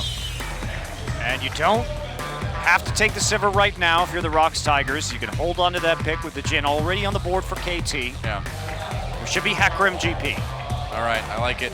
I like it. And look at these guys. I mean, the final game of the entire tournament, Game 5, and they're laughing in the booth. Like, this is the Rocks Tigers, man. I mean, we've been doing this for a long time, Monty. I've never seen a team have as much fun in the booth as Rocks Tigers. I think they just didn't expect the Elise last ban from KT. I think they were like, you're going to ban Talia. And once they got the first pick Talia, and there was no jungler drafted on KT side, they were over the moon. Yeah, sure. Well, I mean, the Aurelian Soul, you'd have to expect for Fly here. We saw the nice first trade he got against the Talia earlier, and he has a much lower pressure jungler in terms of the Hecarim. Now, Score has played a lot of Kindred this season. Okay. Obviously more towards the start of the season. He's bringing it back. But the problem is that with a Hecarim ulting, you can knock the people off the Lamb's Respite. Yeah.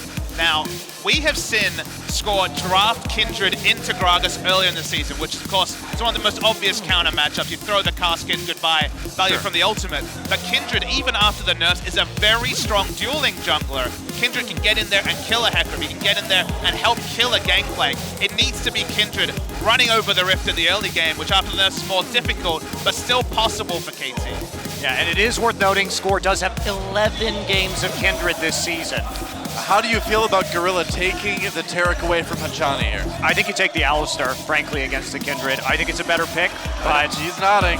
It's a very good late-game team fighting composition for the Rocks Tigers. They already have Engage with the Talia and the Hecarim, so they can go for a bit of safety, team fight safety with the Taric. They got a skill matchup in the mid lane.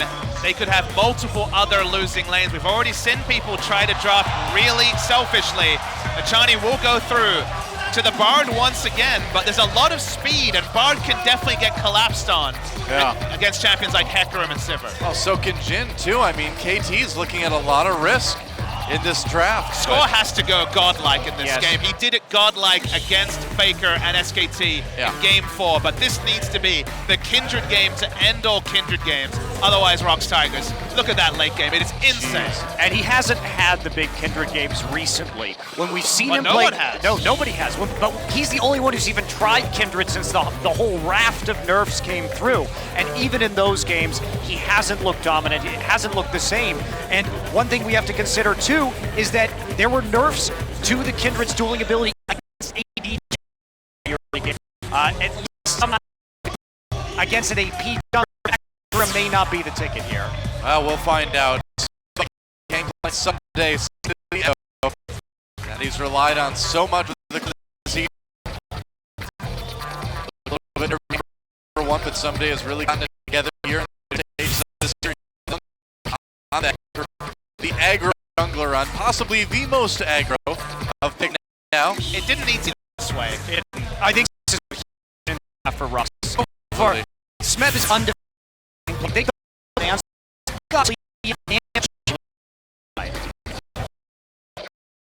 and that also, I agree. I mean, going this year really looks like it's Rock's game to lose. As They've always had the different champion. They've always had the different way of approaching the game. They have taken so many risks. Everything's to win, and this finally Terry taking away from Machani, who's been so great on that. And here it is.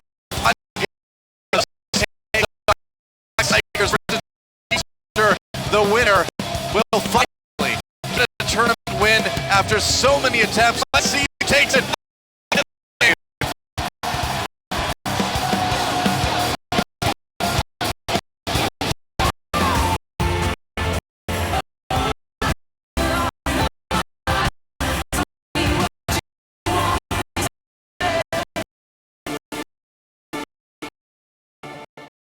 Welcome for the last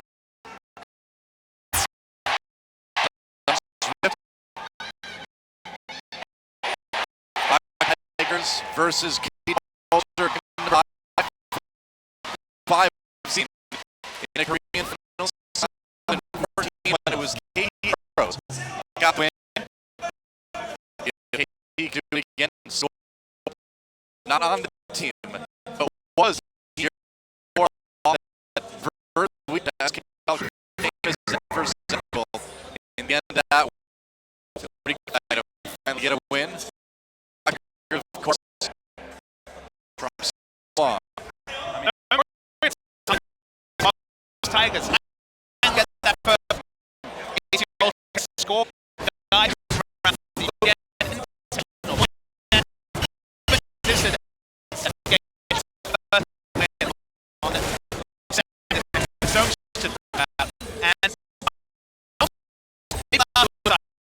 Every other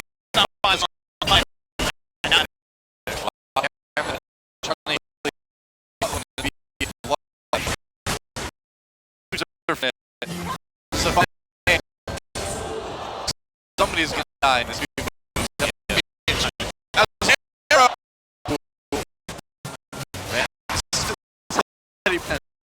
both set of fans so loud on the team chat and then applauded. Of course, and this is where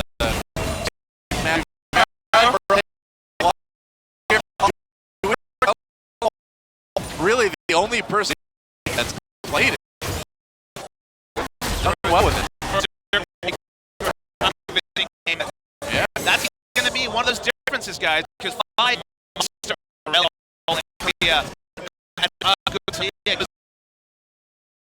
very different.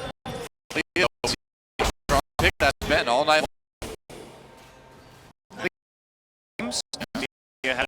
So far. Smeb on the game.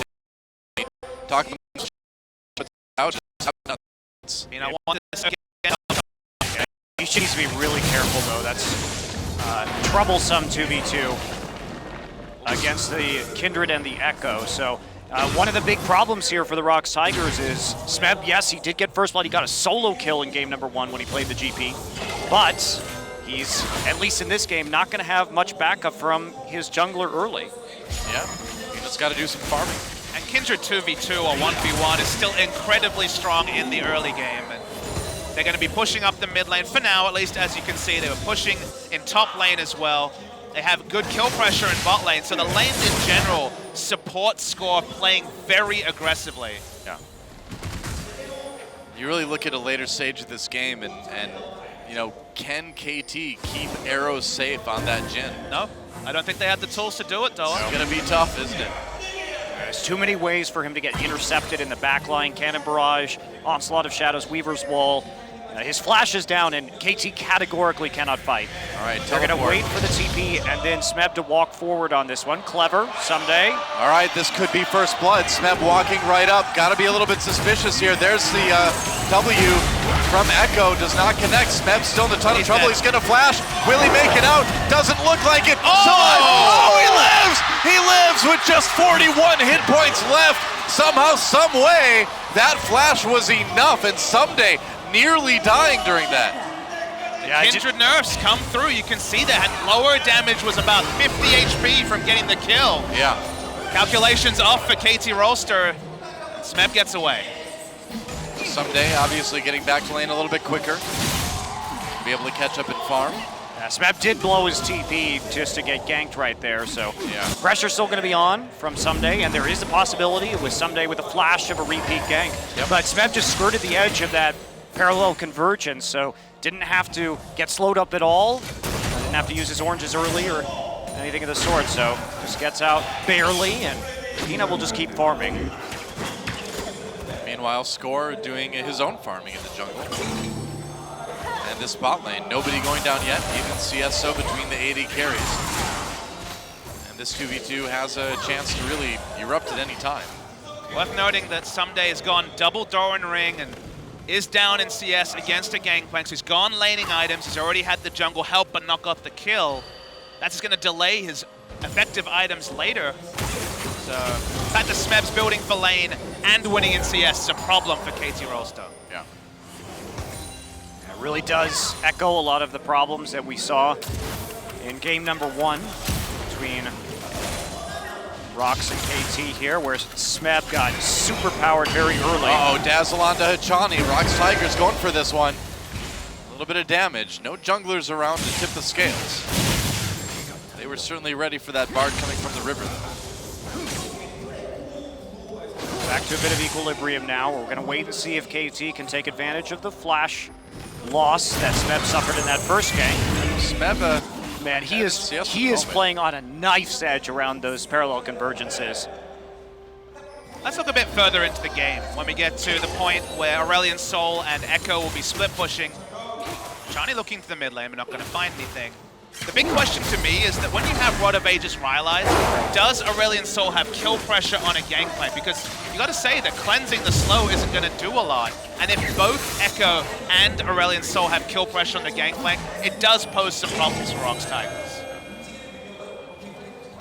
It's also interesting that Fly did change his summoner spell choice. He was up against the Taliyah GP combo in game number 1 and had Exhaust.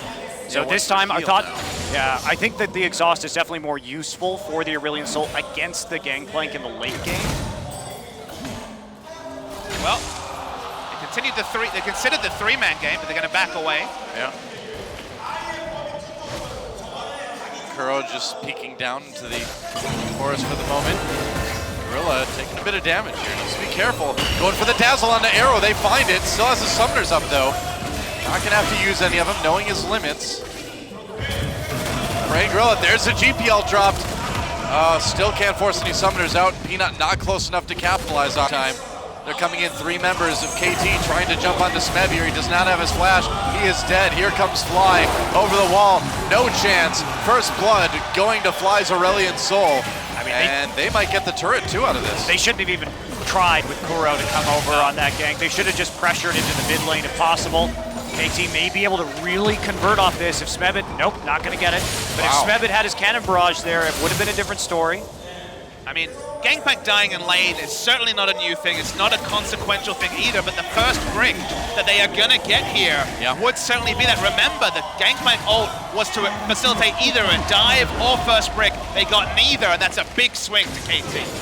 One critical thing about the Kindred that we need to address too is that range junglers do have additional value on 615 because they are able to help push down that turret and get the extra gold. So that was not true the last time we saw Score playing this Kindred. This time he's able to join up in lane and help push down the turret. And I guess, you think about Kindred and Graves, because Graves is the other ranged AD champion that would make a lot of sense. Graves does have the better wave push, but in a world where the ults are down and you can fight next to your Jhin with the Kindred ultimate super defensively, maybe that vindicates the pick, but maybe it's just comfort because Graves was available and passed up for the Kindred that has been out of the meta for so long. I think it's definitely comfort here. I think it's definitely comfort. Score's second most played champion this season. I mean, how many people can find comfort in Game 5 of a final? They plug and play the Kindred. If that helps Score's mindset, the captain of the team, the veteran, then maybe it's worth it. Well, I think he would have preferred to be a bit more comfortable on a Rek'Sai or a Gragas, but you take what you can get with so many jungle bans in the big ban phase. 4 bans and then the Hecarim picked away. Yeah. Now, still not a big deal really for the Rocks Tigers. 500, 600 gold disadvantage, not going to be too consequential. Especially We're talking with about their scaling. You're right. I mean, especially with a GP in the game. Kuro obviously is going to do a ton. Prey as well, so still a very close game between these Fly two has teams. a revolver in his inventory, so he seems to be looking at a proto belt here on the. Wow, this would be different. Yeah, a little bit more mobility. Prey slowed up. Peanut coming in for a lane gank. Has not been spotted just yet. Yeah, no Kindred here. Arrow does not have a summoner heal, but he still has flash to use if he needs to escape. It's going to be tough to lock down the Jhin, I think. Peanut's going to be spotted on a ward if he walks up. Hasn't been. Not quite yet.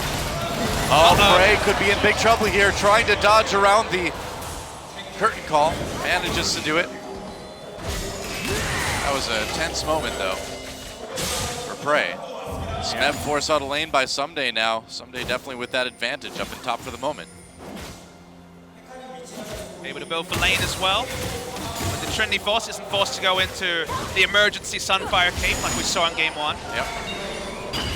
Dazzle onto Chani, this would be annoying. Nice boomerang play for Prey rather to capitalize on that. I gotta ask you guys a question. Why the Bard this game? That's kind of what I wondered, is that I don't really know why Hachani elected for Bard over any other support, given that there's not a Jhin to catch with the stasis. This is basically a death ball comp from Rocks Tigers. They want to dive in as aggressively as possible very fast. I mean, Bard is susceptible at the best of times to mobility. What exactly is he ulting, which is a slow-moving projectile as well?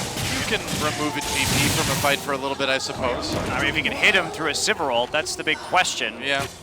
Trinity Force game Not saying playing. it's easy. Hecarim with Ghost, Kuro has Ghost, they have Sivir ultimate as well. Oh, Kuro going in on the score. He's got Peanut right there as well. There's the Lamb's He's all Respite. alone. KT trying to get there to help their jungler. They can't do it. Nice pick for the Rocks Tigers.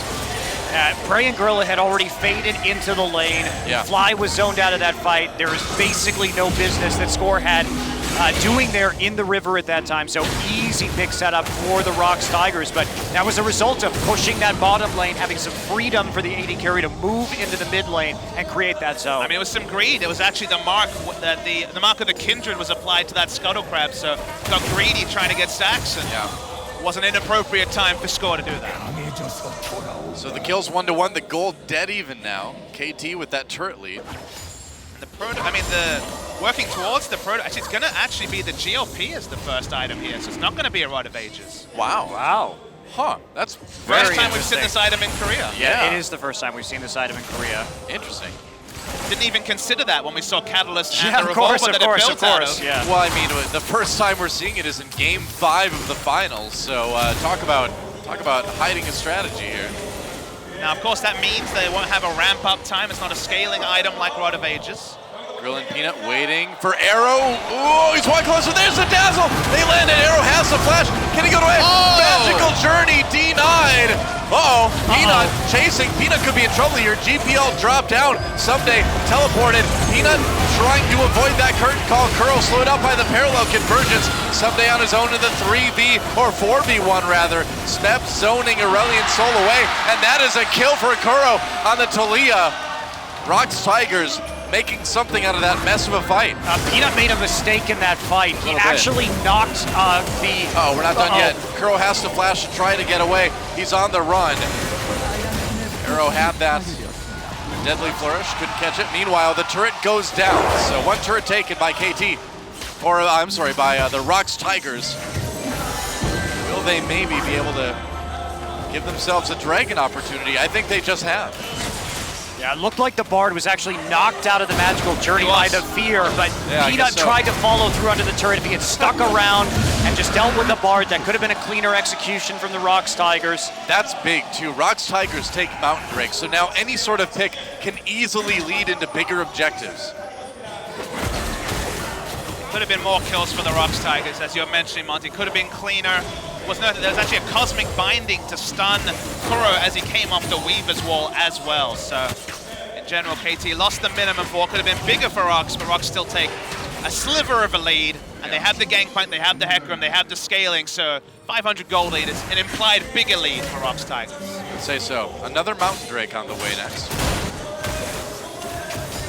The GLP, for people that might not be familiar with that item, does give you that extra nuke and a slow on the Aurelion Soul. So it's a bit like the Voice of Light when it comes to another projectile slow. It's also another way to set up a pick here for KT. We talk about the Bard. One thing Bard can do very well is maneuver around the map with the Magical Journey to set up ultimates or cosmic bindings in order to set up picks. So Fly now has an additional slow there, can create some follow-up. Interesting build. Interesting adaptation when they see this matchup again. Different summoners, different itemization for Fly, but he's not going to be so potent in the late game. So I think KT realized that this is a game they're going to have to win early, and so they're going for the maximum amount that they can get in the mid game. Oh, it's a little bit of an iffy start in that regard. Rocks are going to come online in a big way in the next few minutes. Double Trinity Force almost complete between Gangplank and Hecarim. Yeah, oh, Tempered Fate meant to hit Kuro.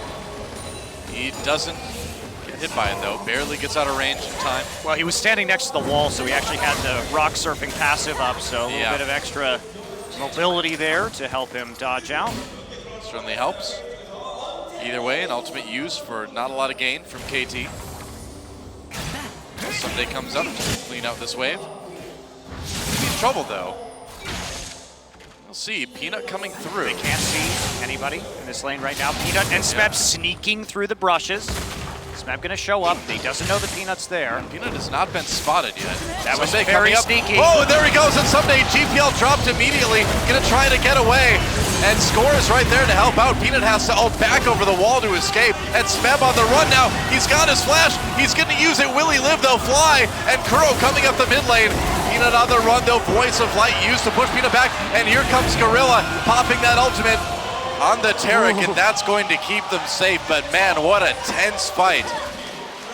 Everyone playing on the knife's edge in that fight. Smeb baiting for as long as possible, held on the orange, had flash as well. No one dies. This is exactly the sort of action you want. It's almost even at 17 minutes in a best-of-5 fifth game. Yeah, but again, a bit of a misplay there from Peanut. He did go a bit too far after Someday had used that chrono break. Did have to ult back over the wall and abort the gank. Look, remember, it's his second playoff ever. It's game 5. He's a young player. He's definitely the rookie of this lineup. If he's going to have one fault, I want it to be over-aggression rather than passivity. So I credit him for making plays, but you're right. Nerves are getting to him at least a little bit. Well, I think the nerves are probably getting to everybody at this point. I mean, this is probably one of the most stressful games most of these guys have played, although Score, again, was part of that SKT-KT Game 5 back in 2013. Well, so were KT. I mean, 3 of these guys won a Game 5. Arrow, Hajani, and Someday. That is true.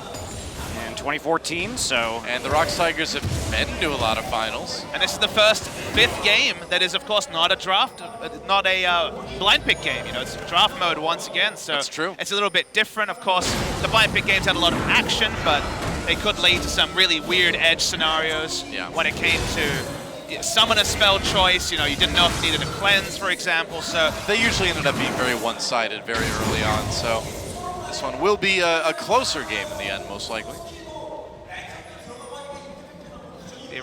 Theoretically, at least, the most strategic options available in a 5th game in Korean history. Could be. In a final. Sure. In a final. In a final. With that caveat, all right, Someday gonna come in here onto Smeb. Hit Smeb with the parallel convergence, gonna slow him down. Smeb with no summoners, and KT going for the Rift Herald at the same time. Gonna get maximum uptime on this Rift Herald. It'll be up till 39 minutes and a half if they take it now. Yep. First Rift Herald of this series. I guess so. Not a big priority objective, really. Somebody take it. There we go. Okay, they're going to give it to Score. Nobody wanted it. Rift Herald buff for you there, I guess. But Score should be able to put it to good use. Jhin has a lot of value in this particular game because they drafted the Gangplank early. The front line's not there for Rux. They look for a gank rush, so Flat Armor Penetration gets a lot of value this game for the Jhin. Yeah, Smart of Arrow, though, did throw his blue trinket ward into that brush. Yep. Catch them out. Playing very cautiously here as we are 40 seconds away from Mountain Drake number 2. Rock's in a good position. Arrow has to be so careful about pushing up this wave, and that's just giving Rock's priority over the objective. All right. Fun how KT have the huge pressure advantage in top lane, whereas Rox in bot lane. Oh, Fly gets pulled in by the W. There's a gangplank all dropped as well. Voice of Light used to try to push them back. Someday on the run, Achani comes in, can't really help people out. Peanut over the wall. Meanwhile, Score gets the kill against Smeb up near top lane. Weaver's wall separates Rox Tigers a little bit, actually. Someday gets exhausted as he re-engages. Gorilla going ahead, helping Prey pick up that kill. They're gonna trade, though. One goes over onto Arrow's Jhin. Fly gonna get taken down finally by Peanut, you would think at some point. Meanwhile, Echo someday manages to get the kill against Prey, and Fly actually floats his way to freedom. AT coming up big in that fight. Smeb did not expect Score to be in the top lane at that point in time. So Score, using that dueling advantage, in spite of the fact that he doesn't have a teleport to make it to that fight, wins the 1v1. And it was the Rox Tigers that started that fight.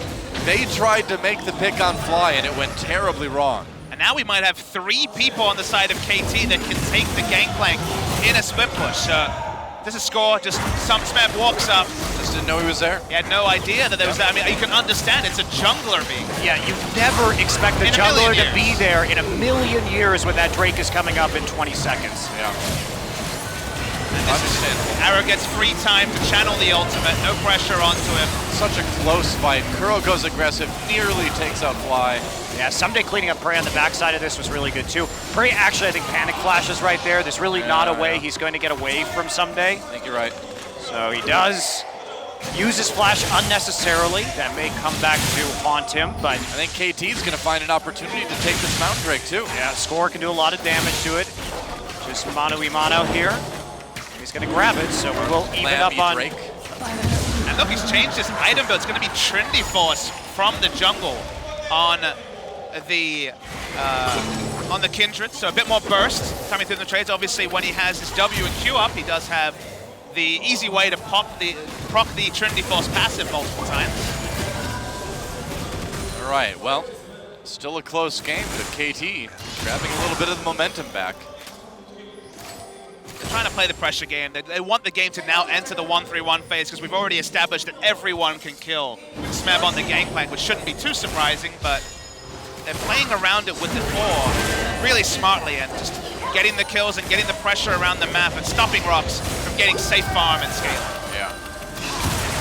Prey trying to push this lane up as much as he can. Peanut will be able to take out the ward in the river brush there. Main problem for KT here is they're not going to win the mid lane push in a split. So they have to be cautious. Oh. You know, it's threatening there, but Magical Journey available. Let's call.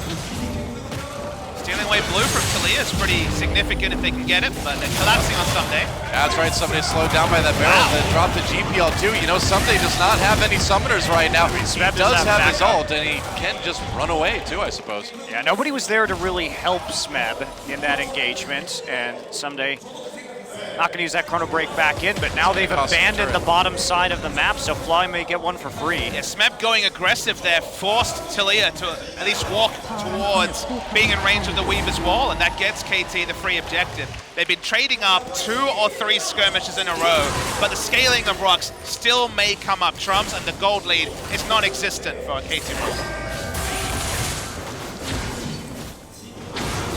Very tense game right now. Peanut's just going to take his own blue buff. Yeah, Taliyah too far away. Yeah, and they don't want to give that one over to KT. So this is the point where KT really want to fight. Look at the item disparity between Arrow, who now has 2 big AD items with the Duskblade finished and no armor whatsoever on Rox. If they can find a fight where Arrow can just lead with the Curtain Call, they fight 4v5 and with the Curtain Call on the back, and then Arrow can clean up, KT right now, power spikes ready to fight. Yeah. No reason to fight though. Drake's still a little bit away, but they're going to try for the pick. Weaver's wall going on a Fly, gets knocked back and destroyed. A lot of damage. Voice of Light pushes Peanut back, but it's not going to be enough to save him. Rox Tigers with a nice pick there. And Peanut got to save his ult too, so he can always come back and threaten a flank here around the turret. That is big. Looks like they're going to turn their attention to the mid lane turret now. It's so low. Maybe they can get it by threatening a dive here. Got the numbers advantage. Meanwhile, Someday is pushing the top lane. There's a Curtain Call used. Yeah, they're just going to push back the Rox Tigers as much as they can. That minion wave cleared very quickly. Someday going to get the tier 2 up in top lane. So Doesn't they're have gonna teleport, trade. though. That's right. So they can keep pushing here in this mid lane. So they're going to have to send somebody back to deal with Someday. Will be Kuro. Probably. Tempered Fate used on those minions. Turret aggro does go over the Rocks Tigers because of that. Yeah, Someday pushing right into the inhibitor turret. Got about 1.5 turrets there and trade for 1 to KT in addition to the kill that they picked up on to Fly. And that's exactly the sort of situation they want to engineer in 10 minutes when the scaling is gone. But I feel like they can still be fighting here. So even though it feels like they're trading up, it's just the win condition of 5v5 goes completely out the window in 10 minutes. So I'd like to see KT look for a fight while they still can. Yeah, Peanut still working on that Cinder Hulk. He's going to be in a bit of a rough way, but once he gets a couple of armor items, he's going to just jump on Score, red smite him, and there will be nothing Score can do to stop that backline threat. No way really for Arrow to get off an effective ultimate with the Cannon Barrage and the Onslaught of Shadows so if you're squarely on him. So if you're the Rocks Tigers, you just kind of pull back, try to play it safe, play very defensive until you get that late game strength. Well, if they're overextended like we saw earlier with Fly, you can certainly make the picks. Sure, but yes. take advantage if they come to you, but overall, play more defensively for a while now. Yeah. Just funnel gold onto your gang plan, because that 2 items working towards the more Mount Mortius as a 3rd item. I mean, you just reach a point in this game where, you know, we had a Taric comp already, a late game Taric comp, but there was no Sivir. When you have Sivir as well, the Taric positioning is so much easier, and Taric ult negates damage for 2.5 seconds, which, when you have as much damage as Rox has, really should help them for fights. So that should make the difference. You're getting closer and closer to some inevitable power fighting from Rox. So just get the gold while you can. And there's no kiting for those 2.5 seconds either because of the Taliyah, the Hecarim, and the GP combo. Like, they will box you in one way or another. The Rocks Tigers bullying their way into the top river just to take a bit more vision control over the Baron. Kuro, meanwhile, forcing Fly away. He's got Gorilla to help him out. The thing for Rox is that they can rotate so fast that although KT are trying 1-3-1, that is going to move multiple people there, whether it's the Weaver's Wall, the ult, or just walking. Yeah. Rox are getting the bonus objectives, and Echo pushing farm into Smeb with no defensive vision doesn't actually do anything for KT. Yeah, the Sivir wave clear also makes sure that they have more opportunities to rotate into the side lanes just because they're going to get the pressure more often. Oh, KT, Someday coming from the bottom, was looking for a flank there, but Rocks Tigers weren't having any of that. Now Mountain Drake is up, or I'm sorry, no, it is Mountain Drake. Mountain Drake is up, 3rd one now. Rocks Tigers pushing up the mid lane to take some pressure off of it. KT jumping, ooh, Prey's in an awkward spot right now. There's the curtain call, Arrow going for it. Gorilla uses that Taric ultimate, or I'm sorry, nope, just a shield. Just a shield. Yeah, Arrow drops the curtain call though, so there's one less way for them to poke Rocks Tigers down. Nice zones coming in for the boulders. Yep, Girl used the Weaver's Wall early on there. 2 Tempered Fate thrown in. That Mountain Drake does go over to Rocks Tigers, and that is big to have both of those. Baron could go down so fast. Rocks Tigers pushing KT out of their side of the map right now. And even though it's a Sivir comp, they have double Trinity Force, double Mountain Drake, and a Sivir with Infinity Edge and the Essence Reaver. So any free time with turrets or Baron, and they both explode. Yeah. And it's an Infernal Drake next. Man, what a series of Drakes for our final game. 3 Mountain Drakes and then an Infernal. Jeez, talk about power. It's really looking grim for KT already, but if Rocks also managed to get the Infernal Drake and add more damage to the late game GP barrels, KT, they're going to need a bit of a miracle here at this point. We're almost about to cross that threshold in 30 minutes, and the Rocks Tigers are just going to get tankier and tankier. Peanut's starting to get that armor now. And for a player like Score, you know, that's been in this league since the very beginning, he's come so close now multiple times to winning a championship, but he's never been able to do it.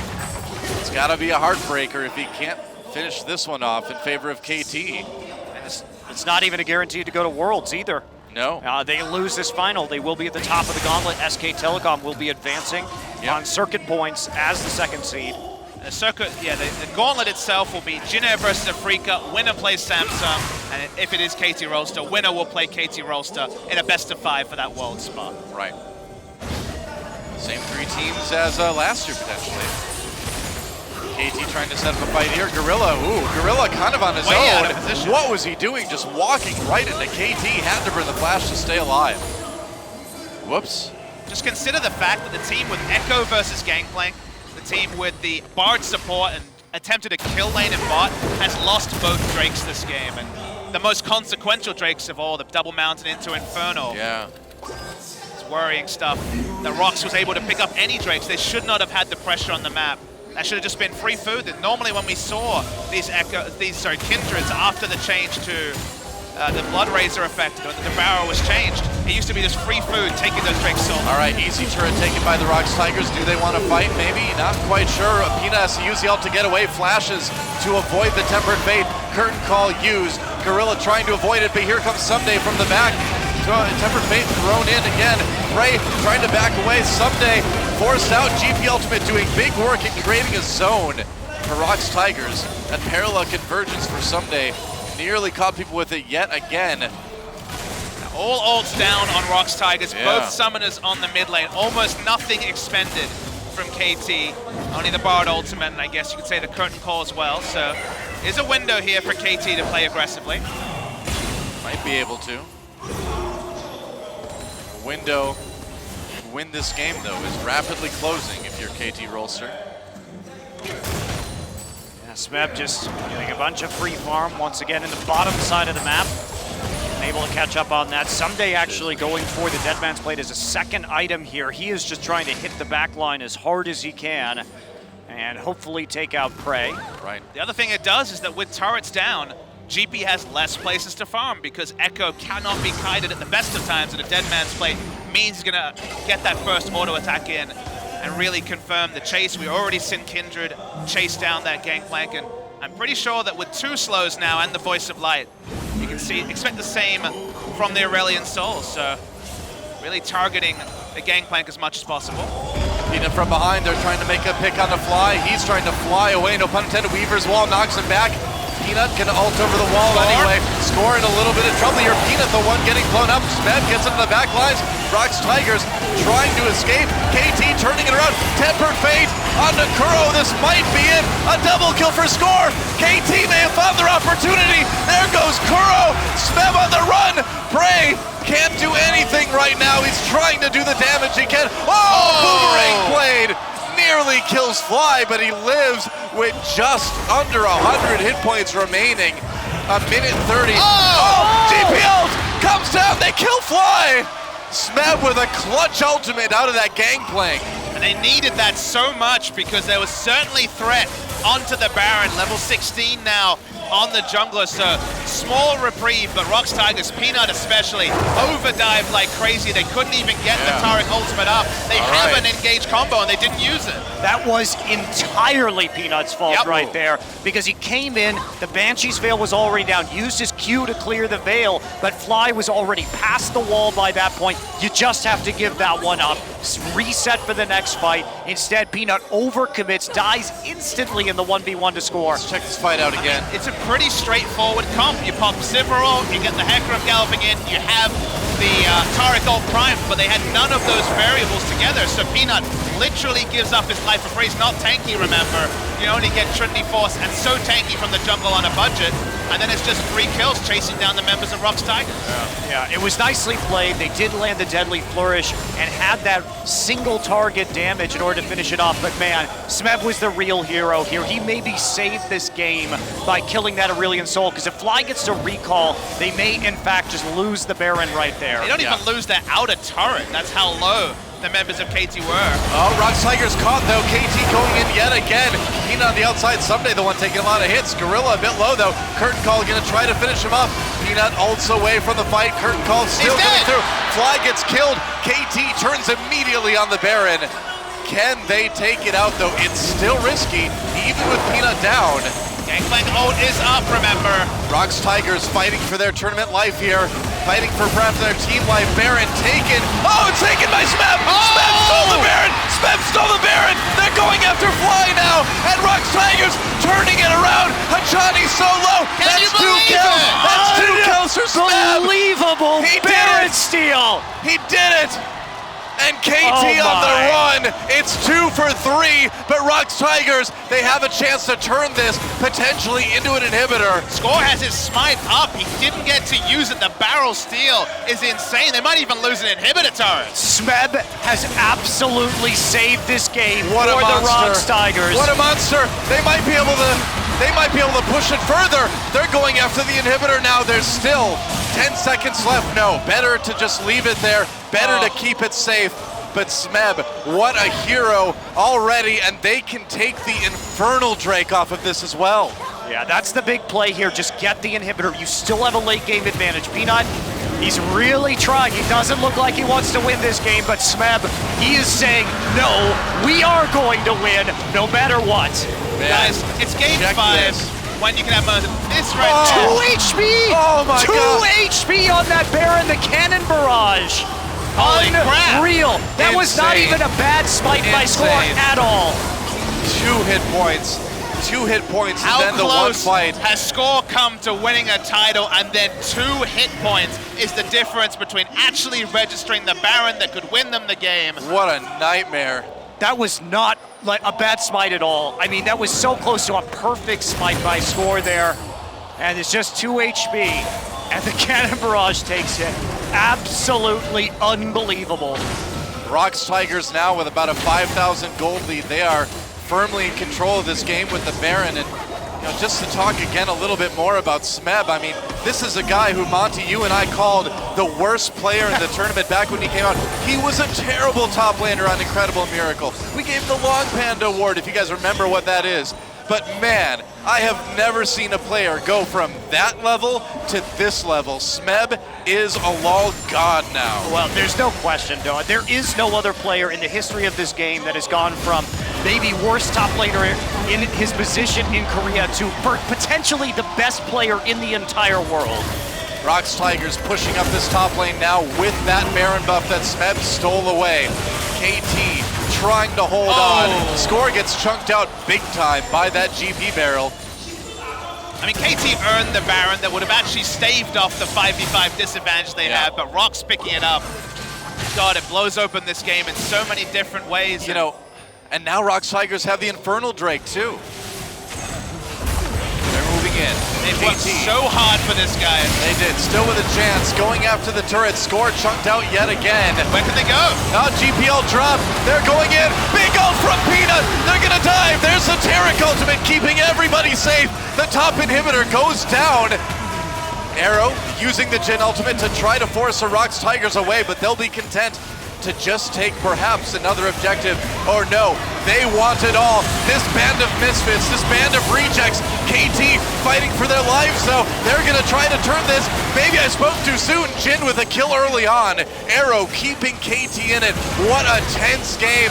Sunday going after Gorilla. Can he get him? They can. Score with the kill. Prey on the run. Deadly first block by the spell shield. Peanut caught with the W though, as Someday continues to fight, becoming a top lane hero for KT now.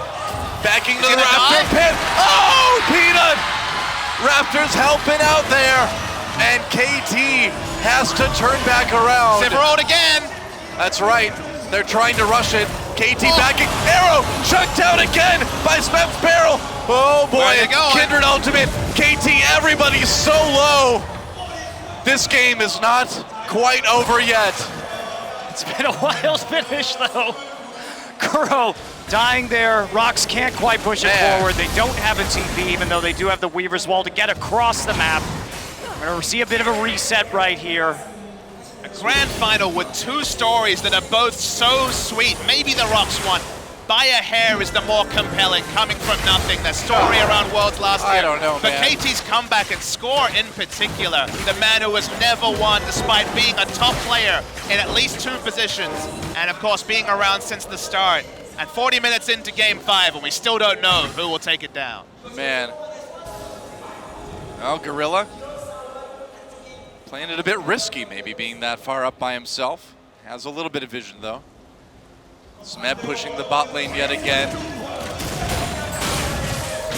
The Rox Tigers trying to carry this 5,000-6,000 gold lead or so. Yeah, Smeb working on that 6 item now, going for a course for the GA. Yep. All right, why not push the other turrets? You got to hand it to Rox Tigers. They are playing this out methodically. They're not overdoing it. Well, they were overdoing it there for a little bit. They're not right now. They've calmed down. They have calmed down. I refuse to calm down. 2 inhibitors down. This is the last inhibitor turret up. All right, KT, this is it. It's do or die time. Voice of Light used early. Gorilla caught by the Tempered Fate. Rox Tigers backing away, kiting backwards methodically. GP ult dropped to zone out KT.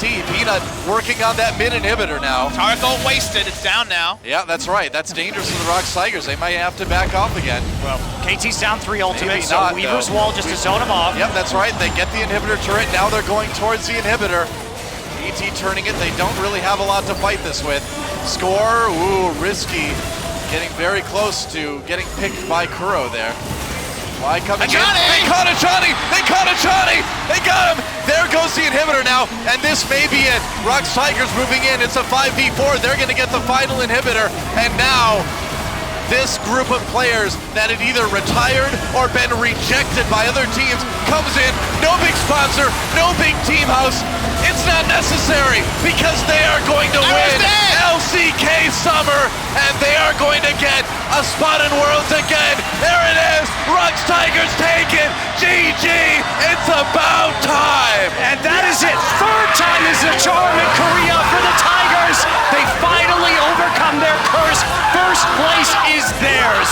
Congratulations. The feel-good story doesn't always have the ending, but it gets it tonight. The Rox Tigers win the big one. They go to Worlds. Vindication for 2 years of suffering. And the cheers, they're not going to end anytime soon. The crowd's on their feet. I can't believe it, and I couldn't be more proud of these guys. I mean, again, to say that you need the infrastructure to win tournaments, to say that you need the big money and the fancy team house to get to Worlds, to make a difference, man. Look at these guys. They practice hard. They're dedicated. It took them 2 years, but they are champions. What a story. So many of these guys, too, have been playing for much longer than 2 years. Yeah, I mean, much longer. Prey had retired. Smeb was, again, rejected. Kuro not doing great himself when this tournament started. Gorilla as well. I mean, even Gorilla think of lost the Najin. finals on Najin White Shield. And even think of Peanut, the guy who we knew had potential, but didn't even play for Najin in the summer split. Played a couple of games. I can't believe it. This is their moment, and I gotta say that's it for us, guys. We gotta throw it over the translator, but before we do, on behalf of myself, Papa Smithy, Monte Cristo, Achilleos, of course, the OGN staff, thank you so much for watching, guys. We hope you'll stick with us for League of Legends and other esports here on OGN in the future. Thank you so much. It's been a pleasure. Enjoy the ending of the finals, guys. Thanks a lot.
네, 아니요.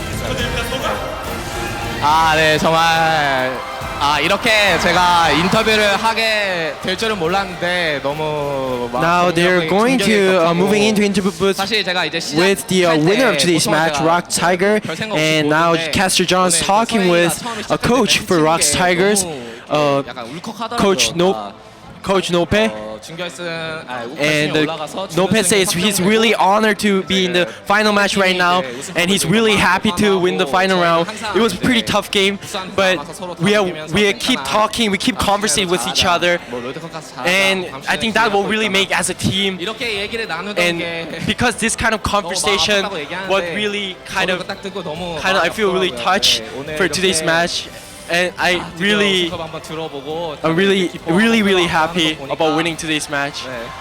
And like, I don't know what to say. It's just, it's as a coach,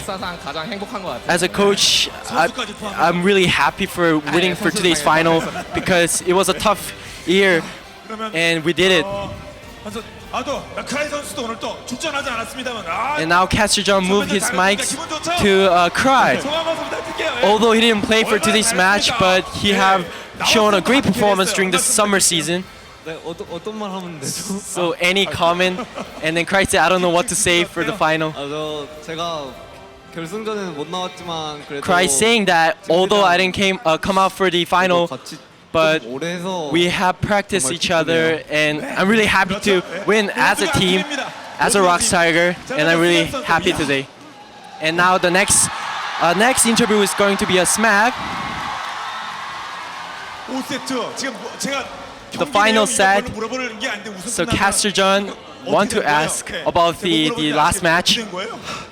So what happened? What's going on? And then Smap is saying that like he just tried to kill not the Barons. He tries to take down the other opponent, but he made it to the using ultimate to get the Barons. So he's really happy. He don't know what's going on. What happened?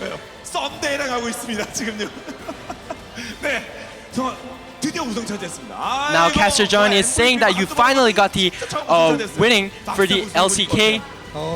And how you feel? And Smap said recently our performance in the practice and scrim were really great, and he thought that we might take at the 3-0, but today it was really tough. We went to the 5th round, and because of that I feel really happy, and I think we achieved the goal as a final, and he's really happy. Now, Caster John moved to, he's saying that crew, are you okay to do the interview for today's match, today's final? You're crying right now. 아니 저는 솔직히 운다면 네.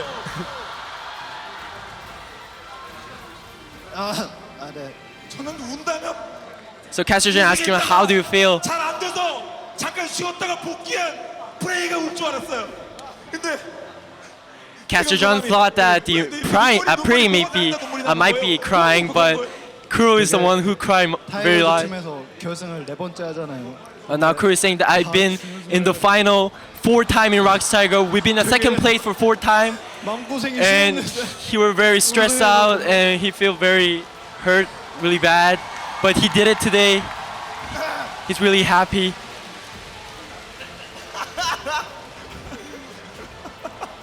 The other players are laughing right now.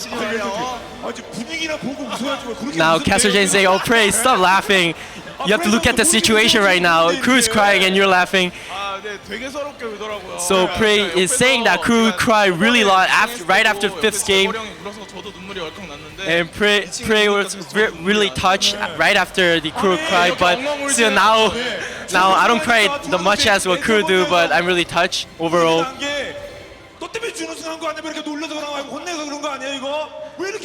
So Caster John saying, did you tease Crew last game, like last LCK final? Did you lost the game because of you, something like that?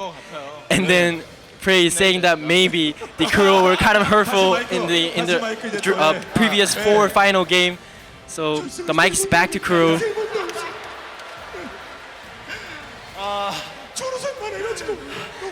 So Caster John's teasing Crew about the second place and about his interview right now. 이제 괜찮습니다. Now Crew is saying that I'm okay. I'm ready to speak out. 아, 되게 우승해서 너무 기쁘고요. Crew said I'm really happy to win to this final. 응원해 주시면 And 정말 감사하겠습니다. starting from now, I'll be work more hard, do much more better, like much better for the next World Champions. 아이고. 예. Now the mics move on to Gorilla. 울지마 울려 다독이다가 본인도 아니요 저 안 울었어요. 제가 So Castrogen, are you touched? Really lot, and then Gorilla is, although I'm very really touched, I'm not gonna cry. 오늘은 울음이 안 나고 And Gorilla said, like previous 4 game, I cry when I get second place, but now I won the title. I'm really happy. I'm gonna laugh for today. 오늘은 제가 뭐 팀원들한테 석고 대제를 해야 할 정도로 좀 못해서 And Gorilla saying that although we won the title for today's match, I'm really kind of feel bad to my teammate. I didn't show like kind of super play. 우승했던 형들이 있거든요. 그때 형들 나 우승했어. And he's saying to the other brothers that I won the match today. 네. 자 그리고 피넛 저는 Now 피넛이 울 줄 몰라요. the mics move on to the jungler, Rox Tiger jungler Peanut. Caster John never expect Peanut to cry actually. And Peanut is commenting that I never knew when you get to first place, I never knew that someone actually gonna cry. He didn't like really didn't like understand, but now he can cry because he won the final. Now he know how they feel, and he's really happy. Like Caster John asked, "How do you feel?" And Peanut, he cannot explain. It's something that no one can actually understand unless you win the title. It's really kind of dazzling. He don't know what to say. So now Caster John saying that you have won the LCK Summer title. Now you guys move up to the World Champions. What do you think about that? And Peanut said, as a Korean representative, I will make a better, much better performance than before, and we will gonna get the World Champions title. And now we move on to the sub coach for the Rox Tigers. And he's saying hello. So Caster John said you have joined to the Rox Tigers team this season. So what do you think about it as a sub coach? 우리 친구들이 4년간 프로게이머 생활을 And the sub coach is saying that it's not come from me, it's come as a team, and our players did great job. They make today's performance, and they got the title. 저희 팀원들이 더 간절해서 So they're more desperate than what I did. So I think this all the prize and everything is go for it as a player. And I'm really happy, and we're gonna prepare well for the World Champions after 1 month. 또 우승팀 코치가 돼보니까 더 다르죠. 인터뷰해 보니까 달라요. And Caster John said, "Are you happy to be as a winning team coach? How do you feel about that?" 그렇죠. 제가 코치하고 나서 첫 우승이라. And then the sub coach saying that as a first year of the coach, I won the title for SEK, and I'm really happy to say it. 아픔이 컸기 때문이라는 생각이 듭니다. 자, 오늘 뭐 파이널 세트까지 갔기 때문에 더 인터뷰만 그래도 감독한테 마지막. Now, Caster John, before ending this interview, handing over to a last comment for the coach, who have worked very hard, and everyone and around the world hearing your interview right now. Any comment for that? And coach saying that I believe that everyone knows Rox Tigers, and we have worked very hard. Coach and the players, other people who helped us, work really hard to make today's match. And every fan, I hope they go home safely. And Rox Tiger, let's go Rox Tigers. And Caster John said, let's give a big applause to the Rox Tigers, and that's it for today's interview. The next award ceremony is going to be handed over to Joel. And thank you very much. And this was Steven, and see you next season. Thank you. 시상식으로 넘어가도록 하겠습니다. 네, 본인들은 잠깐 맨 마지막에 나와야 되는 거 알죠? 네, 지금 있으면 안 되니까 잠깐 자유로 들어가시면 되겠습니다. 자, 그러면 여러분과 함께 시상식을 거행하도록 하겠습니다. 아시다시피 롤잼스는 시상할 부분이 많습니다. 자, 먼저 각 부문 전국 수준에서 가장 높은 KDA를 기록한 5개 포지션 선수들에게 주어지는 상이죠.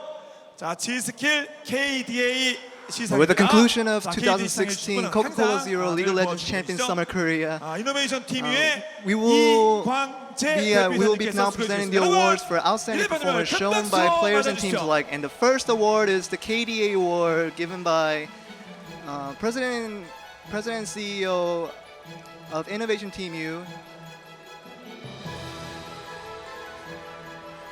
네. 자, 우리 이노베이션 팀의 이광재 대표이사님과 함께 자, G스킬 KDA 상을 시상하도록 하겠습니다. We 5개 will be 부문 presenting the 제가 G-Skill 선수 KDA 5명을 award 모두 호명하도록 하겠습니다. for all 5 탑 positions. 부문 락사이거스의 Top lane is Rocks Tiger, Smep, Song Kyung-ho. 정글 KT 롤스의 And jungle is KT Rolster score Go Dong-bin. 미드 락사이거스의 Mid lane, Rocks Tigers Kuro, Lee Seo-haeng. 번딜 ADC, SK텔레콤 T1 Bang Ben Jushik. 서포트 Support SK텔레콤 T1 Wolf Lee Jae-wan. Give them a round of applause. 네, 자, 각 선수들에게는 200만 원의 상금이 주어집니다. 네, 자, 시작하도록 하겠습니다. 여러분, 큰 박수로 환영해 주시기 바랍니다. Give them a round of 탑 applause. 락사이거스의 스맵 송경호 선수입니다. 네, 전달 부탁드리겠습니다. 자, 이번 시즌 스프링에 이어서 서머까지 2회 연속 수상했습니다.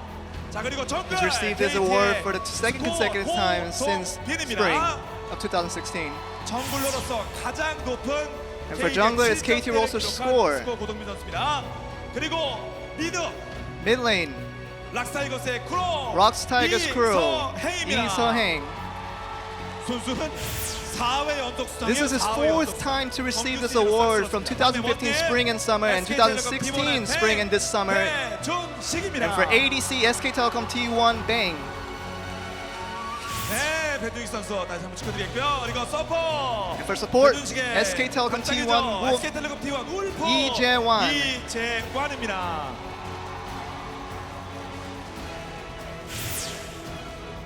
네, 제가 잠시 사진 촬영의 시간을 갖도록 하겠습니다. 자, 이노베이션 팀의 이광재 대표님과 함께 G스킬 KDA 수상한 And these are your G-Skill KDA award winners. 다시 한번 큰 Give them a round of 박수를 applause. 부탁드립니다. 네, 앞으로도 더 좋은 활약 부탁드리도록 하겠습니다. 네, 자리로 들어가도 되겠습니다. 그리고 시상해주신 이광재 대표님 다시 한번 감사드립니다. 자, 다음은 Next, we have the award for the most outstanding players who have consistently performed at the highest level. It's the Sonokong IB MVP award. The award will be presented to the regular season MVP and also the playoff MVP. 손오공 IB의 방원정 And it will be presented by President and CEO of Sonokong IB, Bang Jung-won.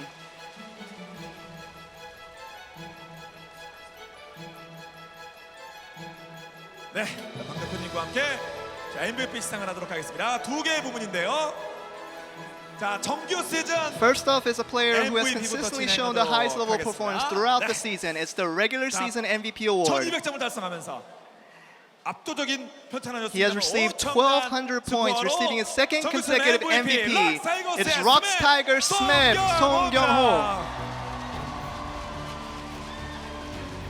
네, 정규 시즌만 좋았던 락사이거즈인데 이번 시즌부터는 다릅니다. 자, 그러면 플레이오프를 빛냈던 Including today's finals performance, it's the award for the playoff MVP. 플레이오프 MVP 락사이거즈의 크로 Rocks Tigers Kuro Lee Seo-haeng.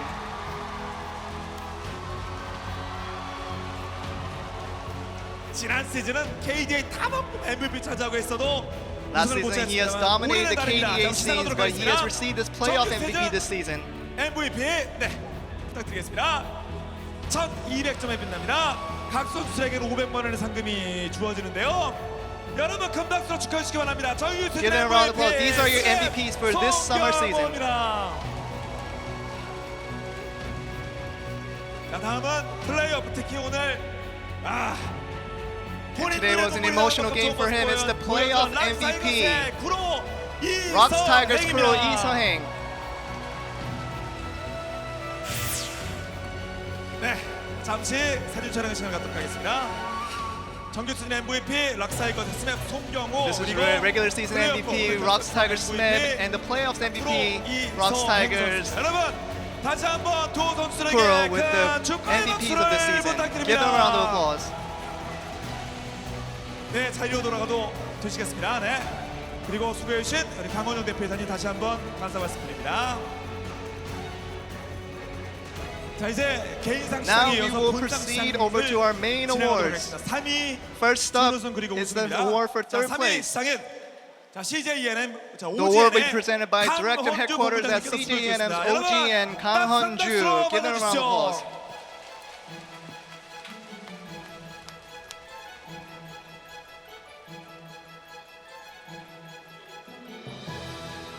네, 강원주 본부장님과 함께 롤챔스 서머 3위 시상하도록 하겠습니다. League of Legends Champions Korea Summer 시즌 third place. 냈습니다만은 With an unfortunate loss in the playoffs, they had to settle for third place this year, but without a doubt, this team still proved their worth, impressing us again and again. It is third place, SK Telecom T1.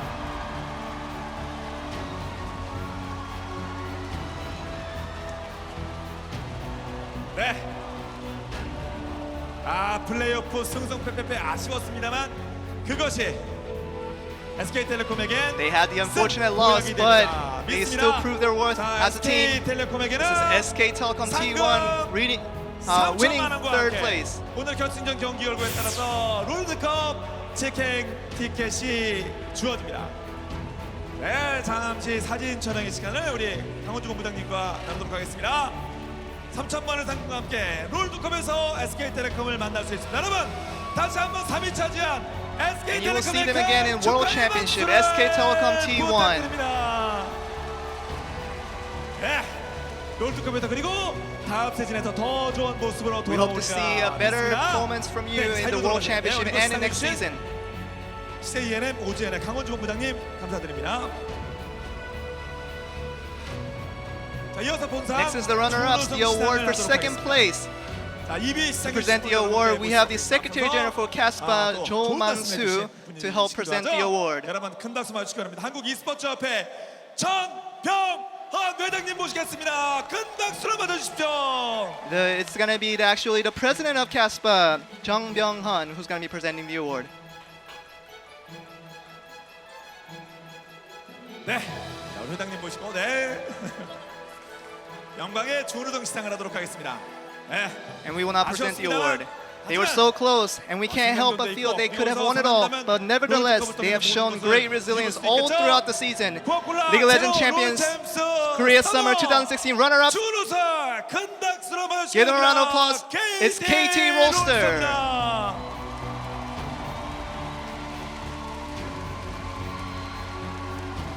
말씀드린 바와 같이 5세트 접전 끝에 패한 팀은 And this is the closest as they can get.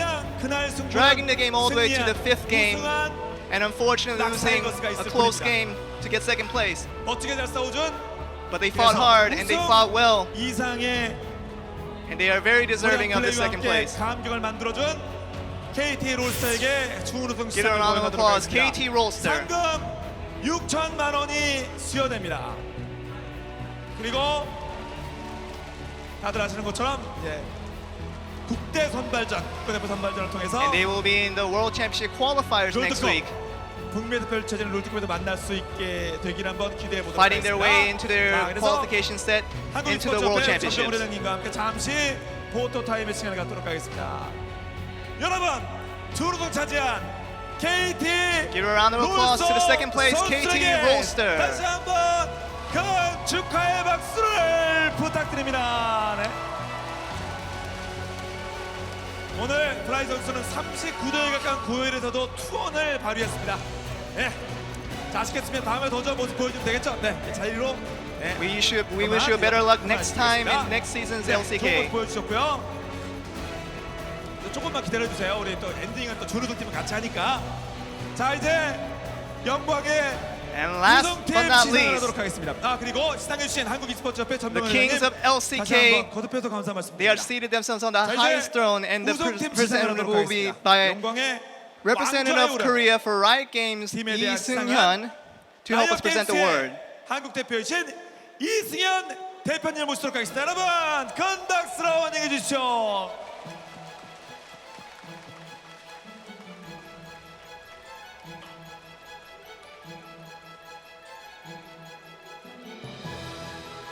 자, 코카콜라 제로 롤 잼스 서머 Coca-Cola Zero 하도록 하겠습니다. League of Legends Champions 장단 Korea 이래 Summer 준우승만 Champions. 세 번, 특히 LCK 두 번. They were always at the 하지만 brink but 세 had to 번째는 settle for 달랐습니다. second place for 여러분, 3 consecutive 가장 times. 큰 But finally 박수로 winning their 축하해 grand 주시기 champions. 바랍니다. 연방의 우승 It's Rocks Tigers. 타이거즈입니다.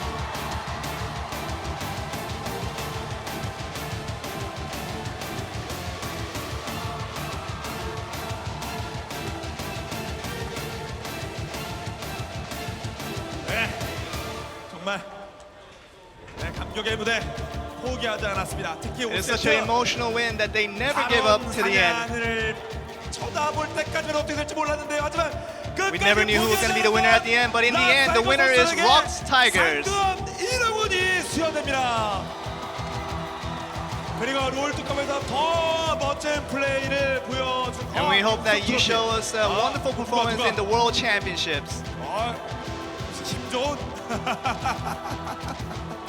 워낙 무거워서 네 우리 선수들 같이 들어야 되며 네 잠시 포토 타임의 시간을 갖도록 하겠습니다. 여러분 코카콜라 제로 롤 잼스 서머 These are your League of Legends Champions, Korea Summer Champions, Rocks Tigers. 네, 자 롤드컵에서 더 큰 활약 기대해 보도록 하겠습니다. And we will expect great things from you in the World Championship. 대표님께 다시 한번 감사의 박수를 부탁드립니다. And give them a round of applause. 네. 자, 이렇게 해서 시상식을 모두 마치고 And that is the end of the award ceremony. 우리 인사와 함께 짜릿한 보기만 했던 네 번이나 보기만 했던 And finally you got the champions. Let us give the fans 이런 아름다운 대회 그리고 많은 감격과 a big goodbye. 감동이 함께한 대회를 만들어주신 And we want to thank everyone who has helped out to make this finals happen. 오늘 이곳 이 큰 잠실 실내 체육관에 가득 메워주신 팬들께 거듭거듭 And we thank all the fans around Korea who came to this on a hot day to Jamsil Gymnasium. 이것으로 정리하도록 하겠습니다. 저희는 And we will 잠시 see 준비의 you. 시간을 갖고 이어지는 자기리그 승강전과 We will see you in next week's World Championships qualifiers and the relegation for LCK. 롤드컵으로 더욱더 화끈한 롤 e스포츠로 And we will come back next season. 인사드리겠습니다. 여러분 모두 안녕히 계십시오. And we hope you enjoyed it. See you next season.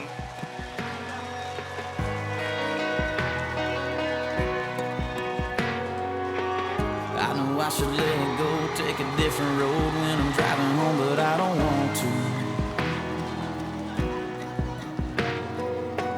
Delete your number from my phone instead of calling, asking if you're all alone, but I don't want to. Stay away from your side of town, but it's too late.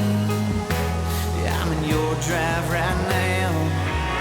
I don't know why I don't put it out, baby. We kiss and the flames just get high. Yeah, I know when I hold on to you, baby, I'm all tangled up in barbed wire. I get burned out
out, baby.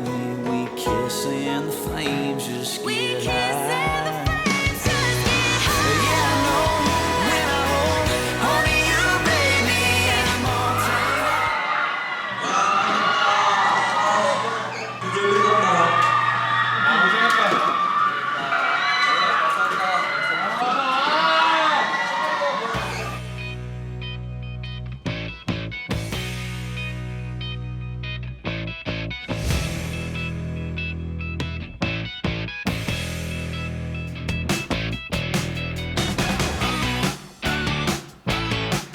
롤챔스 서머 개막전의 화려한 승부를 시작하겠습니다.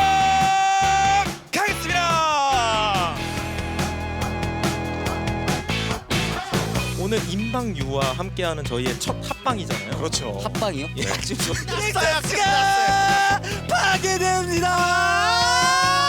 지지. 안녕 한 번만.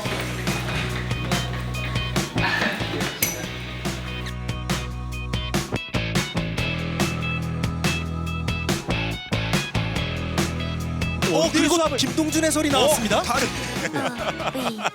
아주 영롱하죠.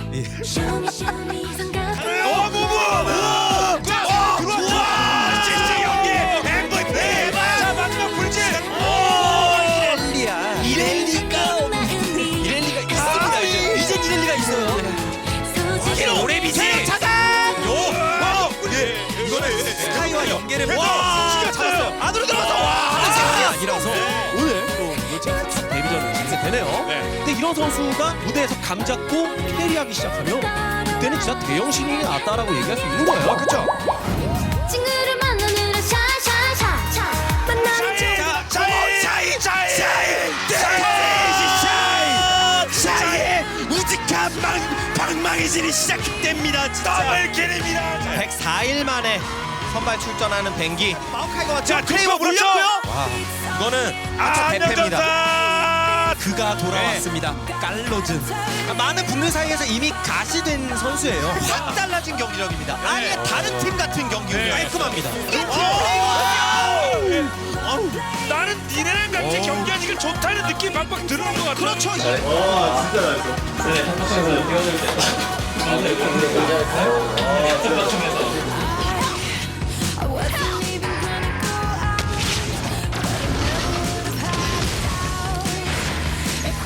네가 내 꽂아주지. 이걸로 오케이. 이거 어떻게 해? 자, 마만 수정하다 계속 죽어도 백도를 끝내겠다. 백도 성공. 지지. 파괴됩니다. 지지.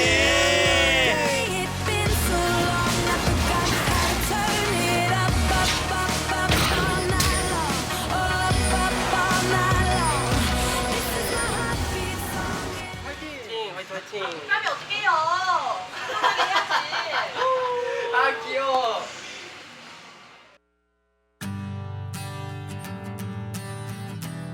넥서스! 안 깨졌어요! 부드럽게 안 깨졌어요! 안 깨졌어요! 이거 진짜! 안돼. 우리 맨날 이러냐. 이게 뭔 일이냐? 나옵니다. 네, 같이 들어. 이러면 얘기가 다르죠. 이러면 얘기가 또 달라요. 보세요.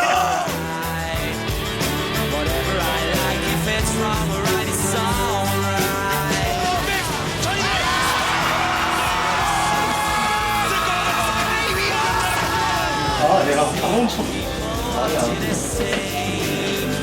잘했어. 자. 이번에 그러니까 자, 이런 거 좋아하지만 다 먹어놨다 이거죠. 이거는 일단 해낼 수 있을 거죠. 못 살아요. 죽었어요. Whatever you say, if it comes my way, it's alright. You're free to be wherever you please. You can choose the place if you want. It always seems to me